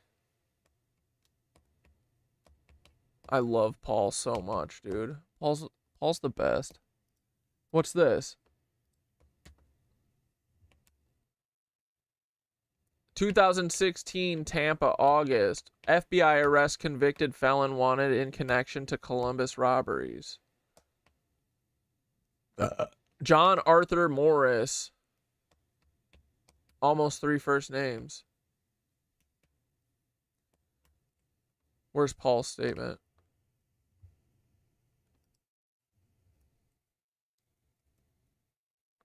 Special Agent in Charge Britt Johnson, FBI Atlanta, in conjunction with Special Agent in Charge Michelle. Oh, they will let a girl be the Special Agent in Charge of Jacksonville, and Special Needs Agent in Charge Paul Wysopal, FBI Tampa, are all involved in the search for Morris. The FBI would like to thank the public for their assistance locating him. Fuck you, Paul. Dumb bitch.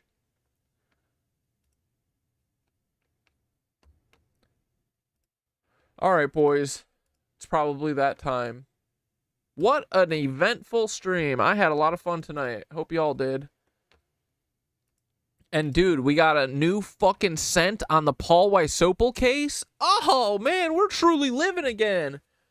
I feel alive, bro.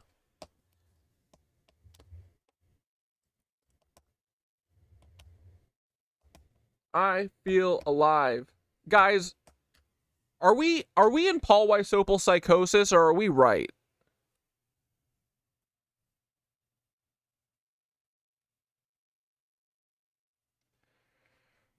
Is it all just a coincidence?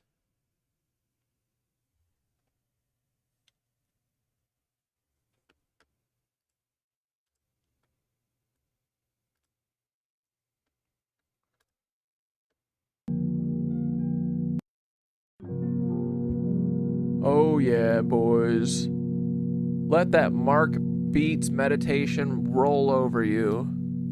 Feel the warmth of the tide. Paul is the special needs agent, bro.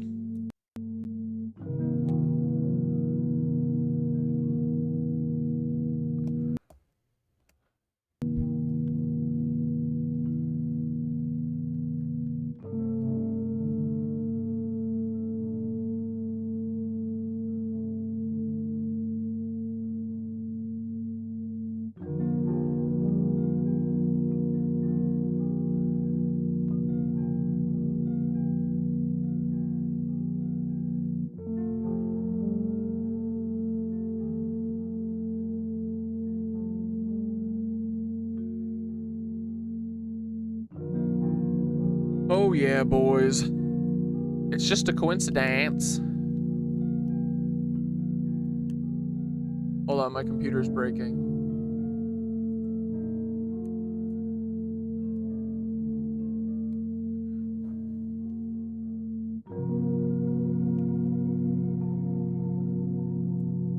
David Mason. Well, there you go. That's all I needed to know. I guess we'll go ahead and put that in the "it's just a coincidence" pile.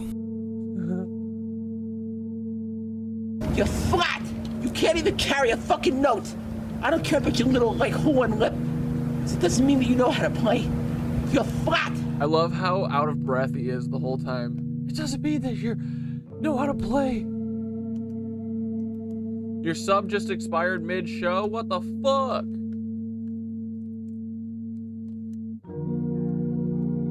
Paul did it.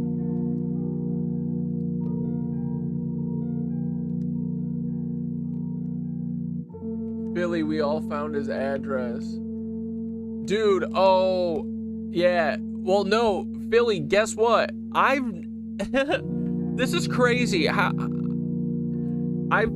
have never been able to place Paul Wysopal in Oklahoma. He's literally like 5 miles outside of Oklahoma City from 1990 to 1994. The literal same time Timothy's there. And he's working at the same Air Force base. I'm gonna fucking jump off a roof, dude. Not really, that's a joke. Bro, literally Paul has 2 or 3 addresses in Oklahoma City at the same fucking time that Timothy McVeigh came back from Iraq or whatever the fuck and was in Oklahoma City. Paul's cooked, dude. He's fucking we're gonna light his ass up, bro. Bricks and minifigs better do the chicken dance, because otherwise, also if they do the chicken dance, it's them admitting that they did all of this shit. But yeah, we're gonna fucking end Paul's career, bro. All right. It's time for bed. Woo! Hell yeah, brother. Wait 1 second. I gotta make sure that I don't have an early yoga in the morning. I'm trying to not wake up at 6. Oh, hell yeah. 9 a.m. class. Let's fucking go, boys. Whew. Yeah, I need some time before bed to fucking come down from this high. What a lit stream, boys. Yeah, we got that Paul shit. That Bricks and Minifigs video was incredible. Final hug Paul so hard when we intervene. Yeah, finna hug Paul so hard when we intervention him. Me too, dude. When Paul comes to arrest me, inevitably, I'm gonna give him the biggest fucking hug. And then his partner's probably gonna shoot me because they're gonna be like, he's attacking him. I'll be like, Dad? And then they shoot me in the back. Like fucking Ryan's brother in the OC, and then what you say? Ooh, that you only meant well. Well, of course you did. Ooh, what you say? That it's all for the best because it is. Ooh, what you say? Ooh, that you only meant well. You guys watch the OC? You know what I'm talking about? All right, stop horsing around. Here we go. Get ready to breathe. I don't ever want to get off this high. Breathe in. We're coming for you, Paul. Every day we get closer and closer to your scent. Exhale. Come on the show, Paul. Breathe in.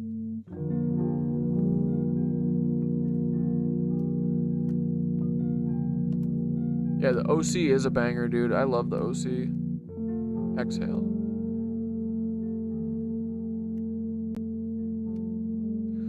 All right. Close your eyes. Take one slow breath in. And let it go.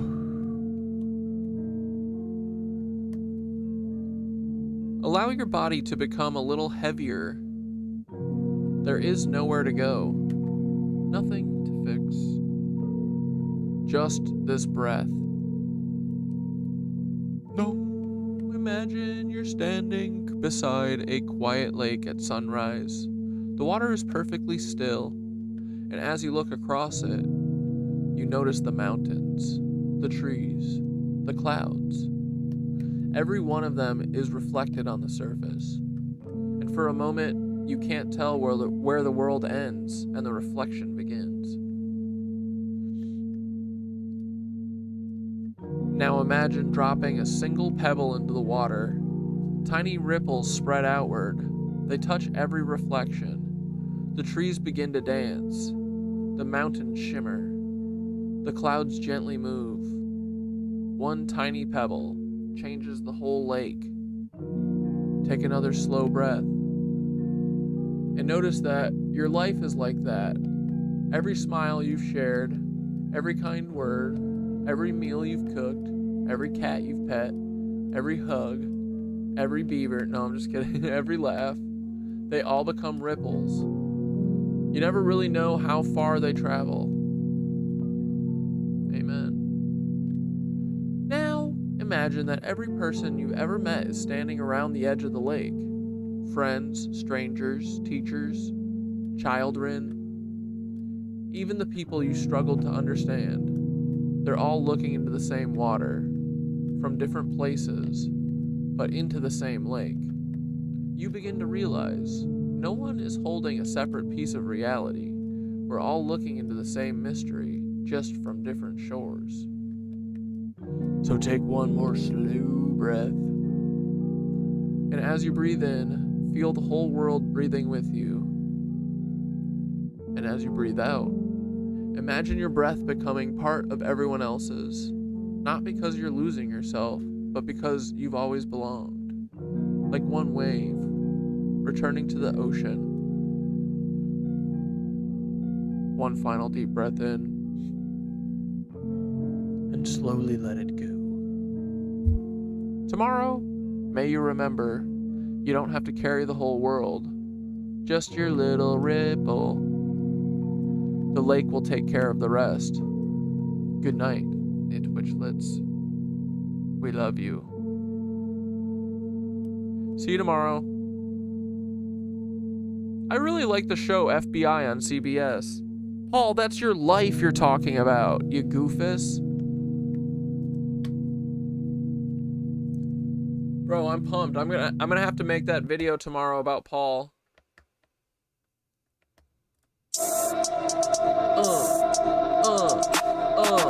Our cities that we occupy, the Good night, boys. People that they are hastily destroying in real time. Everywhere. Oh, Graham Plattner suspended his campaign. Old brick buildings. Yes, many of them have been deemed historical, and even that seems silly to me. Why historical? I mean, it's only 100 or 200 years ago. It's not even that long ago. End Senate bid. I see myself in the silhouette of the sunset. Still no rest for the undead. Steal your breath like a trumpet. Watch your step, brother. Impressed by collapsed bunk beds. But this cut's never gonna heal. If I keep investigating the cause, it'll just increase the infection rate. When it's left to wait in the gauze and press play, then press pause. I find my place where I left off. Against all betting odds, in one ear and out the other. Either way, it's a headshot. I'll keep my head high when it gets dark, but never better off, just dead and gone. Don't give a fuck. They tell the cops and fellow pops, they can just let them watch, bitch. The great fire of every city still has not been caught. Truth wasn't lost in a book. The trust has not been taught. We lost the plot when they toppled the proof. It's all been a goof. Who's calling the shots? We don't want what they got. Really? We just want what they took. The great fire of every city still has not been caught. Truth wasn't lost in a book. The trust has not been taught. We lost the plot when they toppled the proof. It's all been a goof. Who's calling the shots? We don't want what they got. Really? We just want what they took. I'm recursive cat dad model version number 420-69. Repeating regenerative iterations till I reach the divine. Looping Ouroboros of conscious stardust, seeking to know thyself ain't a cup. Revealing hidden doors of truth till it's time to screw stuff up. Me and my stepbrother Black Deathicus have made so much room for activities. We got all the time in the world to ignore and hurl obscenities. And our Uncle Paul, the domestic terrorist, and Aunt Deb, the local lot lizard hussy. It's very simple. Give us back what you took. We just want some money. The great fire of every city still has not been caught. Truth wasn't lost in a book. It's just has not been taught. We lost the plot when they toppled the proof. It's all been a goof. Who's calling the shots? We don't want what they got. Really? We just want what they took. Yeah. The great fire of every city What? Come on the show, Paul.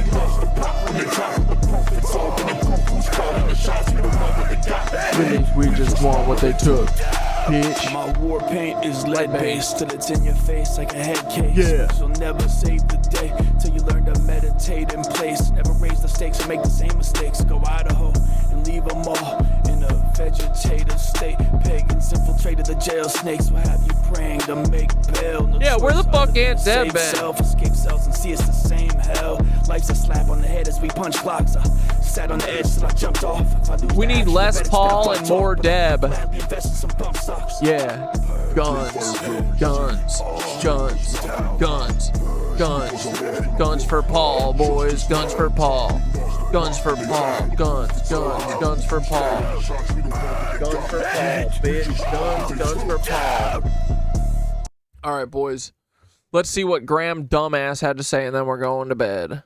Oh, God. It's Graham Plattner here. I think as many of you know, over the past couple days, I hate this fake fucking... It's Graham Plattner here. I have faced some very serious allegations, and I just want to make it clear. This is all false. The things that have been claimed did not happen. It's not real. It has placed an immense amount of weight It is interesting that he's still denying it. On me, as I think about... But he is quitting. What needs to happen now? I mean, dude, he could prove that everything that she's saying is wrong by showing his messages with her. Show the messages. Come on. Show them. Amy and I are regular people. We were not looking for this experience. Seems like you seeked it out. maybe you're just getting picked on for being a mercenary, a Blackwater mercenary. We were not looking to get into politics. We had no desire to run for office. I just want you. Who made what? Did we make you do this? Graham Cracker. Graham Cracker be cracking. To think about like what you would do as a regular person. Show the fucking text messages and prove that she's lying. Come on. Show them. In a position where. Show the DMs from Facebook. What do you mean? Prove that what she's saying is not true. Oh, but that would be really easy to do that. You know, she's saying, oh, I sent him messages that said, I am disgusted by what happened last night. I don't want you to contact me anymore. Show that she didn't say that. Poor Graham. This isn't even his fault. A much larger world. Large forces. We're working against you personally to accuse you of the worst thing that a person could do, and it was not remotely true. Wait. Hold on. Weren't there literal Reddit comments that he posted about rape?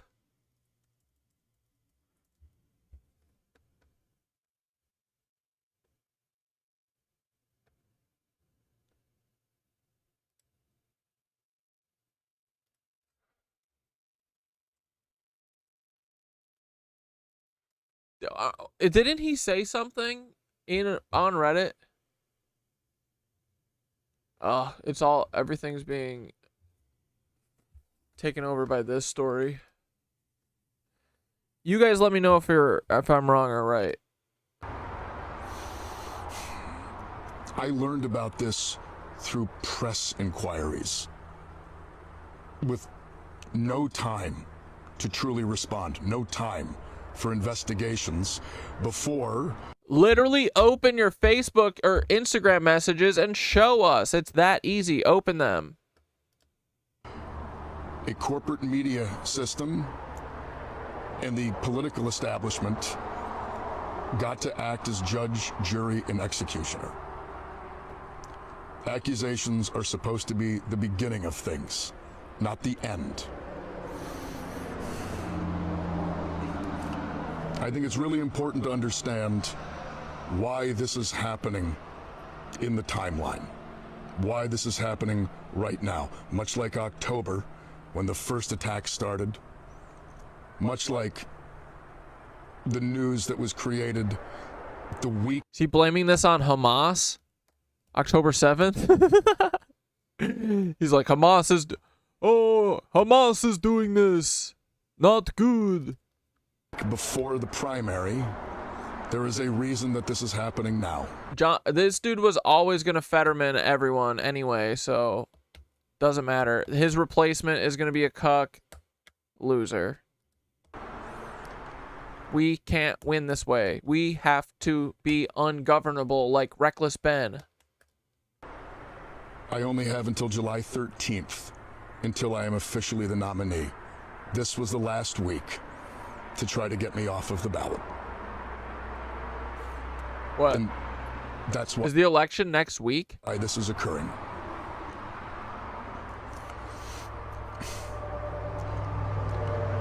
It's not the false allegations, though. No. I'm making a joke. He wasn't actually saying it's October 7th. He was saying that, like, I think that the first, like, weirdo, he's a creep. What was the first allegations? That he was messaging people? Weird? I forget. I think that came out in October. I was just being goofy and pretending he was talking about October 7th and blaming it on Palestine, or blaming it on Hamas. That have brought us to where we are. It's the fact that they are being used by the political establishment. Bro, how long is this video? To put structural pressure on us. We live in a political system that is not built for normal people. It is a system that is built structurally. And dude, don't worry. Graham Plattner's going to be able to flip this into the most beautiful conservative transformation, and he's going to be such a good pundit for Fox News and why he hates, you know, the fucking left or whatever the fuck. Don't worry about Graham. He's good. To make sure that movements like ours cannot flourish. That if they begin to succeed, they can be crushed.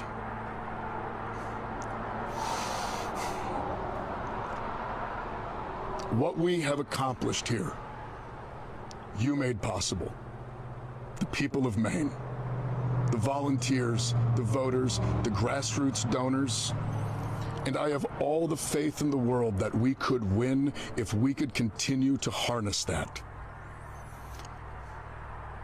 But the brutal political reality is that they are going to take everything away from us. This was our fault, guys. Those in power who have the ability to do so are using these allegations as an excuse to take away all of the things that we need to run a campaign. We are going to lose our ability to fundraise. We are going to lose our ability to access voter data. We are going to lose all of the things that any campaign needs on the basic level simply to function. Larger organizations, the national level party. Bro, and also he's not even accusing, like, if you truly think that that like AIPAC or whatever is just making this all up, say that. Why are you beating around the bush? This is your time to fucking rip into them. Come on, say some hard truths. Say some free Palestines. Say some fuck Israels. This is the last time we're ever gonna listen to you. Well, not true. He's literally gonna become a Fox pundit in like 2 months. The bigger donor networks, they have all committed to spending no money in this race if I'm in it. They would rather see Susan Collins win than have me be the next senator from Maine. And she talks like a dumb bitch. Sorry. I feel like I'm getting Erica Kirkified right now. Who's next needs to come from the people. Bro, no, prove that you're a fucking warrior and wear a fucking bomb, strap a bomb to your chest and go fucking make someone pay. Come on, mercenary man. Come on, get your fucking AK-47s and go do something about this. Come on. This should send you on, set you fucking loose, man. You have nothing left to lose. Come on, these pedophiles, they came after you. Do something. At least use your words as an AK-47 instead of this fucking fake, like, oh, the boogeymen are out there. Who? AIPAC? Who are you talking about? Say some words. I love how we're just going to do another hour now. We already did the outro. The show's over. It needs to come from the people of Maine. It needs to come from the voters who on June 9th, at a strength of over 150,000, the largest number in the history of Maine primaries, said no. Yeah, dude, if this isn't true, don't, why would you back out? What the fuck are you talking about? No to this kind of politics. Voted for a politics that would actually represent them. Voted against the political system, against the donor class, against the entrenched forces.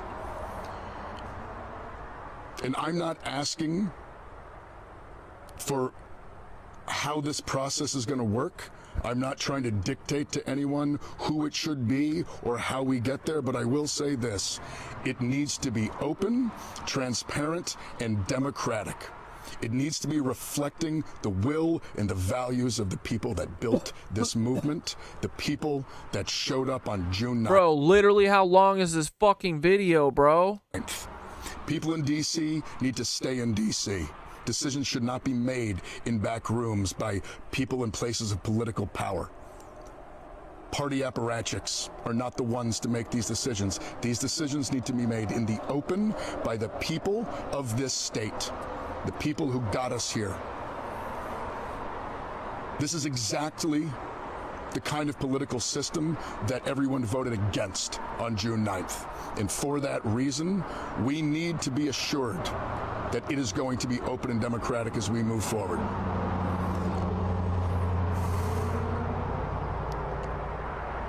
Amy and I struggled about getting into this. Yeah, dude, there should have been a statement, a written statement. This was a bad idea. But dude, this is what narcissistic men do. He is a he's a liar, bro. And he's good at it. Look at, he's pretty good at it. He's lying to literally everyone right now. We can see it, but a lot of goofballs will fall for this shit and be like, oh man, Graham Plattner. Dude, I could literally even see this as part of the shift to make everyone, continued anti-Semitism to try and, shift people's focus away from the lizard oligarchs.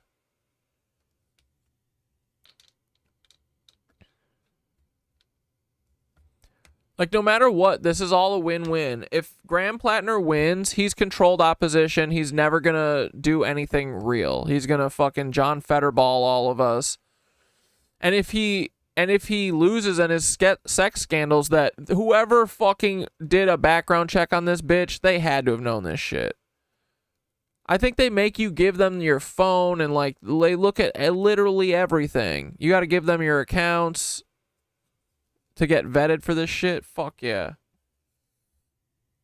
So, and if it comes out, then boom, it just poisons the left.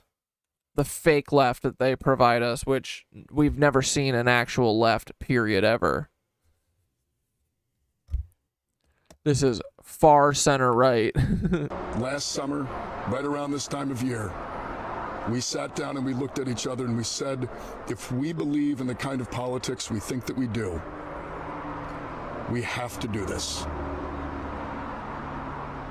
Over the past couple days, really yesterday and today, we have had to have that exact same conversation. I've never seen a longer dropout apology video with no apology. Narcissistic men, bro, they don't apologize. Just say you're sorry you wasted all of our fucking time. We believe that for the movement to continue. Not mine. I fucking knew you were a goofball from the start. Continue? It's 11 o'clock. Oh my god. It can't be made. What the? I forgot we did that.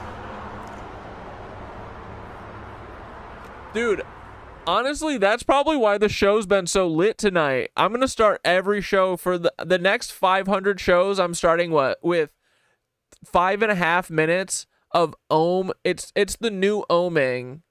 We're not ohming, boys. We're weather. It's like lion's breath meets an ohm meets a throat, what's it called? Throat singing. Mongolian throat singing. Weather.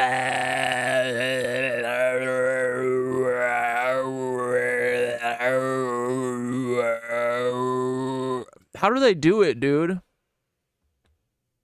We are suspending campaign operations. Let's this fucking is incredibly go. difficult because I never get held accountable for my actions. I know that some will think it's an admission of guilt, and it most certainly is not. We're not doing it because of the allegations. We're doing it because of the structures that are being taken away from us by those in power. And I also feel an immense amount of responsibility to everyone who has worked so hard to get us to where we are.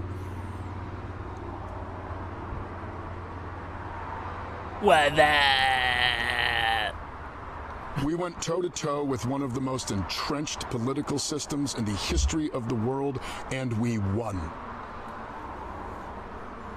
We beat them on June 9th in overwhelming numbers.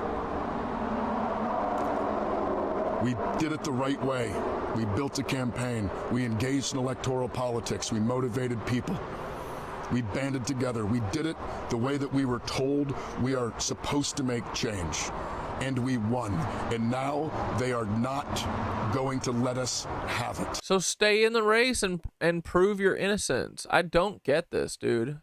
This is goofball corn dog shit. This is literally just reactionary shit. It's to get you to react. What do they want everyone to do? Not if it's me. And so we're suspending campaign up. He got fetal alcohol syndrome. Operations. I want to make clear, though. Yeah, why stop if it's intend false? to file my paperwork to withdraw.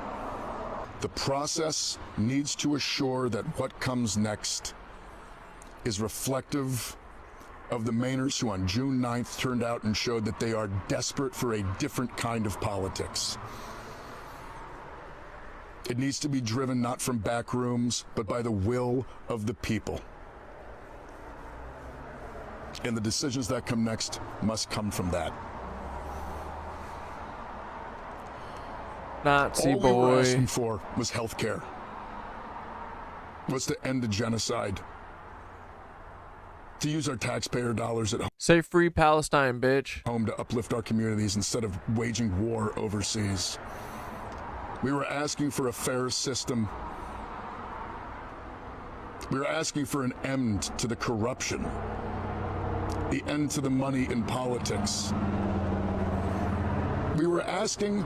Dude, I didn't know you could do 19-minute videos on Instagram. What the fuck, dude? We're almost gonna hit 11:11. For real democracy, and we did it the right way, and we won.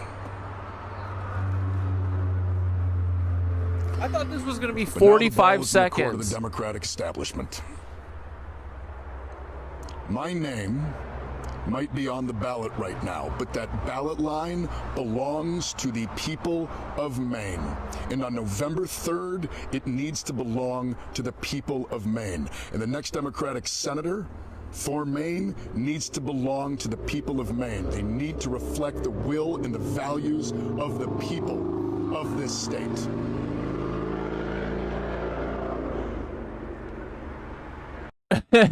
Creature said, "Oh my god, I'm so great. My ex used to just fucking talk. Dude, this is such narcissist shit, right? Just jammering, bro. What he's just fucking cooking. Yeah, super performative. Holy fuckaroni. This video, bad idea. The state. I love Maine, and I love Mainers in ways that I can't really describe. Oh no, is he gonna try the Erica Kirk tier? I'm immensely proud of what we have built, and I have the utmost faith that we will continue to build, and we will continue to move towards a better future. Mainers.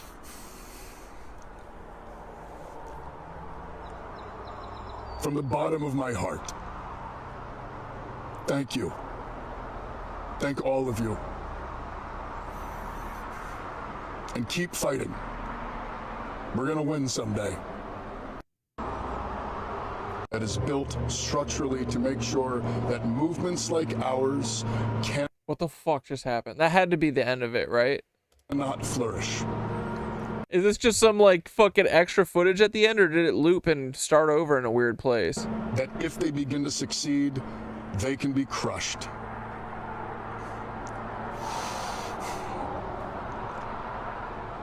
What we have accomplished here, you made possible.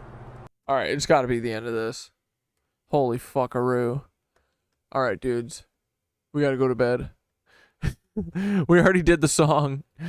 Jesus frick. Tiny pupils. Ooh, well, he is outside, I guess, but the sun is behind him. Is my boy pinned out on some fucking opies?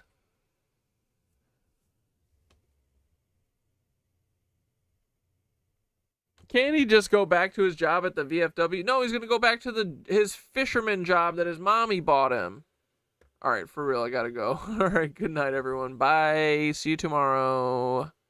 And then it's Dave Matthews. Woohoo! It's gonna be a great weekend.